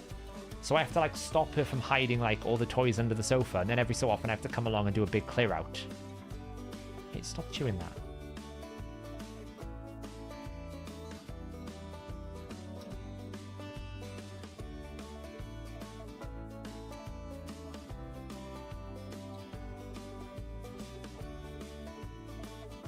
There we go, gonna provoke. Lovely. So now we just gotta kill this head as quickly as possible because don't want to do much. 500,000 A1. See, that's the difference between having good consistent HP burn or not. That before was doing 280,000. Now it's doing 500,000. And because we have more consistent hex, that should give us overall more damage. Like, we're already at 2 million damage. We haven't even taken a turn yet. It does take us a while to get like the mischief buffs up because we do need her to get like a lightning cage buff every now and then.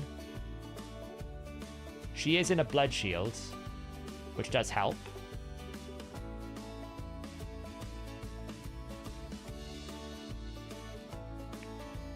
But this is why the provoke is not so much of a big issue, because we can just simply kill the head very, very quickly. Yeah, that was an A2.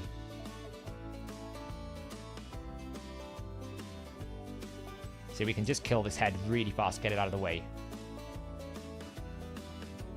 You've decided that's enough now, have you? Okay. Well, thank you for your visit. I appreciate it. Oh no, you've decided you just want to check the bowl out. Make sure you haven't missed anything.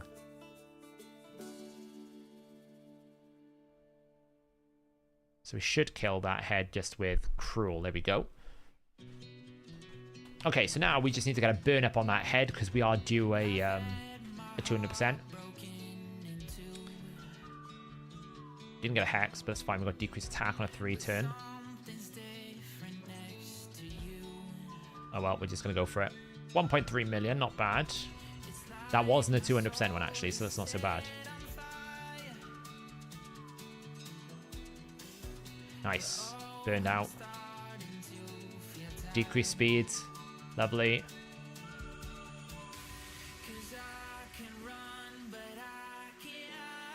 Bit of damage over here.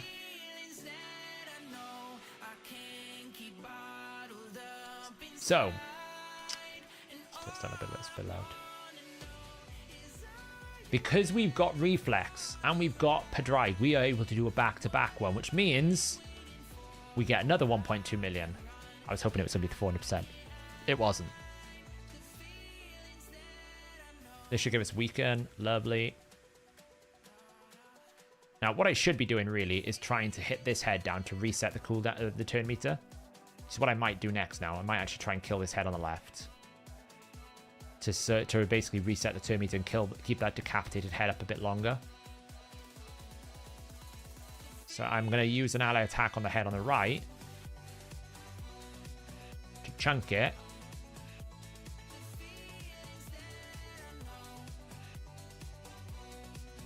Hopefully I can kill it before. Not quite.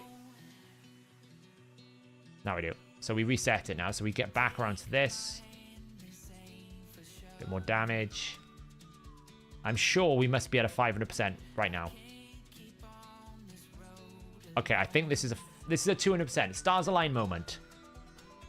2.7 billion on the left there. That 1A2 just added 5 million damage to my run. So if we can get more of those A2s, that's where this run starts becoming much stronger, because the longer these heads stay dead, the more damage we're going to do. So right now, I'm going to hold the A2 because we don't have any decreased attack out. I'm going to hold it. I'm just going to use the A1. Keep the damage rolling. 500,000 A1. Shamael. 700k A1 there. I should try and get a cursed hex on the right. Okay, so we do have a rat head. Not great. So I'm going to A1 here. Okay, we've got an extra turn. A1 again. Okay, we've got... I'm waiting because I know I'm going to burn next. And now I want an A2. Because I got A2, I can burn again. 1.2 million.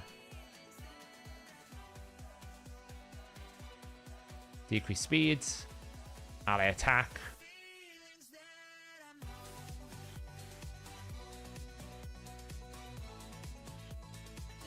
Repeat the attack again. Reset some cooldowns. More damage. And you can see already the change in performance by just moving a few things around. Hydra is one of those game modes where very small changes can have huge impact. Just moving so we have more consistent, just much more consistent Hex has made this team already do double the amount of damage it was doing at the last time. So now the challenge we got is, can we put Provoke on the Provoke head and get the Provoke head under control pretty quickly? So we're back to targeting this head. We got to Provoke instantly. Great. Awesome. That's great. So now we can hit this head here. We're in a good position with the Wrath head because he's got decreased attack and block buffs. As long as you've got decreased attack and block buffs, the Wrath head is not a problem. It never really is a problem, because look how much little damage he's going to do right now. It's when you don't have those two, then he's out of control.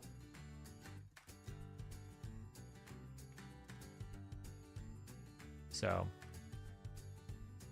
I'm not A3ing because I don't want to reduce. I actually don't want to use his A3 because I want him to reduce his A2 all the time. This build is all about A2. It's not about anything else. It's about him A2ing constantly all the time. So I don't want to ever build anything that is going to reduce the effectiveness of that A2. Which means don't use the A3 at all, because I could end up resetting the cooldown of the A3. Which I don't want to do. I always want to get back to his A2 as many times as I can. I actually made a mistake there because I targeted the wrong head. I should have been targeting this head. See what I mean? That is just far more effective than using an A3.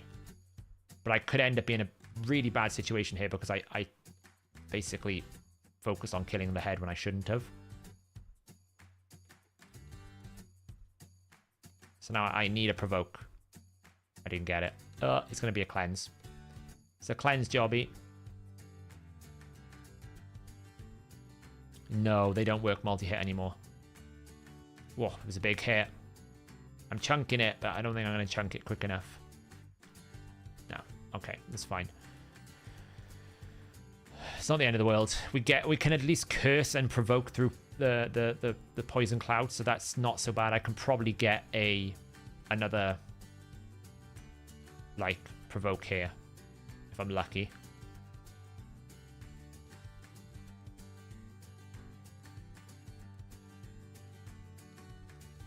Might as well still get the block debuffs out. Slow that down. Just gotta wait for a turn, basically. There we go.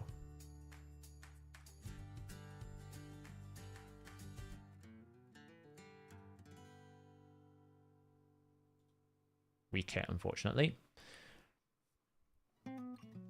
Get some target here. Provokes out, lovely.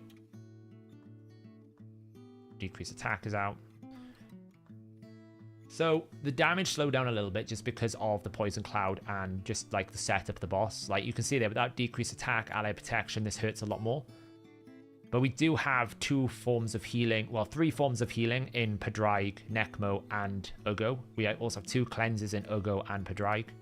And Padraig is also going to give like some defense buffs to the right people. So generally,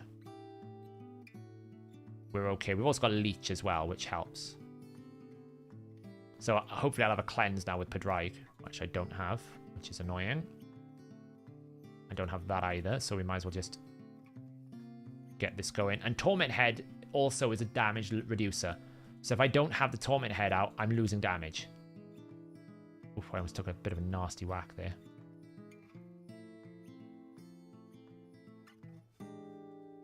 So whenever the Torment Head is out, I increase my damage output naturally because I'm attacking a head. That's going to give me turn meter. Now we can cleanse.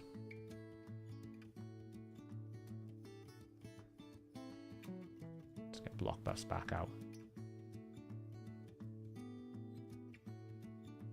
Right, back into control. He's consumed. That's fine. We can burn. We actually didn't land the burn there, which was unfortunate. But hey, it happens.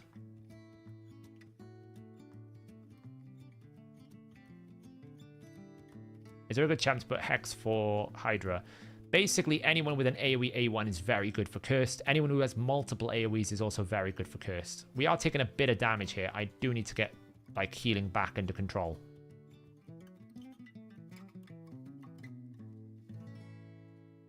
The continuous heal should help here.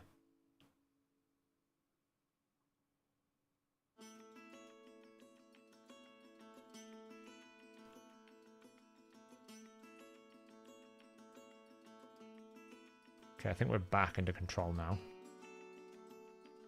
Just do that to heal up. Lovely. Boom. Big hit. Boost everyone up. We've not really had any uptime on decapitated heads right now just because of the bad luck we did get. And this poison cloud head is dumping tons of poisons on me, which doesn't help. But yeah, AoEs is really, really good for it.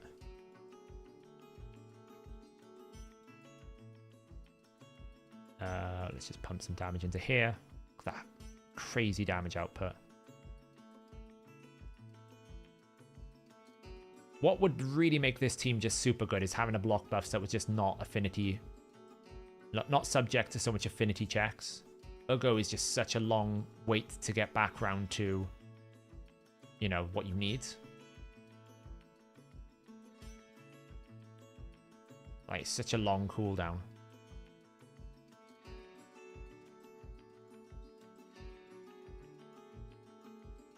I'll show the builds after.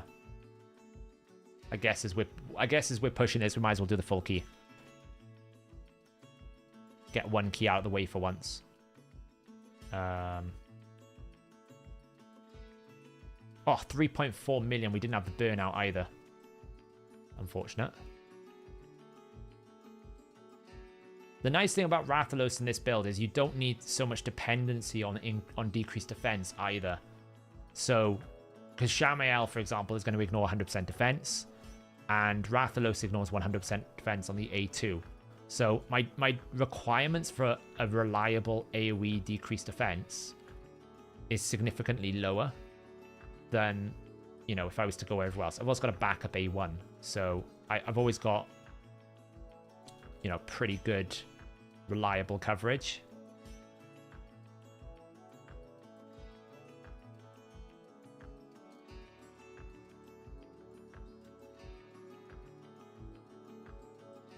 You can see the damage is ramping now.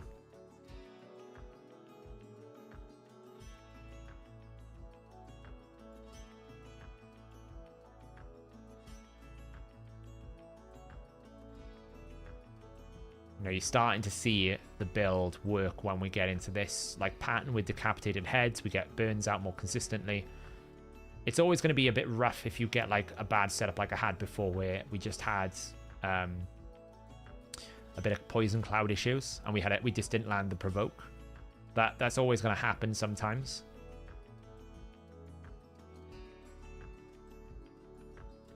Normally, as long as you have one head you can hit. Like here, for example, I need to hit this head over here. Didn't get a provoke. So we'll probably get a cleanse here just because we haven't been able to get it under control. I will try and ally attack it if I can. I don't. So we're probably going to end up just getting a provoke. So at this point now, I might as well just start saving my debuffs. But it's not the end of the world if it cleanses, because there's nothing really scary out. There's no poison cloud head. There's no wrath head. So, you know, if we get it, we get it. If not, it's not the end of the world. Another 2 million. Like here, I'm not going to AoE unless I can get the provoke. Yeah, I couldn't, so it's not worth AoEing right now. I might as well wait for that, and now I can use all the effects. So I can put things back into decreased speed. Block buffs, decreased defense. So as long as you manage your time, manage it carefully and get it back up at the right time, you're normally okay. Like I should have targeted the head on the left there. That was a mistake. But I'm far less concerned about getting a provoke right now because the big cleanse is gone. At best, it's going to do a single target cleanse. And this setup here is probably the best head setup. Torment head for my Shamael, Wrath and Suffering because I don't really care about the mechanics that they do. And then the Provoke head is manageable, it's serviceable. I can just kill the Provoke head very quickly. It'll single target something here now, but by now I've got it under good enough control that I can probably rotate back around and get a good Provoke on it in time. There it is. So now we're probably under control. And even if I didn't get the provoke there, I would have had it in time for the next one. Now, the only thing I do need to be careful of is I can't use Rathalos's A2 until we get rid of that reflect buff, because I will end up killing myself. So now I can't actually do anything with his A2 for a while. I have to basically avoid A2 until that reflect buff is gone, which is a bit annoying. How do you survive past like 1-3-5 turns? I get devoured so fast. Because I have a lot of single target burst.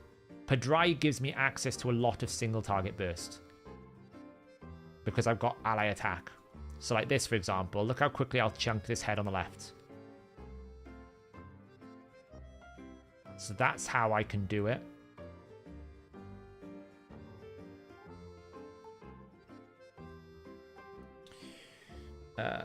Is there a reason this Frost Spider on hard 120 isn't getting HP burned when I have 433 accuracy? You need the accuracy plus the level, Reaper. So whatever your accuracy is plus your level, that's what you need to make it work.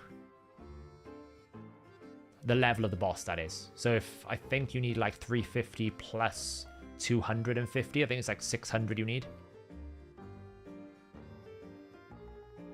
What's your opinion on Secret and Provoke set? It doesn't need to be Provoke set, he already provokes. I'd rather him just go a lot faster than force to Provoke set.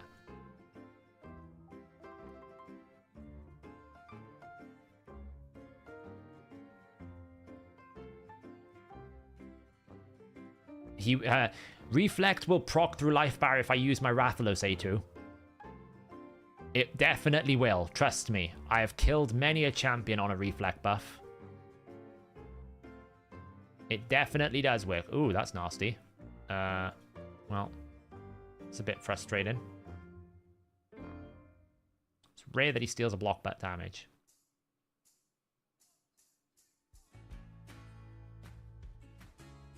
Make sure he can't spread that. There we go. Now we can use his abilities.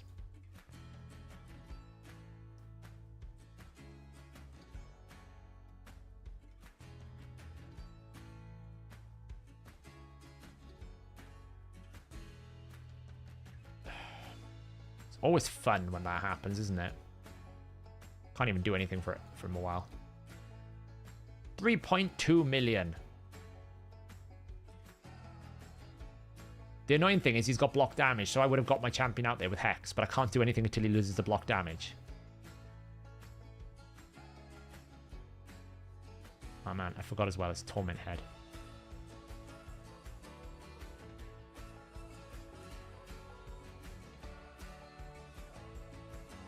Can we lose the block damage? Thank you. Oh, he's just put 2-turn block damage on the Wrath Head. Are you serious? Sometimes, honestly, sometimes this game just traumatizes me.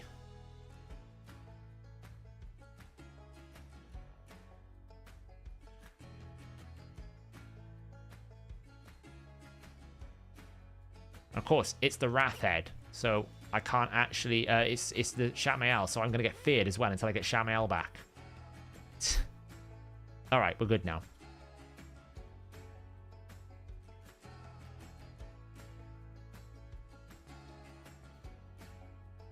Two turns it's going to take me to get rid of that. Gotta love it, haven't you? Well, he died.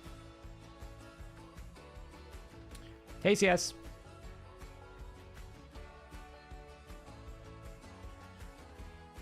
Nice. Use attack. Lovely. Burn it all up. Lovely. Set up the Rathalos. Set it all up and knock it all down. Are we ready for it? I think there's another Stars Align moment coming. Not for the Wrath Head, because the Wrath Head is just blocking all damage. But 1.2 million, not quite. We weren't quite ready there with the Stars Align moment. Nearly.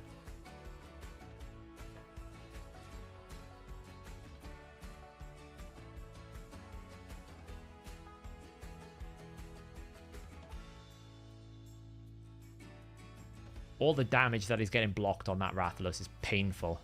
On the Wrath Head, sorry. It's painful. This is brutal. Yeah, it's actually scary running the Garrel into it because sometimes you can't even stop it. It just, because if you get provoked and everything, you just like stop attacking. Just change form. Garrel, stop killing yourself. Yeah, Grand Oak is, honestly, the first time I used him, I hadn't booked him and it was quite weak. The books are massive on him.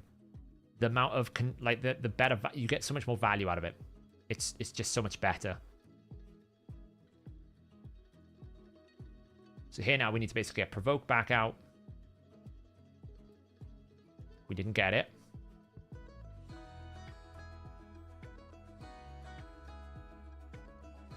I think that was a 200% hit.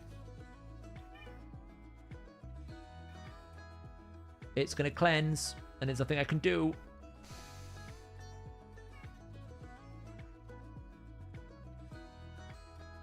On the bright side, we can finally start damaging the Wrath Head. It's only taken us like 2 turns.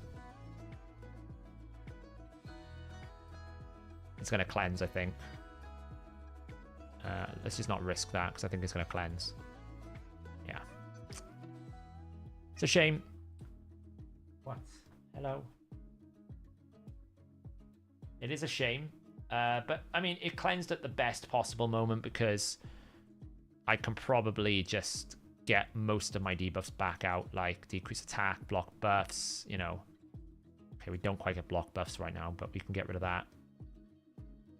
Let's just A1 that for now. Just want to try and get some control. I don't want to artificially accelerate it too much. No, we're not provoking yet.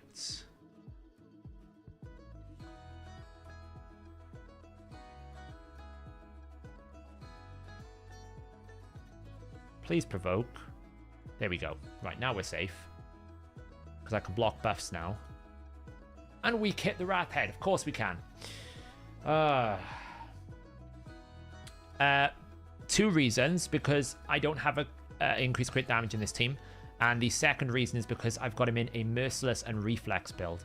Which means I want him to always be doing A2s. So I'm trying to reduce the A2 cooldown a lot. If I use the A3, then it will reduce the A3 cooldown, which I don't want to do.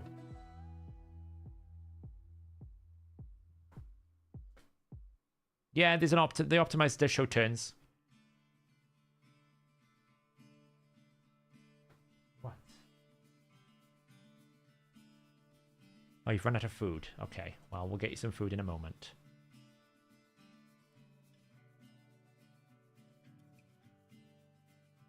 It'll be less damage, but it's still worth it. That chunk of damage. Oh, we didn't. Okay, well, we can't use...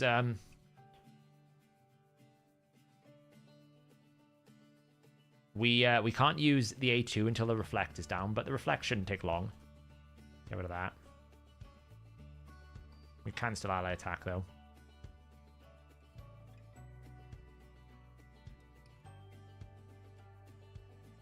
And burn some turn meter.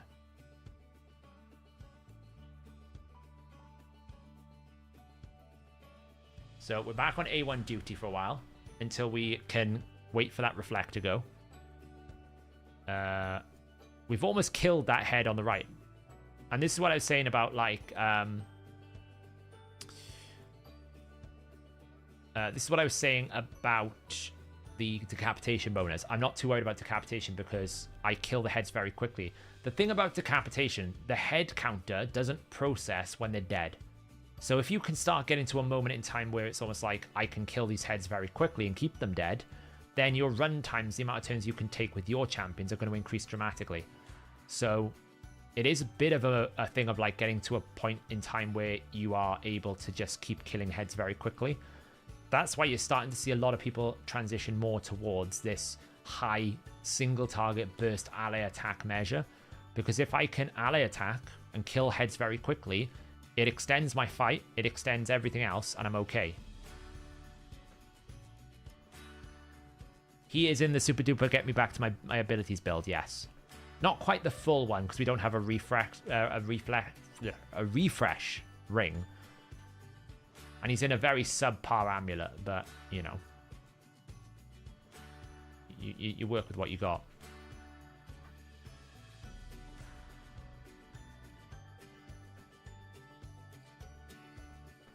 I'm very pleasantly surprised with Kyoku in Hydra. I'm surprised by how effective this is. What? Some food now.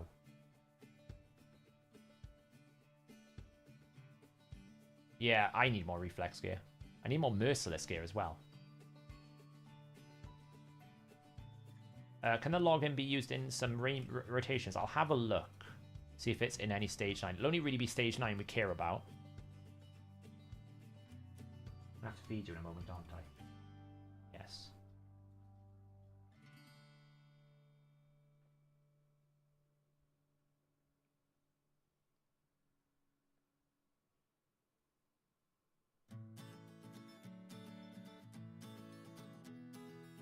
I'll feed the cat in a moment.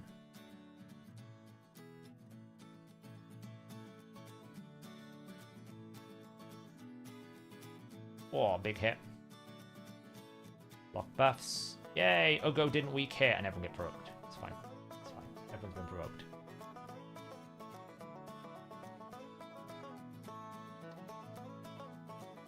We survived.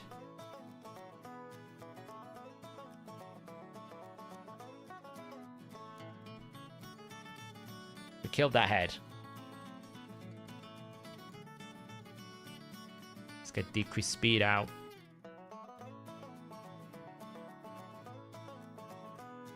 Let's get weaken out on here.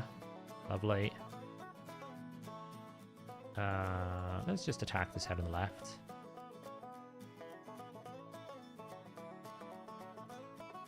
Lovely. Nice 400 A1.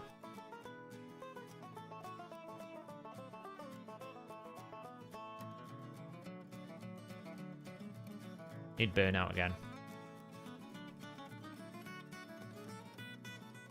Not quite yet. One more turn.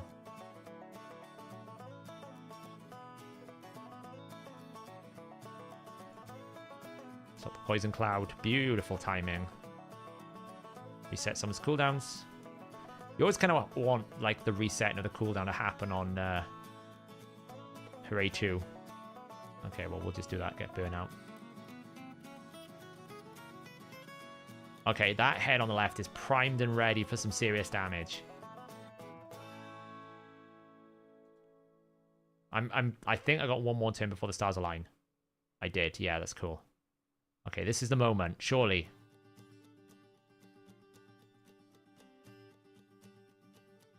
Yeah, whatever. We don't care. Oh, there it was. 2 million A1. 2 million A1. That could have been an A3. A2, but it wasn't quite. Even his A1s are pumping out 2 million damage. It's nuts.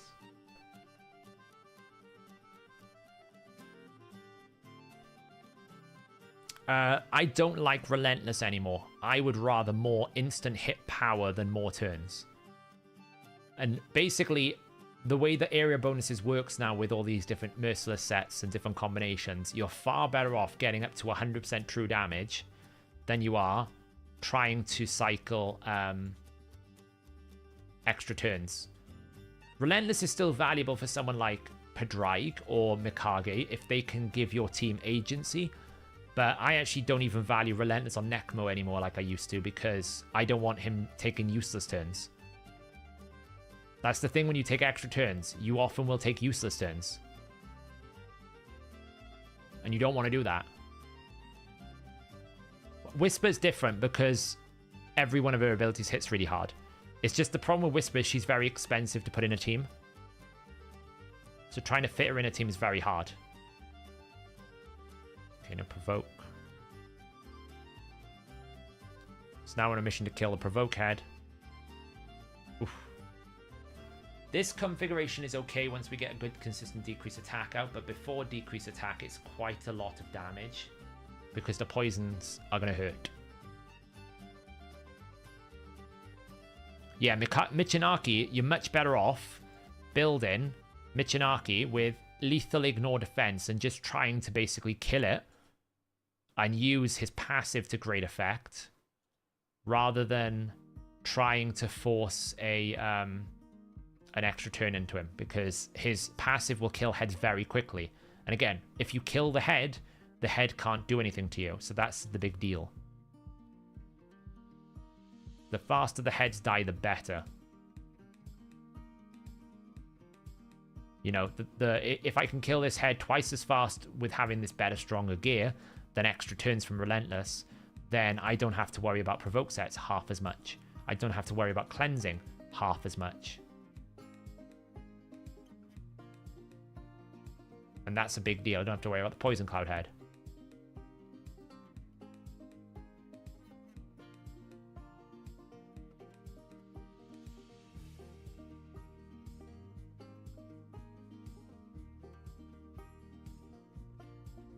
Oof. That was a 200% hit. So you see what I mean? I've killed that head before it's even got round to a second turn. It gets 2 turns at most and it dies. That's its limit. That's all it's allowed to have. 2 turns and I kill it. And then once that head is dead, now I've got good access to good damage. I can ally attack that head for massive damage. And because I've got decreased defense and weaken and decreased attack all on my A1s, it increases the value of the ally attack massively, because it means that my ally attack is basically setting up all of my different abilities. It's a shame that was only on a 1-turn cooldown, not a 2-turn cooldown for the decreased attack, but hey. And Pedrig's A1 has probably been quietly in the background, just resetting everyone's abilities constantly.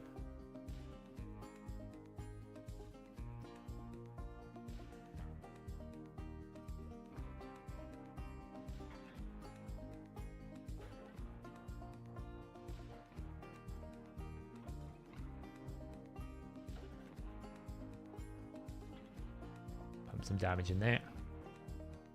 A bit more damage.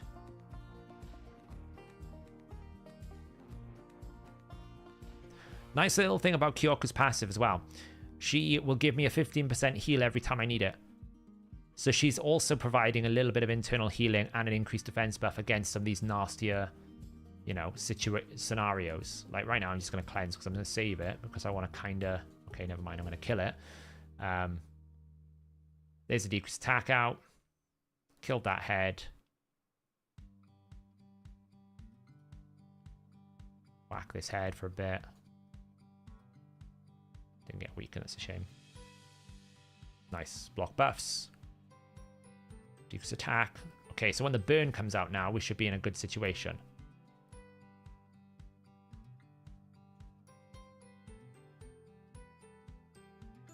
Theoretically.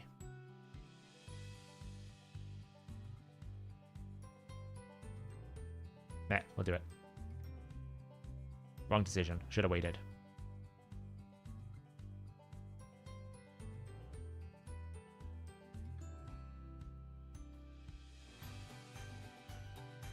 Well, this key did 330 million or 350 million last week. It could have gone further, but I got my Rathalos killed, which was stupid. And the Rathalos wasn't in the build that he's in right now, and we also had like unupgraded equipment, so the Shamael didn't even have like 16 gloves, so I've boosted the Shamael's damage quite a lot. So this could comfortably go, I think this could go 400 million in the right setup. The right set of RNG, this can easily go 400 million.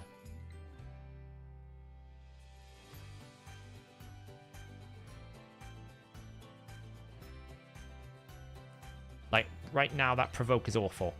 That provoke is terrible because I've got everything I need to basically... Oh, I've got to cleanse, thank the Lord. We have, I think, a Stars Align moment. Not quite. Let's see if we can... Look how little damage that did. Absolutely nothing to me because I got a shield and I got everything up. Let's set up this head now.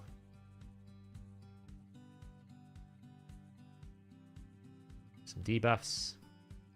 Block buffs. Okay, stars align. No, not quite. We didn't have... You can never keep track of the 200% boost.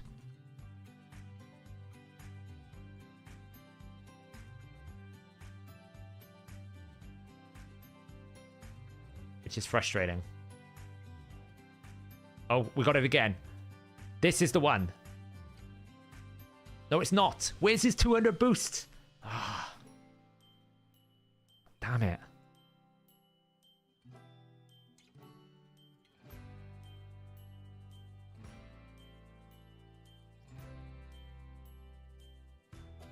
See how he's... That Helm Smasher proc there just gave me a 464,000 hit on the Head of Suffering, the highest defense. That's why I've got him in Crushing Ren, why I've got him in Merciless, Cruel, and Helm Smasher. Because actually it's substantial amounts of damage.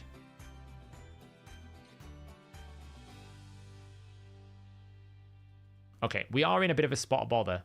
Kyoku's going to get consumed during the Provoke Head and the Head of Wrath, so... There's a very strong possibility that the next 20 turns are going to kill me. So I'm holding everything. Because I'm going to have to. Because this could be really nasty.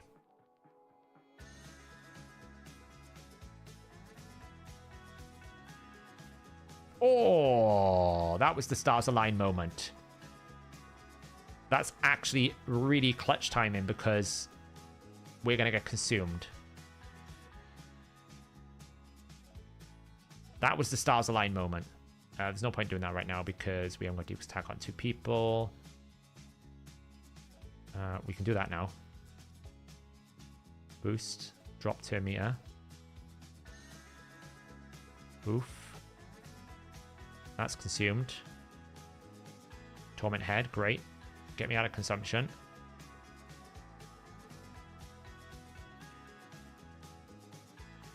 Nice.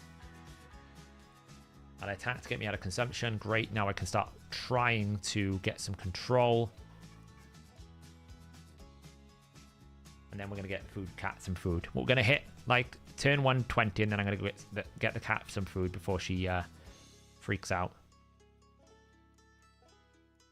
That's fine. You can cleanse that. Reset. Duke's attack.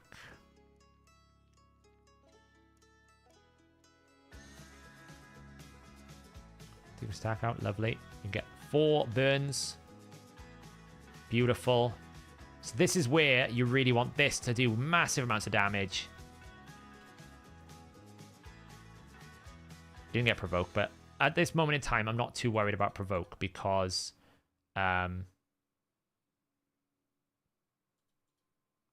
it's used the abilities. So I'm really not worried about the Provoke right now. It's used the abilities, so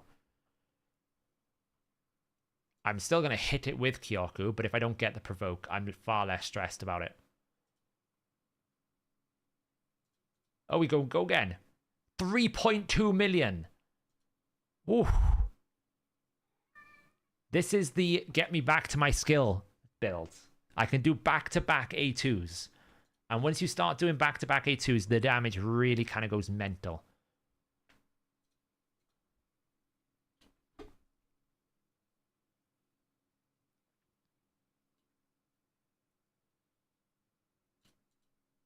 I've no idea, like, where the turn boss count limit is. I think I can easily do double what I've got right now before I hit thing. Yeah, I know. She's kicking off proper. All right, let me go feed the Beast of the Night before. Yeah, this is brutal. So now we're just going to focus on killing this head. I could actually pivot and just whack the Mischief Head and reset the cooldowns. I'm going to throw out that because I do want to decrease attack on this head over here. Another whack out there. Just kill some of these.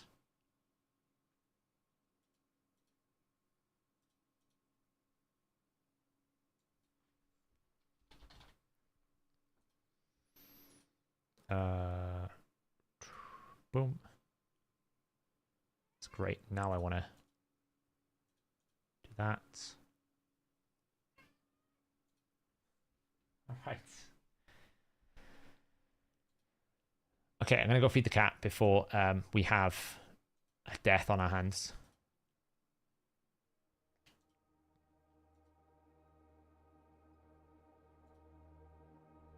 Once I've killed this head on the right. There we go. Okay, right. Be right back. We are going to just feed the cat. And then make a cup of tea at the same time.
Right then. Okay, where were we? The cat is fed. Let's remove this away.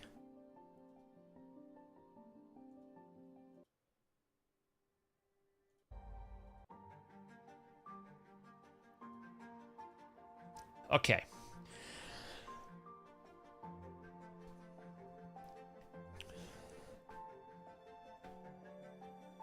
Let's go and burn. So we've just crested 200 million. Which is not bad. We're basically 2 million per turn at the moment.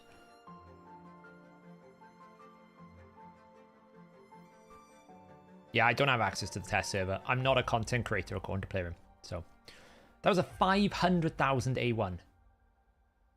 Crazy.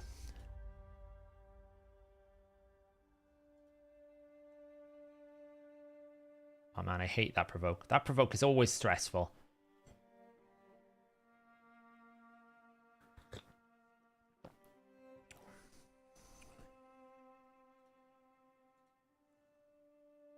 Let's just burn, decrease attack.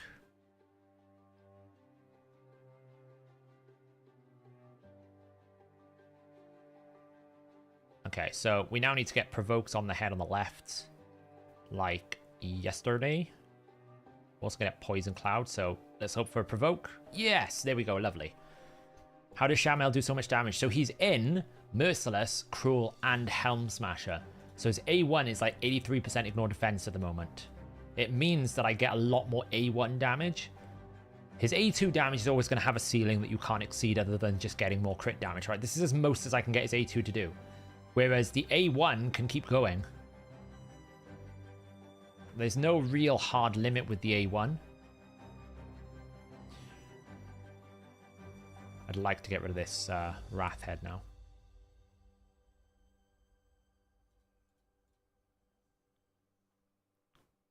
Reset, yeah. We'll be doing Sintranos once we finish this key. I don't actually know how long this key is going to take me, though. Oh!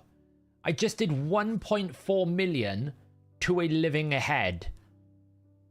That's basically a full one hit. I think that's a 100% kill. That's like half his HP. Rathalos just did half his health in one hit. Half of his health in one hit. Do you know there are still some people that think that Rathalos is not very good? It baffles me.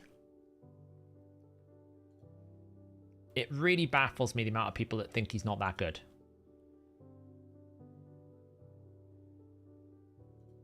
Look, I get to do it again. This build, I think, actually might be the best build for Rathalos. This Merciless Reflex Refresh build, I think, might be the best build for Rathalos. He is just getting his A2 back so frequently that I can just keep pummeling damage at the enemy.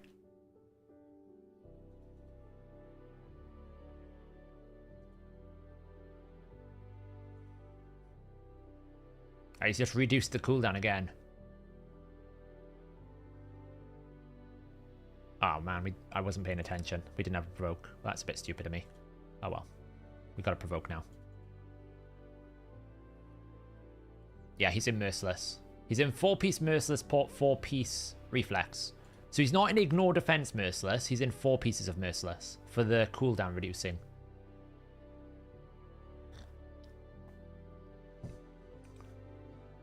Yeah, that's fair that not a lot of people do manual. I only do Hydra manual because I feel like that's how you maximize your success.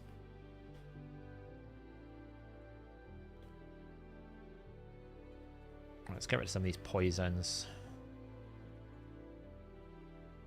Do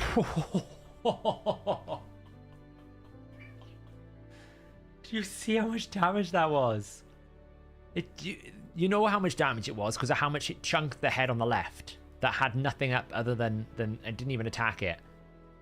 It basically just put like 500,000 into the head on the left.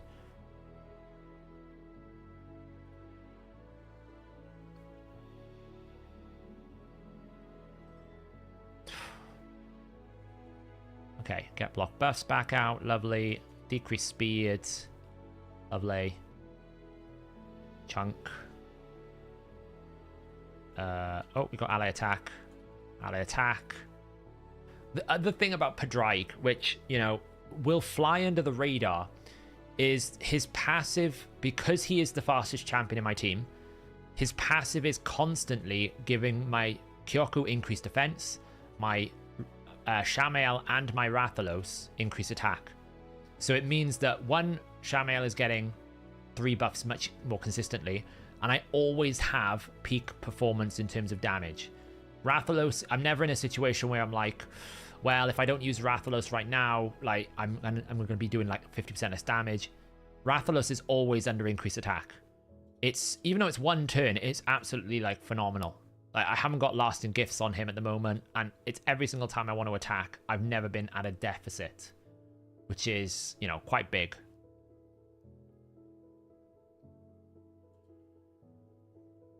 Got Hex out on everyone. That Hex change was definitely the right set change. Like, just being able to keep Hex out on everyone is so much more damage. Like, Hex is absolutely vital for every clan boss team. If you haven't got consistent Hex, you're just losing out so much damage.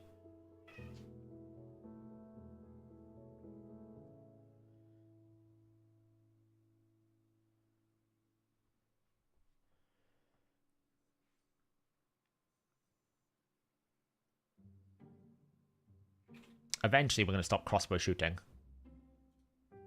I think I'm going to save this one more turn. Get weaken out on this head over here. I'm going to then ally attack.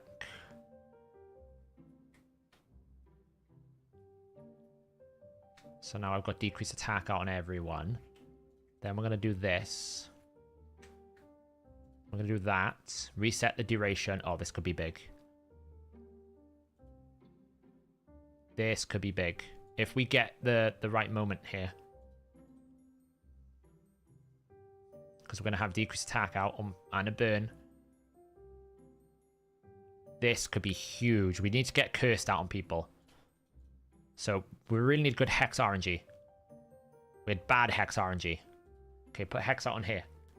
Okay, we had more bad Hex RNG. Well, that's a bit disappointing. But still, it's a 1.5 mil. We haven't actually got the stars aligned one, so it's actually not too bad.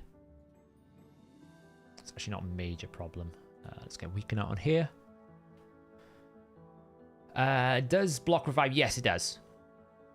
Hex out on another head. Try and get Hex out over this. Lovely. Now we've got Hex on everyone.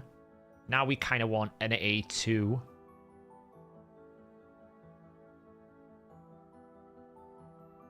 This is where we want big damage now. We don't have it. We don't have it. Just hit that one there over there instead.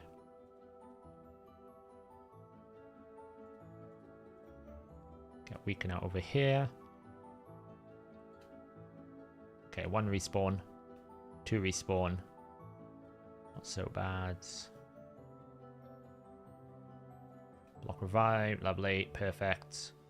It's really nice. Decrease speed out on these heads. Oh, nice. We got a full turn meter on this one as well.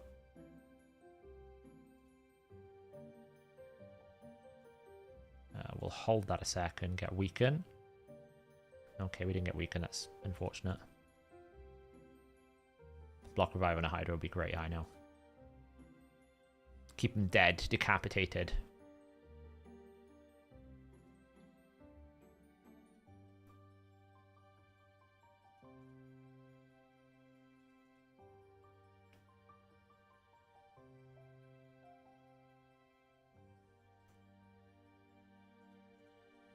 Burn everyone. Right, this head now is going to be taking absolute hammering. I'm going to smash every bit of damage I can into this decapitated head. Let's see how much damage we can do. So we're going to start at 150 with 260 million. Let's see how much damage we can do to this one Oh, that's going to ruin it. Unless we have Ugo's Cleanse. If we have Ugo's Cleanse, we might be okay. Let's just do that. Get a decreased attack out. Yeah, we do. Good. Okay, we're back on track. So, it was at 260 million at 150 turns. Let's see how much damage we can do to this thing. Extra turn. Ally attack. Smash damage. Before this head respawns, I want to see how much damage I can put into it.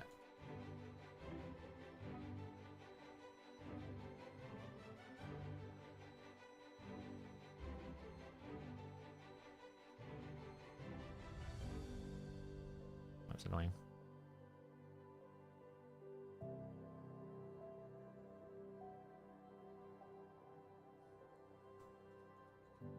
Turn meter boost. 567,000. 900,000. I mean, if I'm smart, I ally attack the head on the left. Let's just see if I can get some damage on there. Might not get around to it in time. No. 10 million damage. Just in that one turn, that head was alive. 10 million damage. Decreased attack kind of sucks, but we'll just reset turn meter.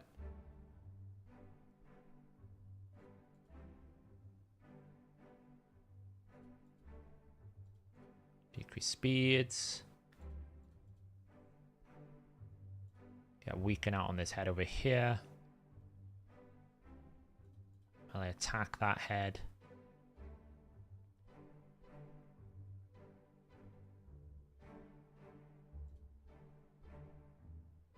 Block buffs, lovely. Decrease attack. That head's not the best, but negative affinity. You're the last faction. Good luck. Yeah, keep in mind though, decapitation bonus is going to make Ugo hit a lot harder, right? Decapitation here, look, it's going to hit a lot harder at 161,000.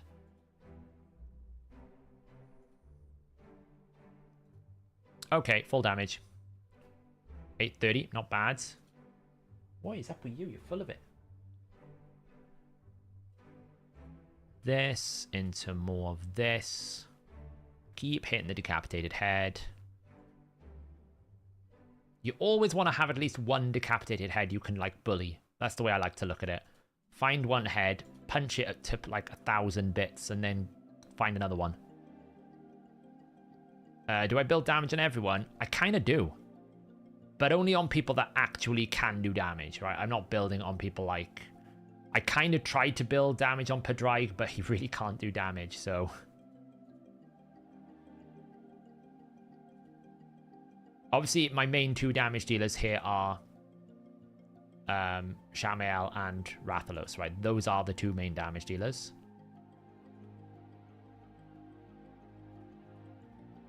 But I always build them with damage in mind. Because every turn is damage, and you don't want to lose damage in like this era of Hydra. Every turn has value. I really want to get the burnout now. So now this is a great situation. Ideally, I want to hit A2 into this magic, into this Wrath head that's dead. On Rathalos. Because I know I'm very close to his 200% hit.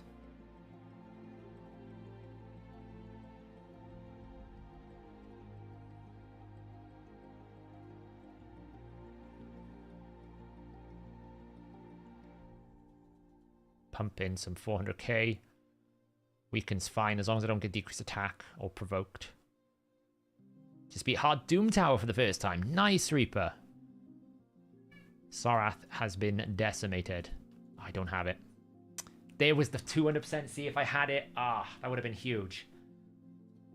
It's still a 2.1 million A1, mind, so it's not like it's bad damage. It's just it could have been a 5 million.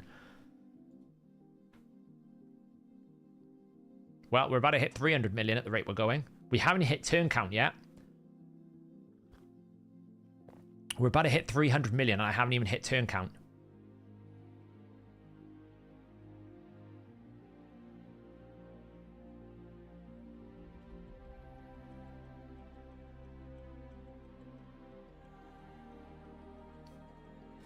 More damage. Okay, what are we going to get? Okay, Mischief Head, that's pretty good. Let's kill off this head.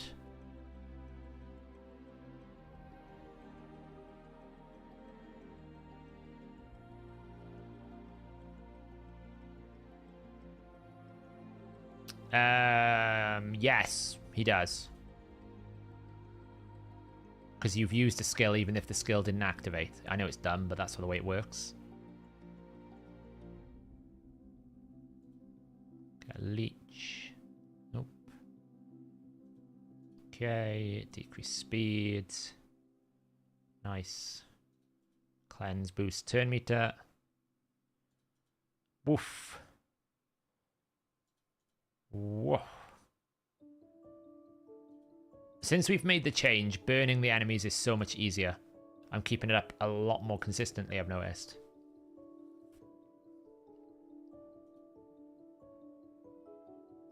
I shouldn't really attack weak hits with this because I won't get the reset, the cooldown. Who did we lose? Ugo. We should probably get Ugo out as quickly as we can. 3 billion. We should probably get Ugo out as quickly as we can. I basically got Ugo out with 1 Rathalos A2 that didn't even attack the head. That's how much damage he's doing. What? What? Full of verbiage tonight. Do you not realize we're trying to kill a Hydra over here? What?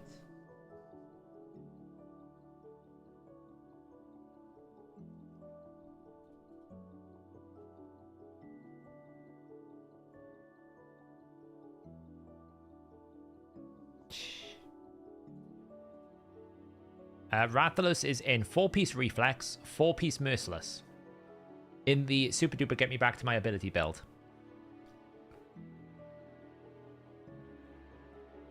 Yeah, Rathalos. The Shamael is just so good for this. We just deal with a lot of the problems.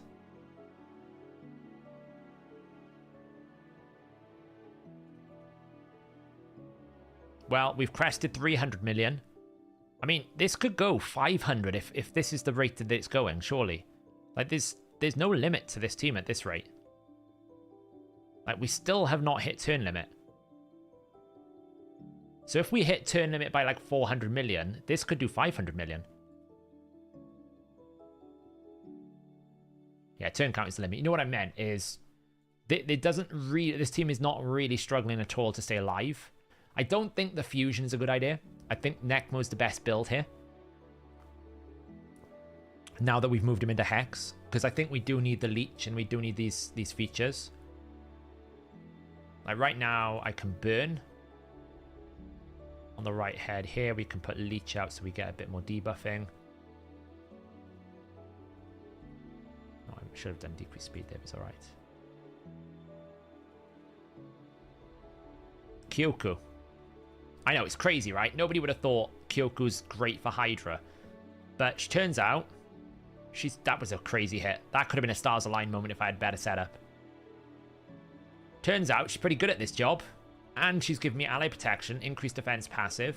She's also giving me weaken on the A1. She's also my mischief tank.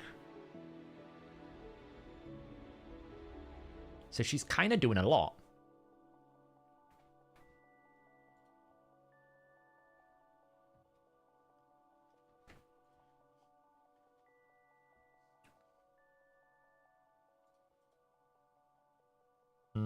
Let's just hit this head over here.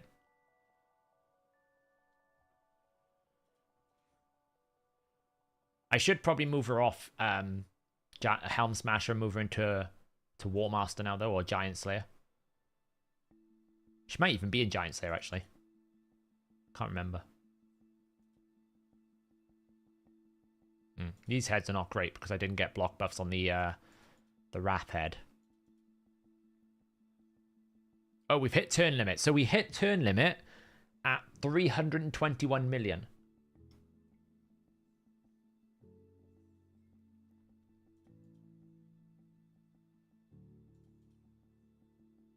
Not bad.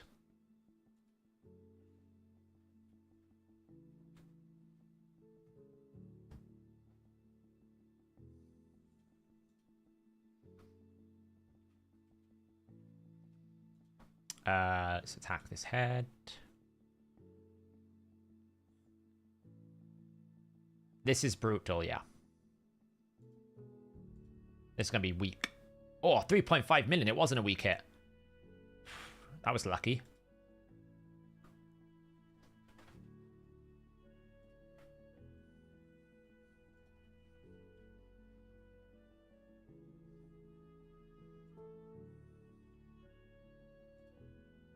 Grand Oak Padraig taking extra turns. Last time I got super unlucky because I killed my my Rathalos without thinking. We back-to-back that. So this is the risk I've got right now. I don't have block buffs on that head. There's provoke going out, so I'm probably going to have to play this very carefully. So I'm going to cleanse. I'm not going to ally attack. Have to play this extremely carefully.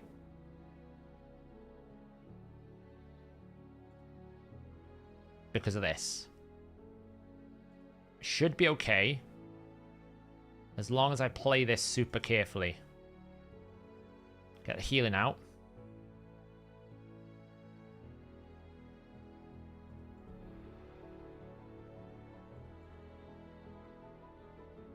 Ah, damn. That was really what I could have afforded not to have. Alright, well.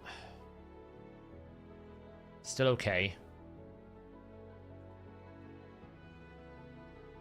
I can still provoke through Poison Cloud, so that's something. Just make sure we're full top tape. Oh, we lost Shamael. Ah. This is what happened last time with the team. I got a really bad RNG moment. And that was it. And there's no way to recover from this now. So the only way this works is if we don't get Torment headed. That's just unlucky. That's just one of those situations that can happen.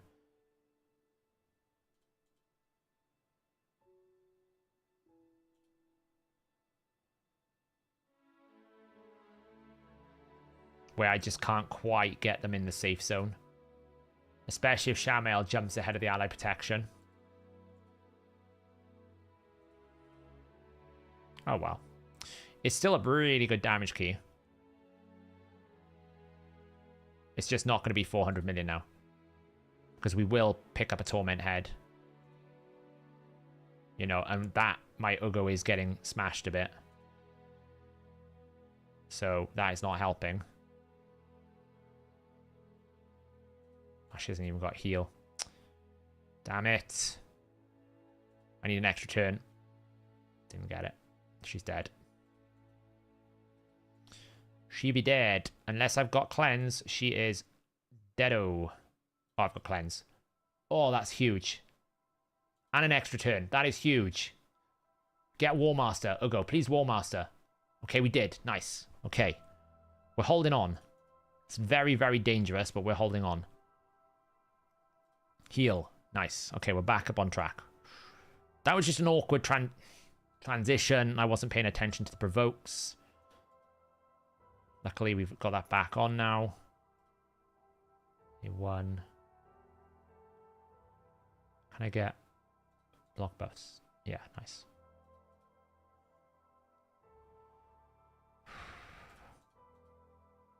I killed him.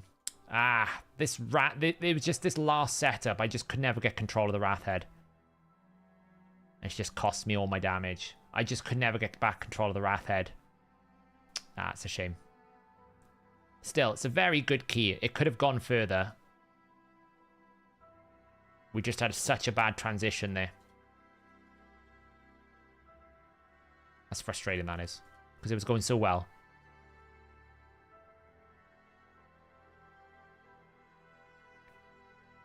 It was on for 400 million. Do one more. Yeah. It was on for 400 million. That's so frustrating. No, I'm not going to restart now. We'll take our 338 million and run with it. It was on. It was on for it. So frustrating. It was so on for a big key. It could have been 400 million. We just had that one bad luck where we had an increased attack on him. It might be worth me building a bit of accuracy on Shamael to try and remove buffs and reduce the duration. That's probably a good idea. But that's solid, you know? I'm pretty happy with that. And there's still more refinement I can do. Like, we still got a lot of Ascension we can do to get it in a better alignment. Kyoku coming out with 25 million damage, it wasn't bad there. Wasn't bad at all. Pretty much nearly killed Brutal on my own. We are in a... It's going to be an interesting one this week. We are pushing because people are putting up good damage, but not crazy damage. You know, my one key here is probably going to put us right up to a little bit, but we haven't really started pushing yet, so...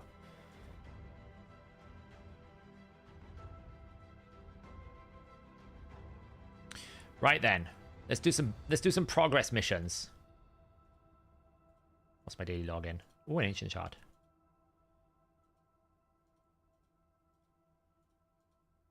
Soul, what do we got? Bad. Bad. All bad. Okay. Let's do some... Have we finished Doom Tower yet? Is this the last day of Doom Tower? No, 2 more days. Oh, you want to look at this gear first? Sorry. Yeah, that's good. That's a very good point. So, Rathalos is currently in improvements to be had. I can get more here. I can get more here. That could be attack. That could be attack, right? There is room for improvement on this right now, but he is in 4-piece Merciless, 4-piece Reflex. He is in War Master. He's not in Helm Smasher because he ignores 100% defense anyway on the A2, so we've got him in War Master. And he is currently at 232 speed. I'd like him to be a bit faster. 347% crit damage, 18% ignore defense because we're nearly maxed out on the area bonuses, and 6.9k attack. That's what he's at. The Kyoku is in a Righteous Provoke set. She's currently at 255 speed. And then enough resist and a little bit too low accuracy at the moment. We'll probably boost the accuracy. She probably needs to come out of Helm Smasher and go back into Giant Slayer, because she's not going to output enough damage to make Helm Smasher worth it. So we could probably get another 3 million there. We've got Shamael in 6 pieces of Merciless, 1 piece of Cruel. So 40% ignore defense. Plus, we have him with Helm Smasher. So that's another 25%. In order to make his A1 be as big as it possibly can be. Absolutely be as big as possibly can be. I think this is where I can probably put a bit more accuracy on him if I can find it. But it's going to be very difficult because he's in such a great amulet. But he's got 12% crit damage to come here. He's got another 8% crit damage to come here. 14% attack. That could be attack. That can be attack. That can be attack. And the ring is terrible. The ring is massively going to be improved when I get a better one. It's just it's a filler piece right now because it's the best Merciless ring I've got. But his stats are... Sand Devil. 238 speed. 5.5k attack, 272% crit damage. Yeah, ignore defense is everything. I'm prioritizing that, then I'll prioritize maximum speed and then put a bit of crit damage in. In terms of Ugo, she's just in 4-piece Slayer because she does have an AoE. So we like the AoE component. So we're getting a bit of turn meter back, and 4-piece Cursed. And she currently is in 277 speed, 186% crit damage, 2.6k attack. Not really built crazy for damage, but because of the Slayer, it will help just get her rotating, so she does do a pretty good job. We have Necmo. We just built him. He's in 4-piece Slayer, 4-piece Cursed. You see where I'm using Slayer a lot. AoE turn meters. It's really, really good. He's 261 speed, 143% crit damage, and 18%. Again, not built for damage per se, just built for speed. And then Grand Oak Padraig is in Relentless Impulse. And he is currently at 308 speed, 145% crit damage, and 237 accuracy. Accuracy is not needed, it just happens to have gear for it. I think it's just because he's in a fast banner. He's in a defense banner, could be glyphed. Like, by the time I finish it, he's going to have 9 speed, 5 speeds, so that's like 14 speed. He can have another 5 glyphs here, so that's like 19 speed. By the time I finish, he'll probably be on around about 340 speed. Yeah, some people's login is the other way around. I don't really know why.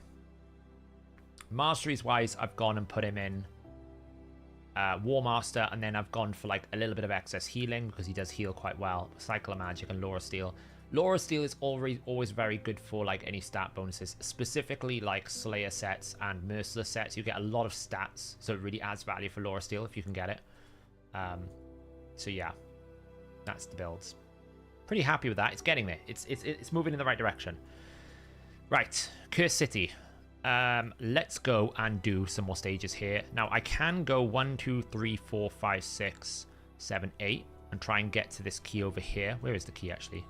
Or is it, what's the easiest way? 1, so I can get a key here. So that's 1, 2, 3, 4, 5, 6, 7, 8, 9, 10, 11, 12, 13, 14. So we have to go up here because I want to prioritize Amius. So we're going to do this and just clear out these for now. I want to get Amius unlocked as quickly as possible just so I get it out of the way. Gives me the best window to summon the things. Now that we're not in any rush for the re-gearing, it doesn't really make much sense to rush to Soul Cross, in my opinion. There's just not much. There's no need to rush like we used to. So I might as well just get the Amius unlocked, beat Amius up. Yeah, I'll show you Archer Masteries once I get to it now. Not a problem. I know it's not off topic, but is there an artifact accessory that would allow a member of an enemy team to go before me when I have speed advantage in arena? Yes, Supersonic. Supersonic set will give the enemy turn meter equal to 2% for every buff that you put on your team. So if you put 2 buffs on every person in your team, you're giving them 2 times 2 times 4. So whatever that works out as. That's probably what's happening. It's crazy how much easier Cobble Market is to Soul Cross. It really is.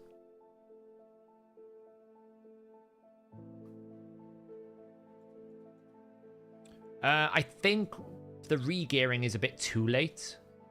I'd have liked the re-gearing like 5 days, like a week earlier. I mean, can she just solo this? I think she can.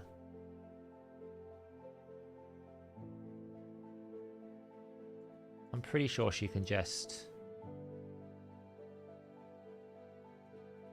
like, yeah.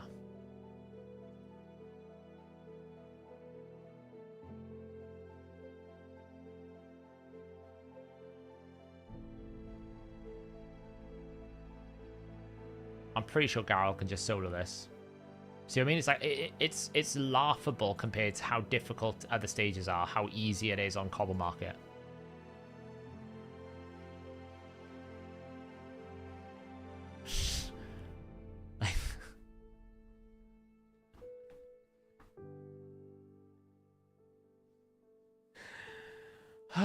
It's laughable. How did Hydra go? Well, it was on for 400 million green virus. And then we had a bad Wrath setup and we finished at 340. Which is... look at that. That is amazing. That's amazing. Sorry, I shouldn't whistle in the mic. I do apologize. That's terrible. That's terrible. That looks really good. And then the quickest way across is here. So that one. Yeah, Garl's a bit much. Yeah, I agree.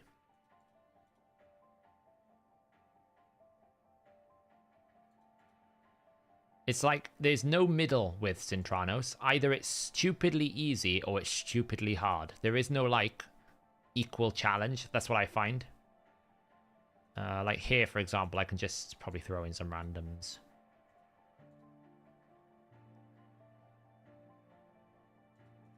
Like some of these Cobble Market stages are easier, are like easier than campaign. Like that's the joke of it. Some of these stages are easier than campaign.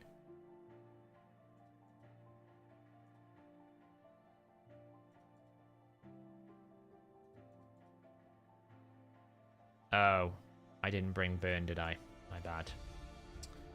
Forgot to bring a burner. Who wants to be the dedicated burn today? Cupidus, you're in.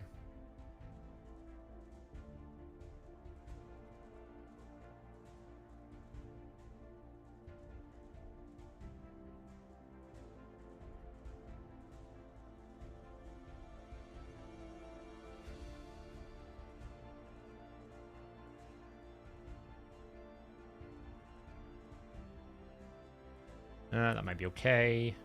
That's rollable. That's terrible. That's okay. Alright, so... we're going to keep those a second.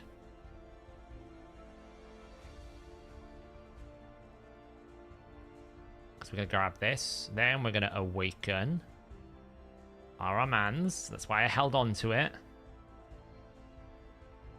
And now we need to do this. And then I need to do that. So, 10 mythical artifacts. That's probably going to take me all day tomorrow. I mean, it won't take me long to do. It'll probably just take me like 2,000 of my 3,000 energy, I would have thought. The reason why I haven't done the rest is because I might need to go get some more mythical charms. But I'm hoping to do this, and then hopefully this is retroactive.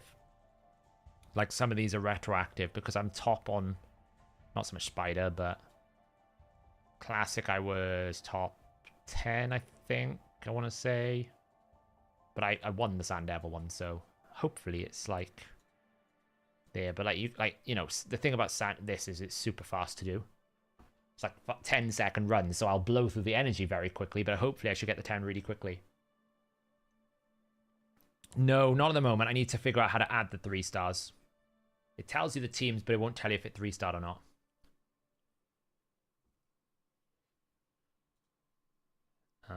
That's pretty good. That's pretty bad, actually.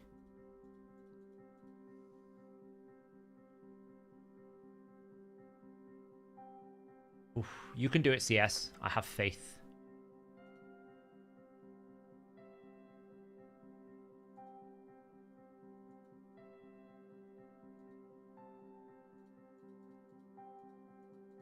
We'll try a few runs. It seems so OG Stamp. I don't really know why. I suppose it doesn't really matter whether you get the gear first or last.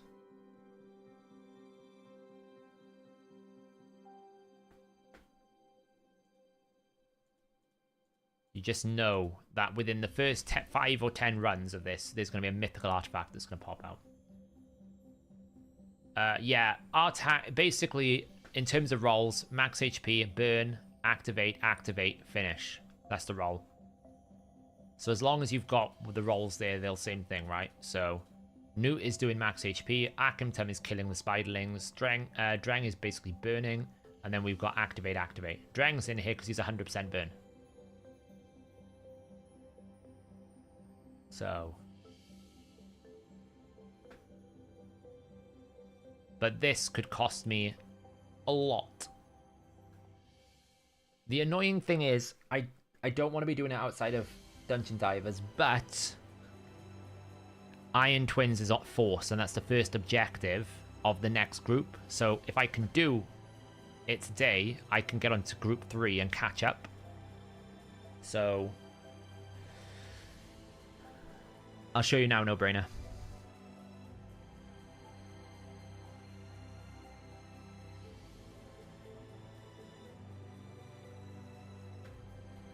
No mythical ones yet. One more. It could cost me like 400 energy here, and I've had not a single mythical. It could cost me the whole lot. I really would like it not to cost me the whole lot, but it's a bit better than chest plates. That's all I'm going to say. Chest plates were awful. There's one. One down. 9 to go. We're here, no brainer. We're right at the end of part 2. So we need to get 9 mythical artifacts. I've already finished top 10. Hopefully it's still retroactive. Then I just need to craft 2 mythical artifacts. Then do a Hydra key. I can throw like one of my Trundle, my Nightmare team together. Just to blast that out. And then I'm on to part 3. So, and part 3 starts with Iron Twins on Force. How much did it take? Let me show you.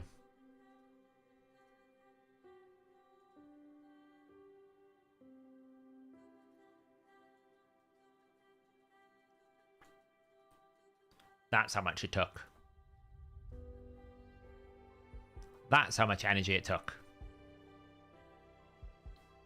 I'm on the freaking global leaderboard. Marius is basically the second Newt. No, so what I meant by retroactive is last time when I went into the tournament window, it it activated the last time. So I might do the same again. They did say they were going to fix it, but maybe they haven't yet. Hoping. Otherwise, I have to wait a day and then it's going to put me behind anyway. 6,200 energy is well below the average. Yes. It's incredibly lucky. That probably cost me about 17 to 18,000 energy to get those 4 mythical chests. Who's better for Hydra? I would say, I mean, in terms of pure damage, Acrisia. In terms of team damage, Wallmaster. Because you get the block buffs. Actually, no, Marius is... No, Acrisia. Because Acrisia is max HP on every single ability, where Marius is only on the A2. So it's like a close tie between Acrisia and Marius. And then... But Wallmaster's better.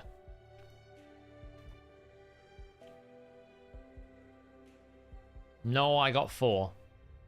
I got 4. The ones you're looking at double back-to-back that I showed earlier, that was the 2 that I needed. So no, I got 4. Oh, they got Wallmaster, did they? Nice. I mean, Wallmaster's impossible to hit less than Cold Heart. How is it possible that an AoE max HP can hit less than a single target max HP? That just means you haven't built them strong enough. He has to be built properly, but he will easily outdamage a Cold Heart. Comfortably. And also provide block buffs and decreased attack. There's just no world where Wallmaster is not. There's 2 where Wallmaster is better or is not able to do more damage than Cold Heart. You just have to hit the cap, yeah. It's just harder to hit the cap because it's AoE. You still need like 300% crit damage and ignore defense sets, but if you can do it, it's way stronger. The thing is as well, there's 3... The thing is as well, the Wallmaster is going to give you 20% turn meter boost as well. You build him in 6-piece Slayer, which means that you also get another 20% turn meter boost. So you get every single time he does a turn, 40% turn meter boost. He self-buffs. There's 4. Is that 4? I've lost count. I've done so many of them. That's 4. 4 in 600 energy is pretty insane. So yes, you put him in 6-piece Slayer, 400%. So you get 40% turn meter every single time he takes a turn, because even his A3 grants him an extra turn, so you're always doing an attack. So you're always getting 40% turn meter. You're getting back to that A2 quicker than the buffs are falling off. That's how you build him. That's the way to build him. If people don't build him that way, then you're not going to have the same success. What if you don't have Slayer? Then you probably go like Merciless.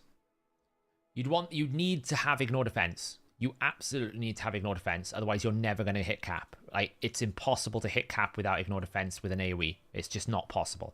So you absolutely need Ignore Defense. That's how I would do it.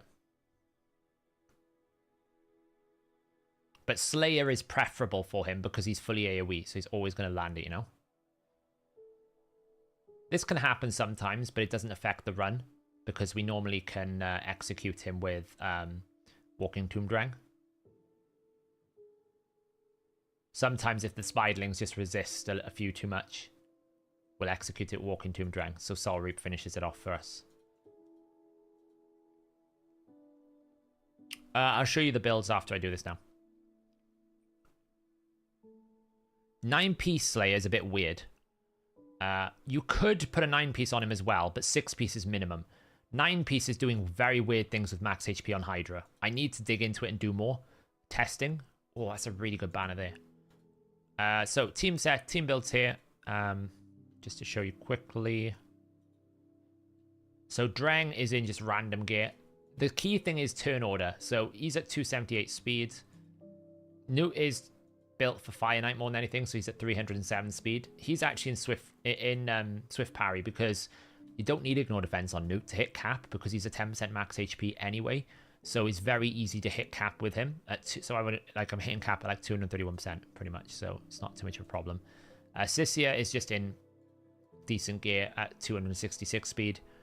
Then we've got Theodore's hidden away in the vault. Theodore's in a regen build at 277. So it goes Newt, Dreng. We need someone before Newt so that the other two Spiderlings drop. That's the important thing. You have to have someone to go before your burner. Then we have Activate, and then Akimtum is built in damage. Just a good damage, fast build. Nothing Ignore Defense, just enough to kill the Spiderlings with the Hex bonus. That's how it works. I don't know if it's bugged. It's doing weird stuff. That's the only way I can explain it, because sometimes it looks like it does nothing, Bindus. But then other times you're like, why is Slayer doing like 500,000 damage? So to me, it seems like at times it doesn't seem to respect the max HP cap. And then at other times it does. So I'm not entirely sure what's going on. I don't know if you can with RSL Helper. Probably. I don't use RSL Helper for gear farming. I only use it for champion training and Sand Devil farming.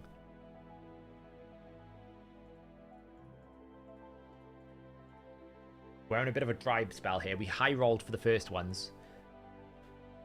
It should cost me about 2,000 energy this to do.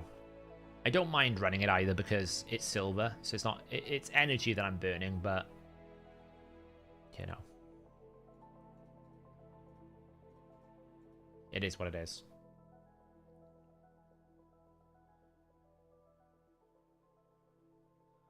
So I've been meaning to do a lot of Slayer testing, but I've been trying to get a max HP with it so I can actually test it on my account to just see how it works, because it requires a lot of like hit this target 5, 10, 15, 20 times because it takes a lot to reproduce it. So a 30% chance. It's not like you get it all the time. It's just normally for an AoE damage dealer, you don't mind taking the 9-piece if you have it, if it doesn't cost you too much damage, because the few times you do get it, it's worthwhile.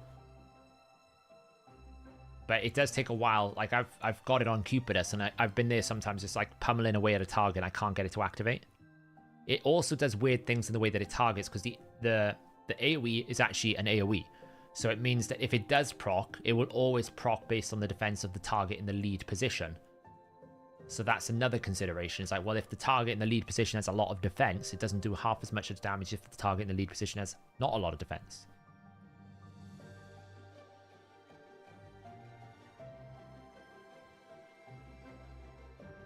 Rathalos is not worth 9-piece. He doesn't AoE enough.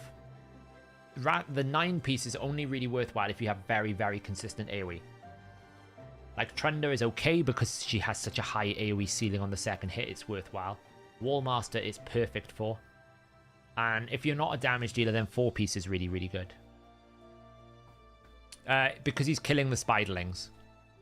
When the Spiderlings die, it does like 12.5% damage to the boss.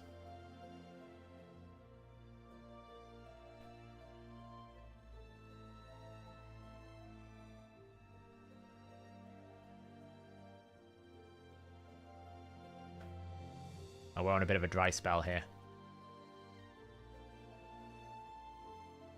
The second part is AoE, yeah. So the second part can proc the repeat damage from Slayer. The first part can't. So it's kind of like you're trading the initial ignore defense for the chance at a second max HP hit. So it's kind of like I get something, but I also lose something at the same time. I'm not surprised, Bill. I think a lot of people will be in that boat as well. Some people like me got lucky on the boot, so they keep going. But I think other people will just like go, I'll just get it when I get it. I'm not that fussed. Okay, we are in a real dry spell. We're due a mythical any moment now.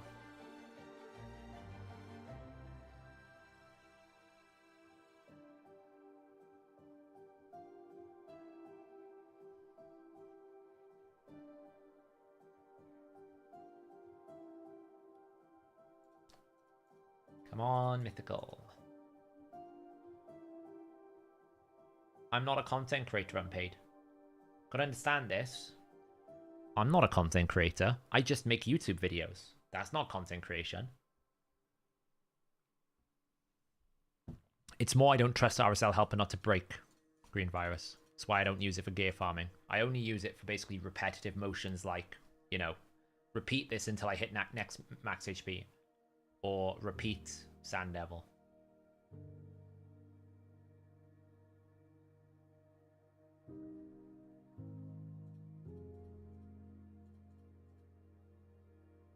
Come on.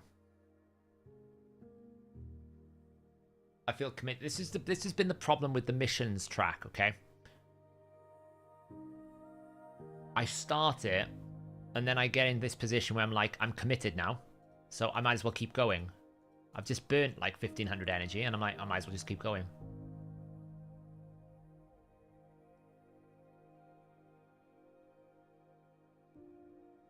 No, exactly. It's not content you're watching right now. I am due. It has been 1,000 energy since the Mythical.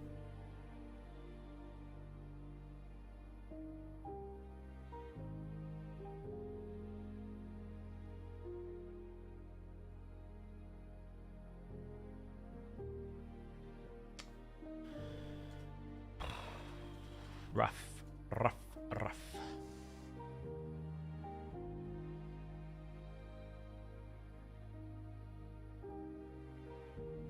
I know, right? The law of average would dictate that I'm due one any moment now. Oh my lord. It's fine, we're gonna high roll in the last 1500.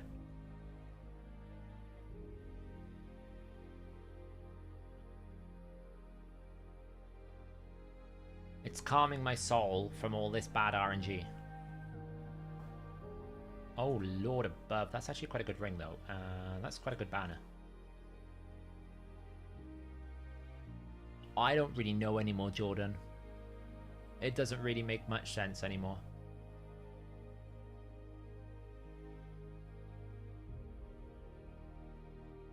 Yeah, I'll be going for him.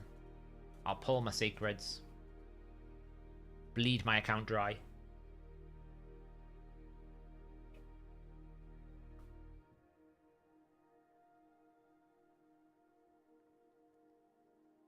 Wow, this is... Holy moly. We haven't had one in ages. This is getting painful.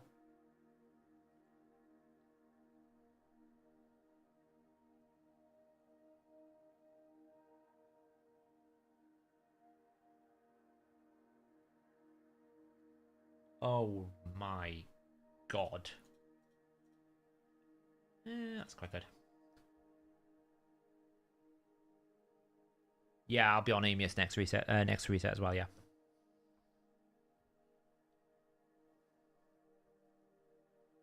Yeah, it's RNG, it's just RNG. Like, I'm low rolling at the moment, but in the next 5 runs, I could get 3 mythical artifacts. Like, the last 2 chests I got 5 mythicals in, like, 30 runs. Which is crazy. Because you're meant to get 1 in 20, and I got 5 in 30. It can happen. Like, here, we're just absolutely low rolling.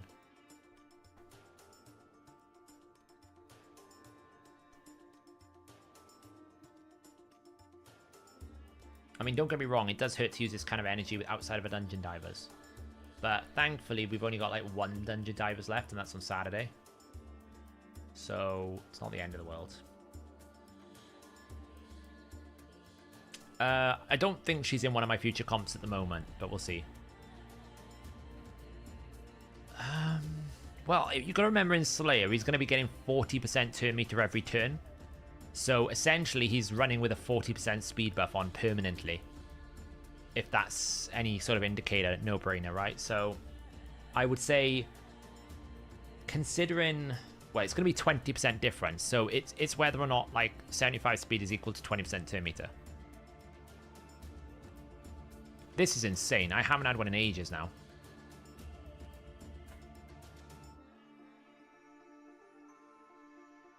I would suggest that the Slayer is worth it for the ignore defense more than anything else, no brainer. Because otherwise you're going to struggle to hit cap. This is a joke. Like, game. I had a good run of it, and now I'm on a bad run of it. 4.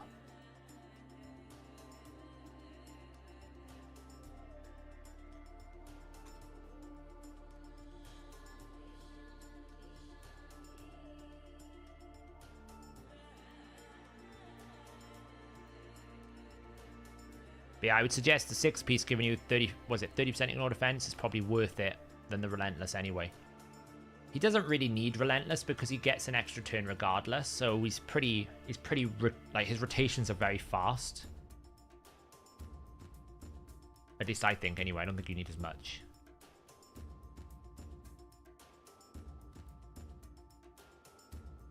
Is there a mythical artifact? No. We went from 2100 to 1,000 without a single mythical, but we went from 3,000 to like 2,400 with 4. This is where it gets you, see? It makes you think like you're going to get one. Oh my god. Well, if nothing else, I'm going to get overnight energy. Nothing else.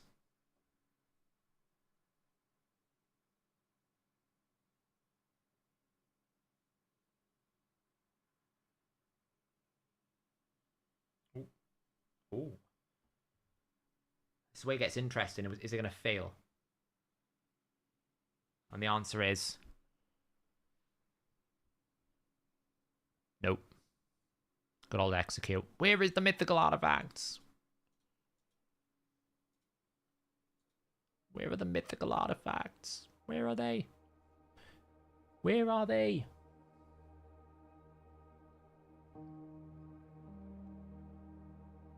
Come on. Are they having a laugh?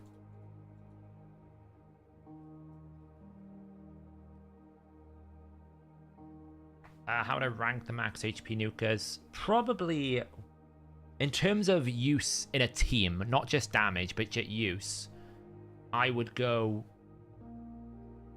Wallmaster, Acrisia, Marius, Newt. In terms of the max HP nukers. Oh, Grizor's in there as well. I should mention Grizor. Grizor's probably up there with Acrisia before Newt.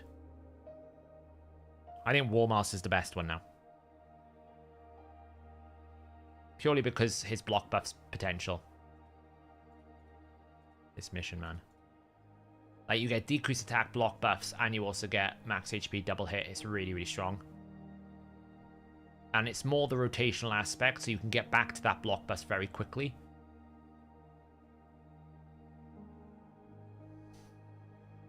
Oh my god. This is actually painful to watch.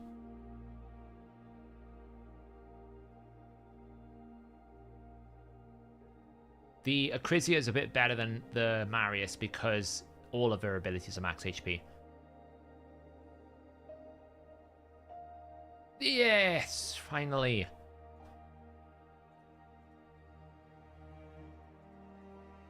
There's 5. 5 more to go. It's cost me 2,000 energy for 5.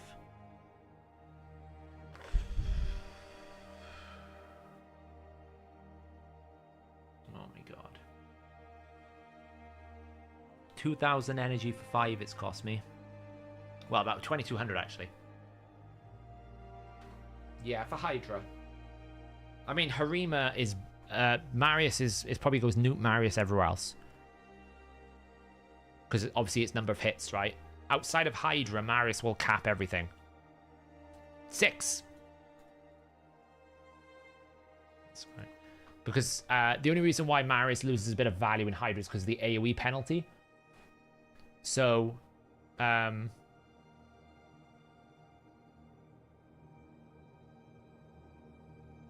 the outside of that is fine. He doesn't have as much penalty, so it's never going to be a problem.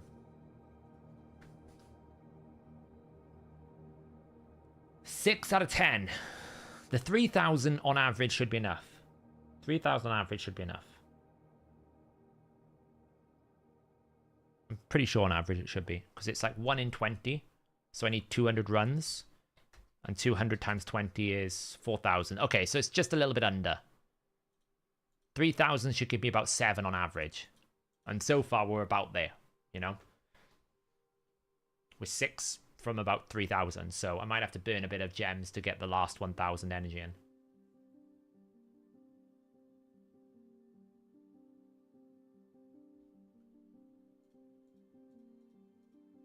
They do need to increase these mythical drop rates, though, don't they? They're so tragically low. It's so painful. It really is.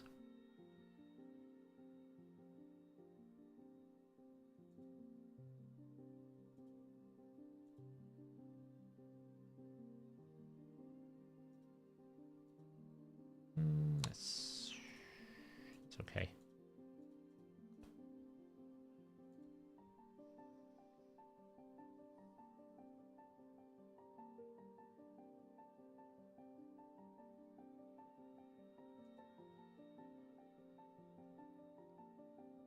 Nope.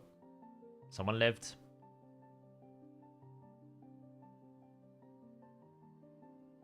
That is insane, Gorge. That's insane. It took me 18,000 energy for the chess pieces. Boots, I did like 520. Oh, you mean it only took you for the boots? Okay, yeah, that's okay then. I was gonna say, I thought you meant you got the mythical chest from it. No. The boots, I did mine in 520 energy. I got super lucky.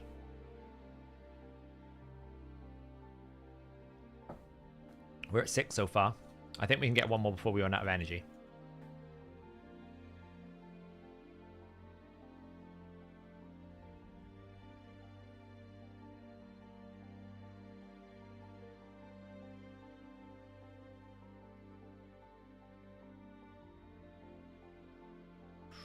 Thought that was it then.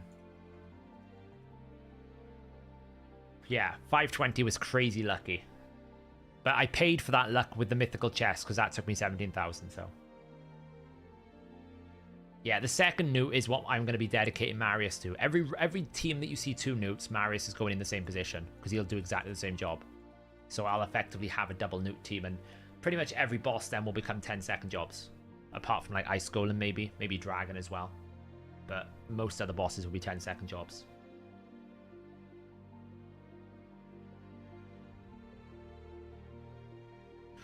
What was that one then? I need 4 more. 4 more mythical art accessories. Come on, game. You can do it. Yeah, he does. He also can't be turn meter controlled, which is nice. And guess which build that Marius is going into? You guessed it. The super duper get me back to my ability build. Merciless Reflex. Refresh. The build. And no weak hits, yeah, because he's affinity friendly. Honestly, Marius I might just put back into my Shogun team. Take one of the Whispers out, make Marius in there and just, like, max HP it down. Because essentially, the same team that I built for Newt, I can just replace the Newt, put Marius in, and there you go, Shogun done.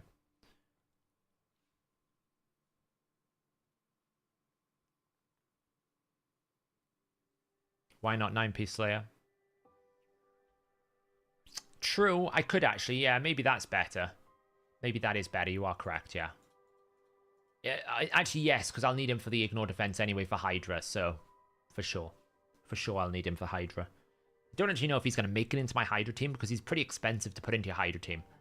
Because Enfeeble ain't going to work soon, and then he's just basically enemy max HP, and I don't know if it's worth it because I don't know if you can support him. So I don't know. Yep, live arena's fun, my friend. The problem is you've got a bunch of people now climbing in live arena because they want the area bonuses and they didn't bother at the start, so you're fighting like experienced players and they're easy to climb.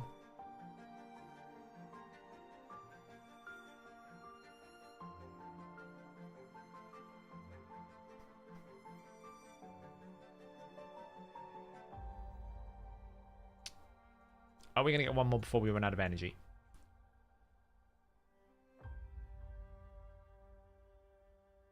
Yeah. I don't know if it'll do it per hit, though. That's the thing. I don't know if it's 1 times 4, 1 times the third, or if it's going to be 4 hits.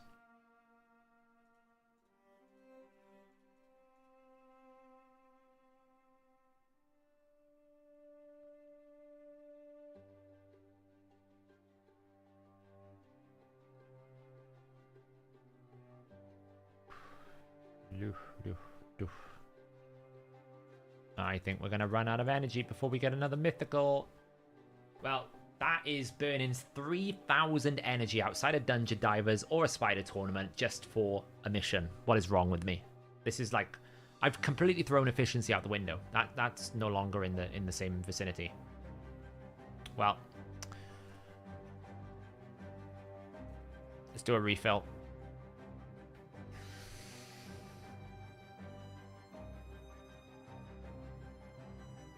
Well, it repeats an AoE damage. I don't know if it's going to repeat per hit or per skill.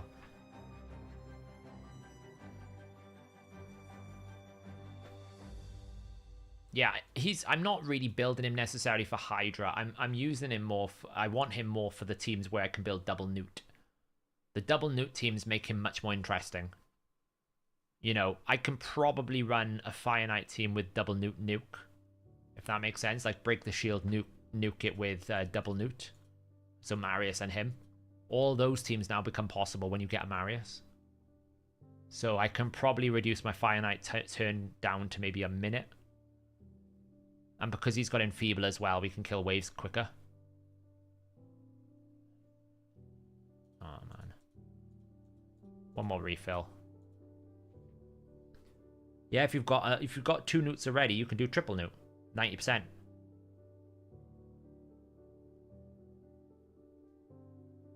I mean, he will be very good for Hydra, but he will be very difficult to build for Hydra. A lot of people will struggle to hit the caps because just like Acrisia, like people will think of Acrisia as really good for Hydra. It's true, but you have to build Acrisia incredibly strong to make her work. Like, to get her to her full potential requires a very good Acrisia build because of the AoE penalties.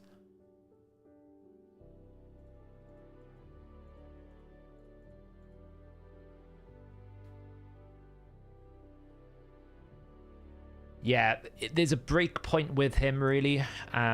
Mine can fail sometimes if I don't land the decreased speed on Neldor, but mine I can use it. But I configure mine so that he opens with his A3 against the shield, so I get like A3, 3 A1s on the boss, then an A3. So I can basically finish the boss off to save time rather than making him do it earlier than failing.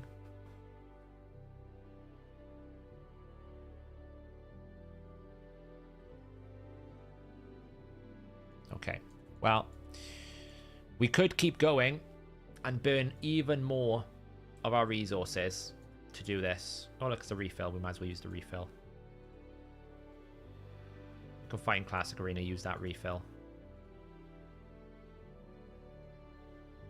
Massive amounts of ignore defense and massive amounts of crit damage.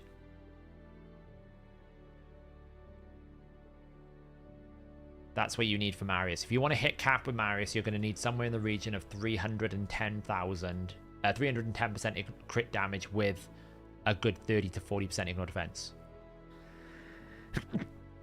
Otherwise, you're not going to hit cap. It's going to be very difficult.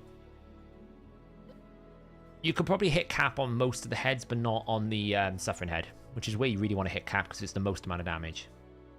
No, Marius is not, but the multipliers are on the website. He's got pretty good. He's 3% max HP, but he has a defense multiplier as well, so it's not too bad.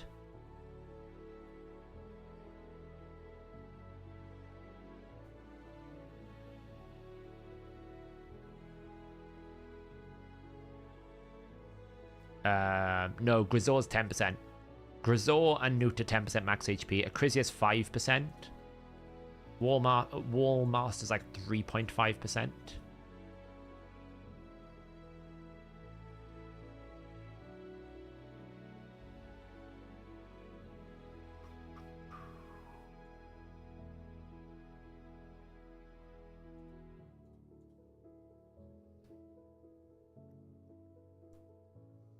It's possible. I'm not saying it's not. But I'm saying for the average player, it won't be straightforward. But I will say probably the average player can't even, like it's so much effort to get the average player, it's going to take them a while. You know, the average player isn't doing what I'm doing, speed running it to try and get it as quickly as possible. So, yeah, by the time they get it, they're probably okay.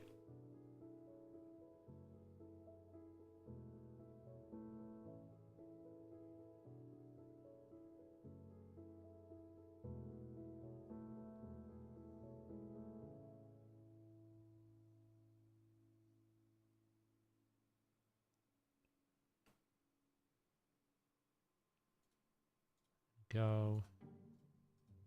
Self up energy. Okay, about 310 energy. Let's go again.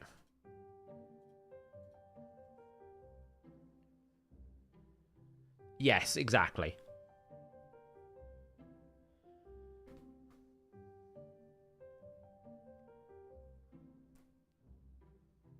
Well, 342% crit damage in Relentless is not hitting capped. Because you haven't got enough ignore defense. Even with area bonuses and like that, it's not going to hit cap.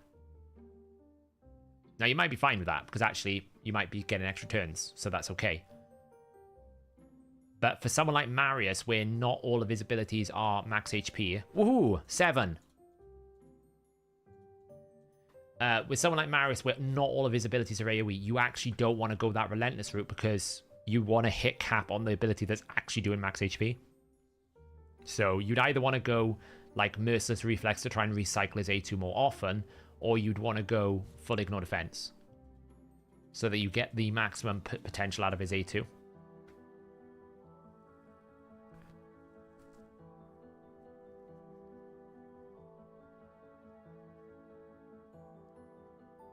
We need 3 more. 3 more pieces. Can we do 3 and 310 energy? That would be great. Come on.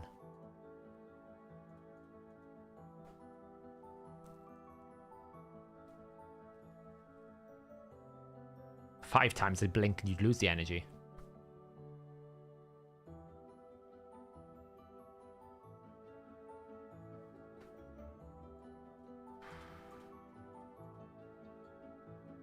I just want to get to part 2, 3 so I can preview it.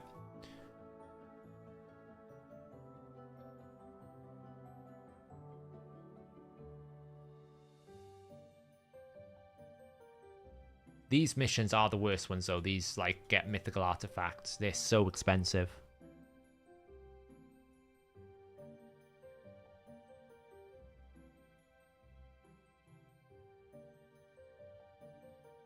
We're still on 7 here.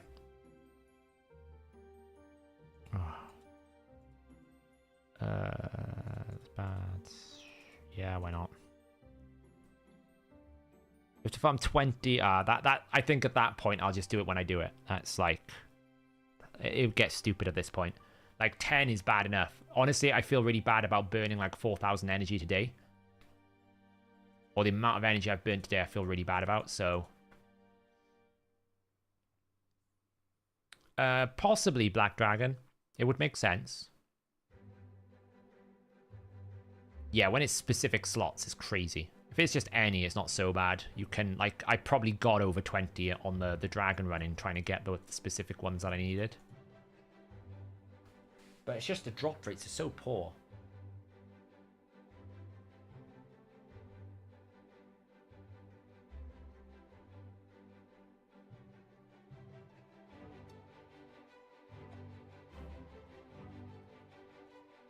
Yeah, the essence is going to slow. Like, that's where the real test is going to be, how long it takes someone to get essence right at the end. I should be as well, Busco Shot. I'm breaking my efficiency rule here. It's just because I fell behind 3 days, so I'm a bit frustrated by that. Alright, well. I think we'll leave it there. We'll see what energy we pick up tomorrow. 7 out of 10. It's fine. As long as I complete all these by tomorrow, it shouldn't be a problem. And then we're on to part 3. The final part before we get the pony.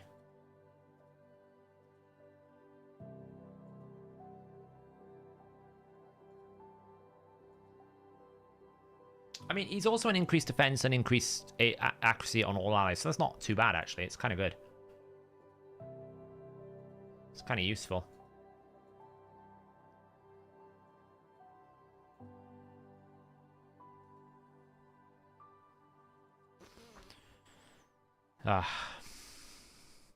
I hope they do.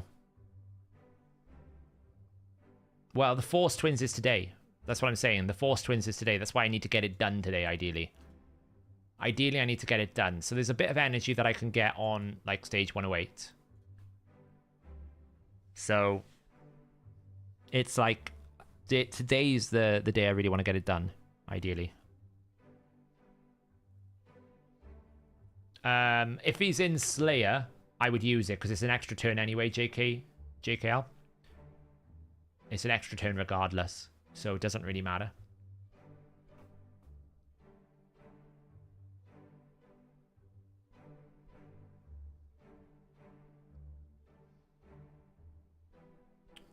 So they're both very similar. They both have an A3 that gives them an extra turn, so not gonna be funny. It takes it longer to change from battle to battle than it takes me to finish the fight.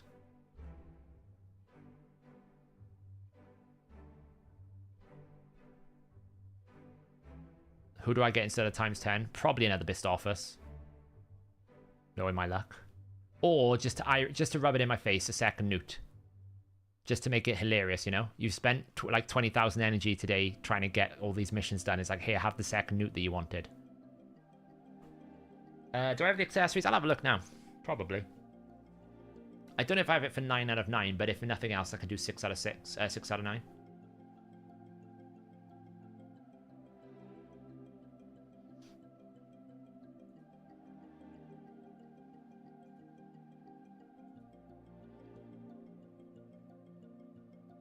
No, I meant it would be funny, right? That I spent all this time trying to get the second newt in Marius, and then they give me a second newt. I'm like, ah, okay, well, I guess that's that.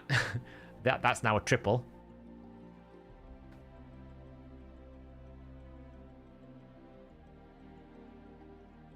Oof, but you can beat it. Now you just got to 3-star it. That's progress, step by step.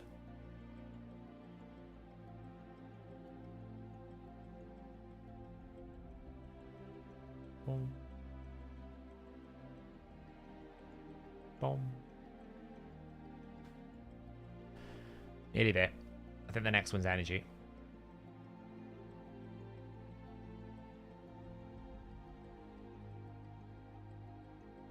Boom.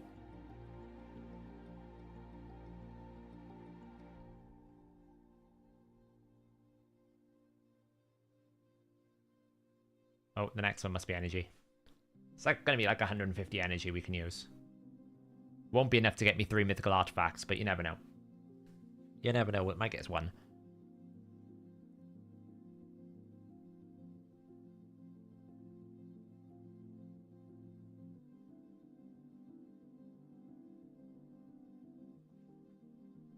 Oh, it's 100.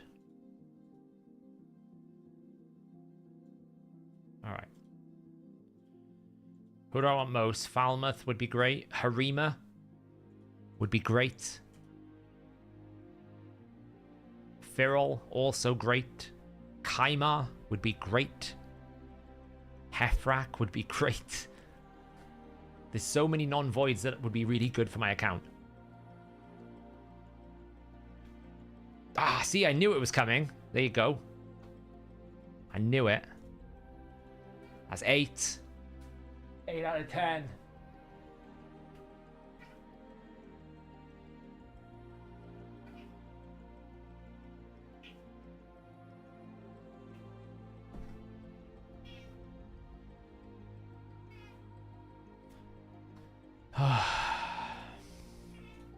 You know what, we're going to do one more refill.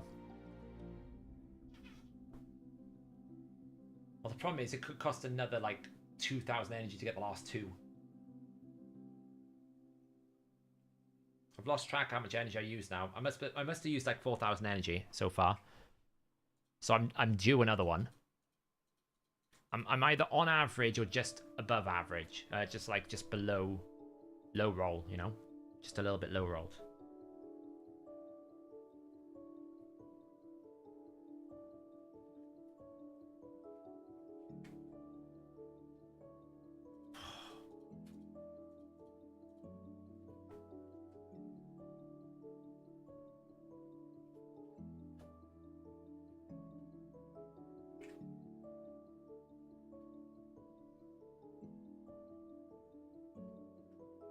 Temporal chains will be crazy for Marius, because every single time you use temporal chains or something, it'll activate his passive, which activates his A1, which activates Enfeeble. So that will be insane. Come on, 2 more. 2 more. Please, 2 more. Just get it done. I just want 2 more, please. Please. Come on. 2 more. Ah. God damn it. You gotta get him first, mind. It's a long, like, part 3 is a long way to go. It may seem like we're getting close at part 3. Part 3 is probably the longest part.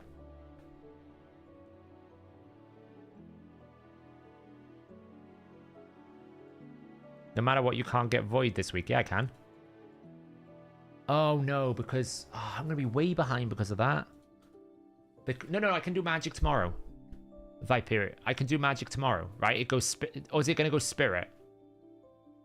Does it go force spirit magic or force magic spirit? It doesn't go force magic spirit, does it?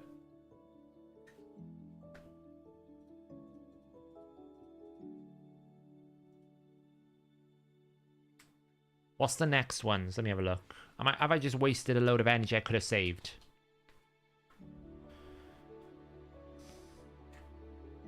Let me see the Marius missions up.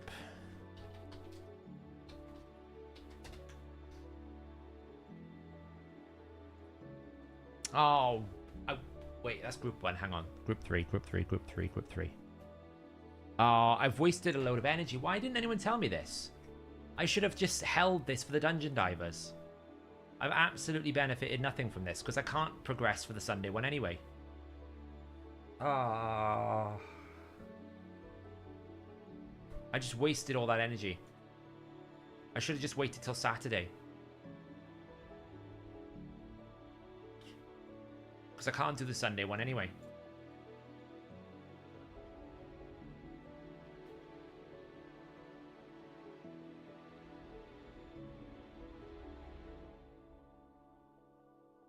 That was stupid.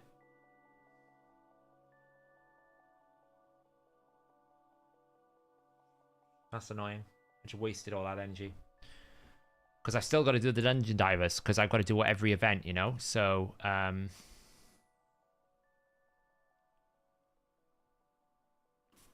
fuck. It was something like 17. Yeah. Oh well. We'll stop there.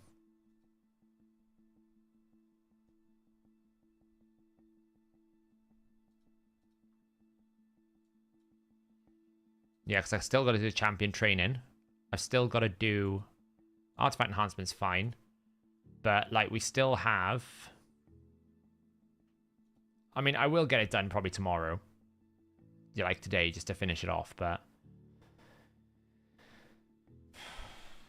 It's just, I forgot there would be a spirit in between. So it's going to go, if I can get the force done, I can try and, I'll be able to clear the Sand Devil and Shogun pretty simple. I can earn, I haven't taken any of my clan quests. I haven't completed any of them yet. So I can do that as well. Get that out of the way and then wait for spirit on, was it Spirit Monday, right? Spirit would be Monday or was it Tuesday? I'm pretty sure Spirit's Monday.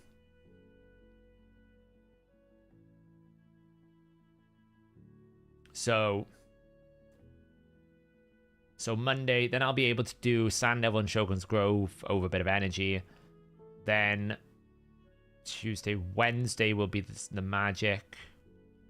So Wednesday, then I can do 1, 2, and then next Sunday. So I'm going to be like a major behind now. I'm going to be a week behind, but it is what it is. Can't do anything about it.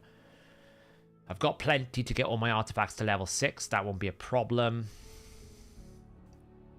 So we'll have like probably 3 days delay for the Iron Twins Fortress. So it's like next Sunday, then a 3-day delay, so probably like Tuesday. And then we need to wait Thursday for the Iron Twins. Then we're going to need to wait probably to another Monday.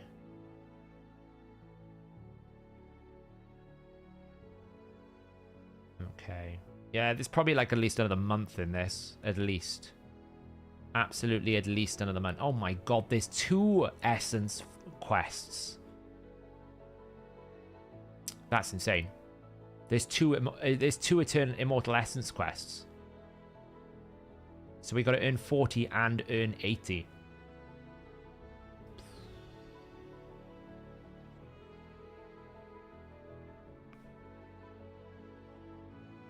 Oh well.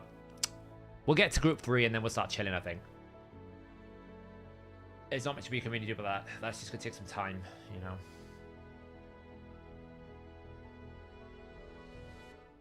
There isn't awaken a champion to level 5, is there? There's no awakening a champion to level 5.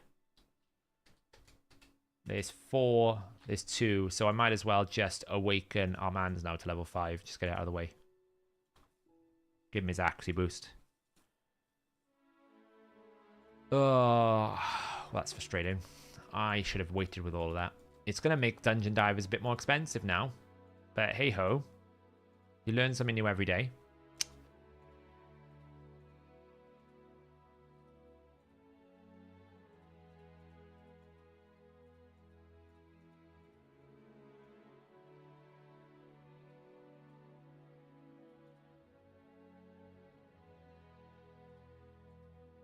I should have enough of the mythical charms to be able to get what I need out of there, so that's something. That's annoying. 2 more of these will be done, and then we're just going to finish this. Hopefully it's retroactive. If not, we're just going to be pushed behind a couple of weeks, but it's okay. The next mission is, it goes Force, Spirit, Magic. It's in reverse order. That's annoying. Yeah, it's fine. We kind of will recover a lot of our gems on Hydra because we're going to get like 550 gems. So the gems I just spent, we will recover. So that's not so bad. You know, we will get some of it back, which is nice. And we get 2 rank 5 chickens. So this is really valuable as well. 100 of that. It's great. Should help us with the ascending.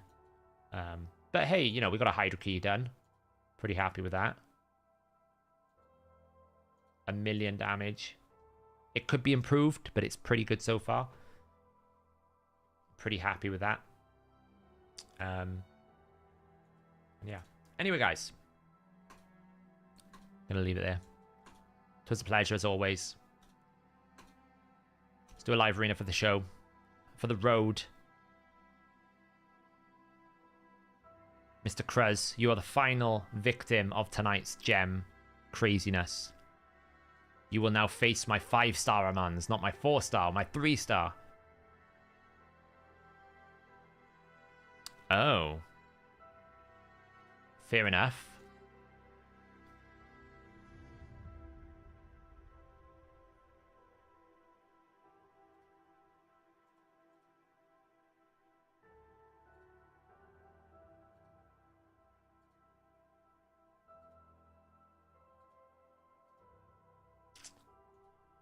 Look at this guy going all out for his Duchess, Taras, and Cora nonsense. Do you know what I want to do? I want to raise you up with this. Let's see what you're going to do now, my friends. Who are you going to ban? You can't ban anyone. Right now, I'm going to ban...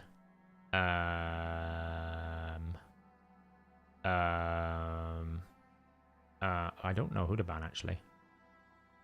Let's take out the truss. Shock horror, he banned my Amans.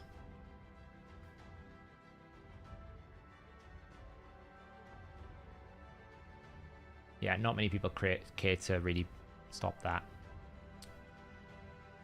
I mean, it's a lot, but I'm pretty sure. Wow, alright.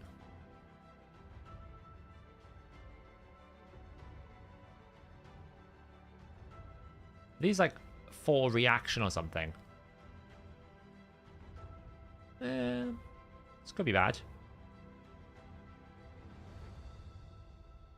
This is probably bad.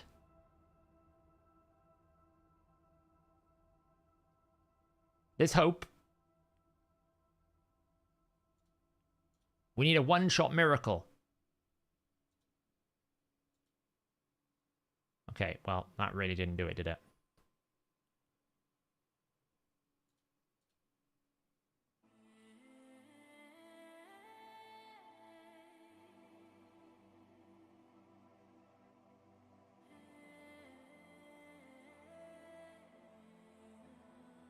It's not over yet.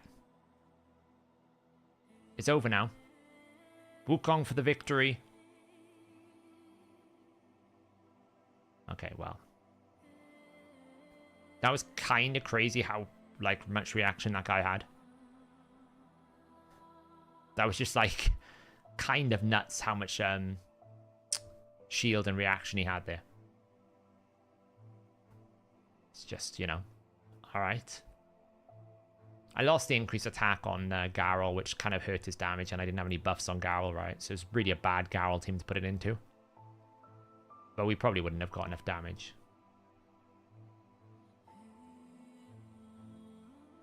Should have A3 the Shu Gem, probably.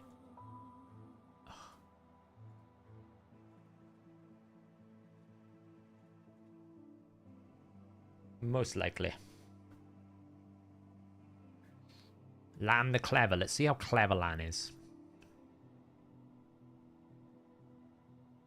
Is he a smart Alec or is he a bad Alec? Alright, that's a 6-star Marichka. You know, that's what we're going with. Alright. So I can go Monkey or I can go Rhonda. Let's just go, like, that is a pretty good setup. And it leaves, like, you know, I can go a second Reviver, or I can go Necra, or I can go something else. We'll see what we pick.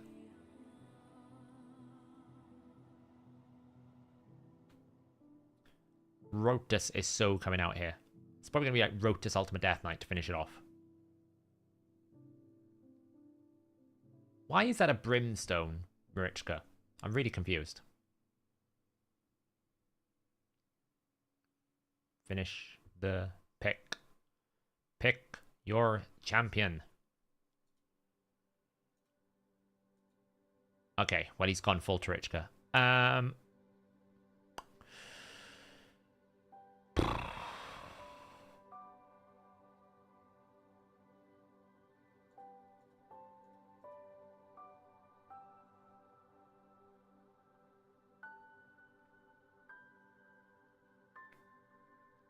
I should win the speed race.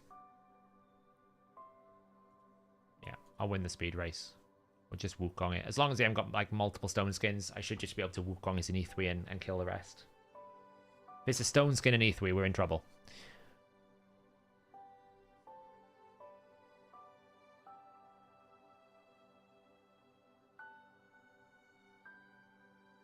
Hey, Peter.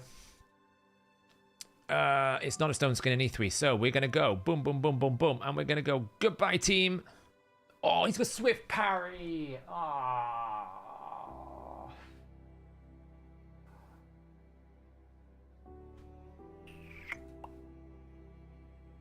Well, rip me.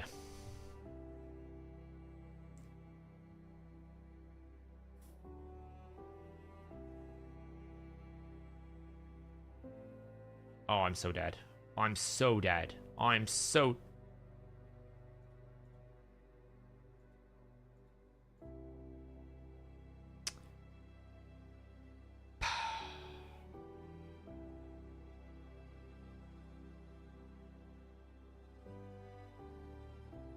Lost to a swift parry.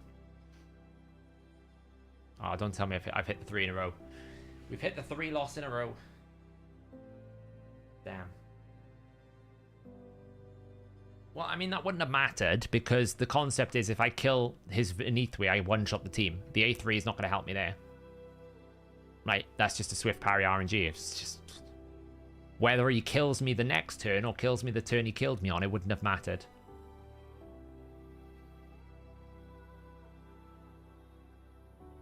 That's just simply bad. That's just simply, you know, RNG. The next time I fight it, his swift parry probably doesn't proc. I kill his E3 and I one-shot the rest of his team. It's got some accuracy, but not much.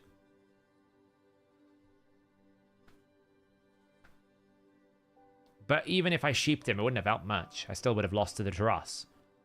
Whether I lose to the E3 block reviving my monkey or Taras one-shotting my team, it would not have mattered. I would have lost that.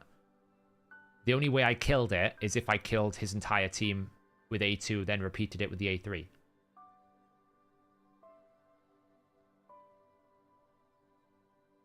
Just bad luck. It can happen. Armands. Do you think Armands is a little bit good? No, they haven't, Marcus.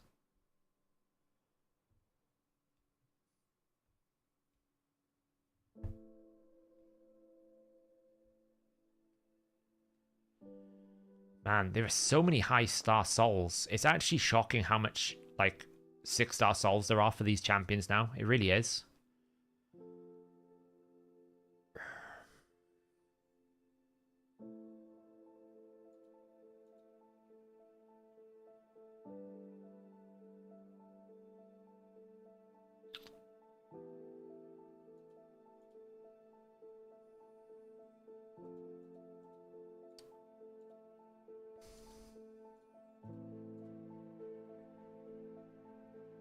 Like, it's crazy how many 5-star and 6-star Marichka, Duchess, Siffis there are in the game.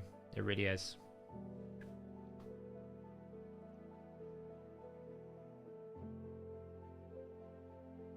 Like, these will be another 2 4-star, probably. 2, 3, or 4 stars.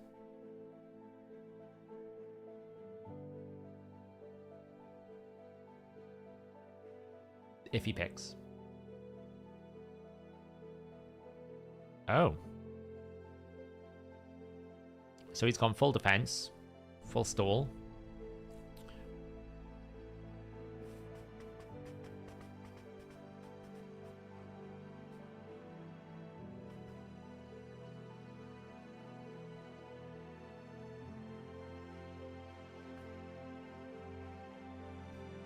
It's probably the 2 times summons, yeah. But even still.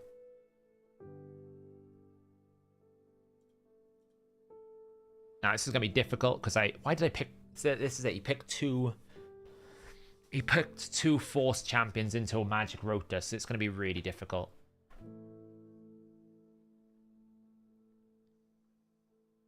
It's going to be really difficult, this. That's a fast Siffy as well.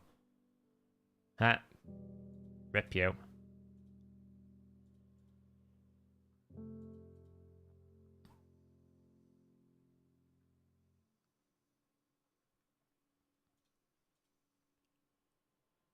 Start war. I should have A2'd really there, not A3'd. I'm an idiot. Well, at best, it can soften me up. I don't think the Stultus can kill me. Yeah.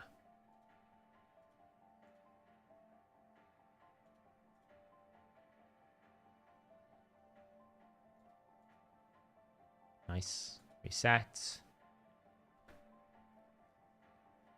Harima can kill me, though, if I don't get a turn.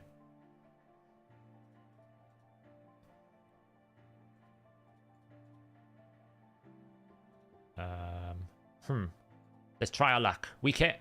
Oh, we nearly killed it. We did kill it. Okay. Now, as long as we don't get double hit. There we go.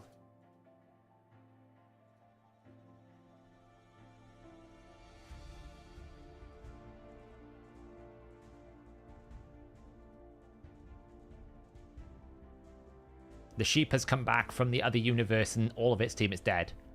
Poor sheep. Poor sheep. Okay, that's a good place to end it. The sheep came back from the other world and it's like, what happened to my team?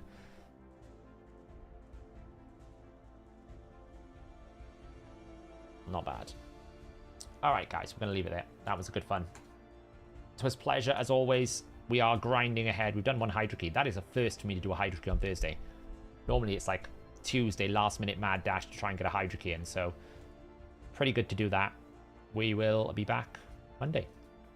Good luck if you're going for your summons tomorrow. I certainly will probably be doing a video tomorrow on the summons, and I'll catch you guys in the next stream.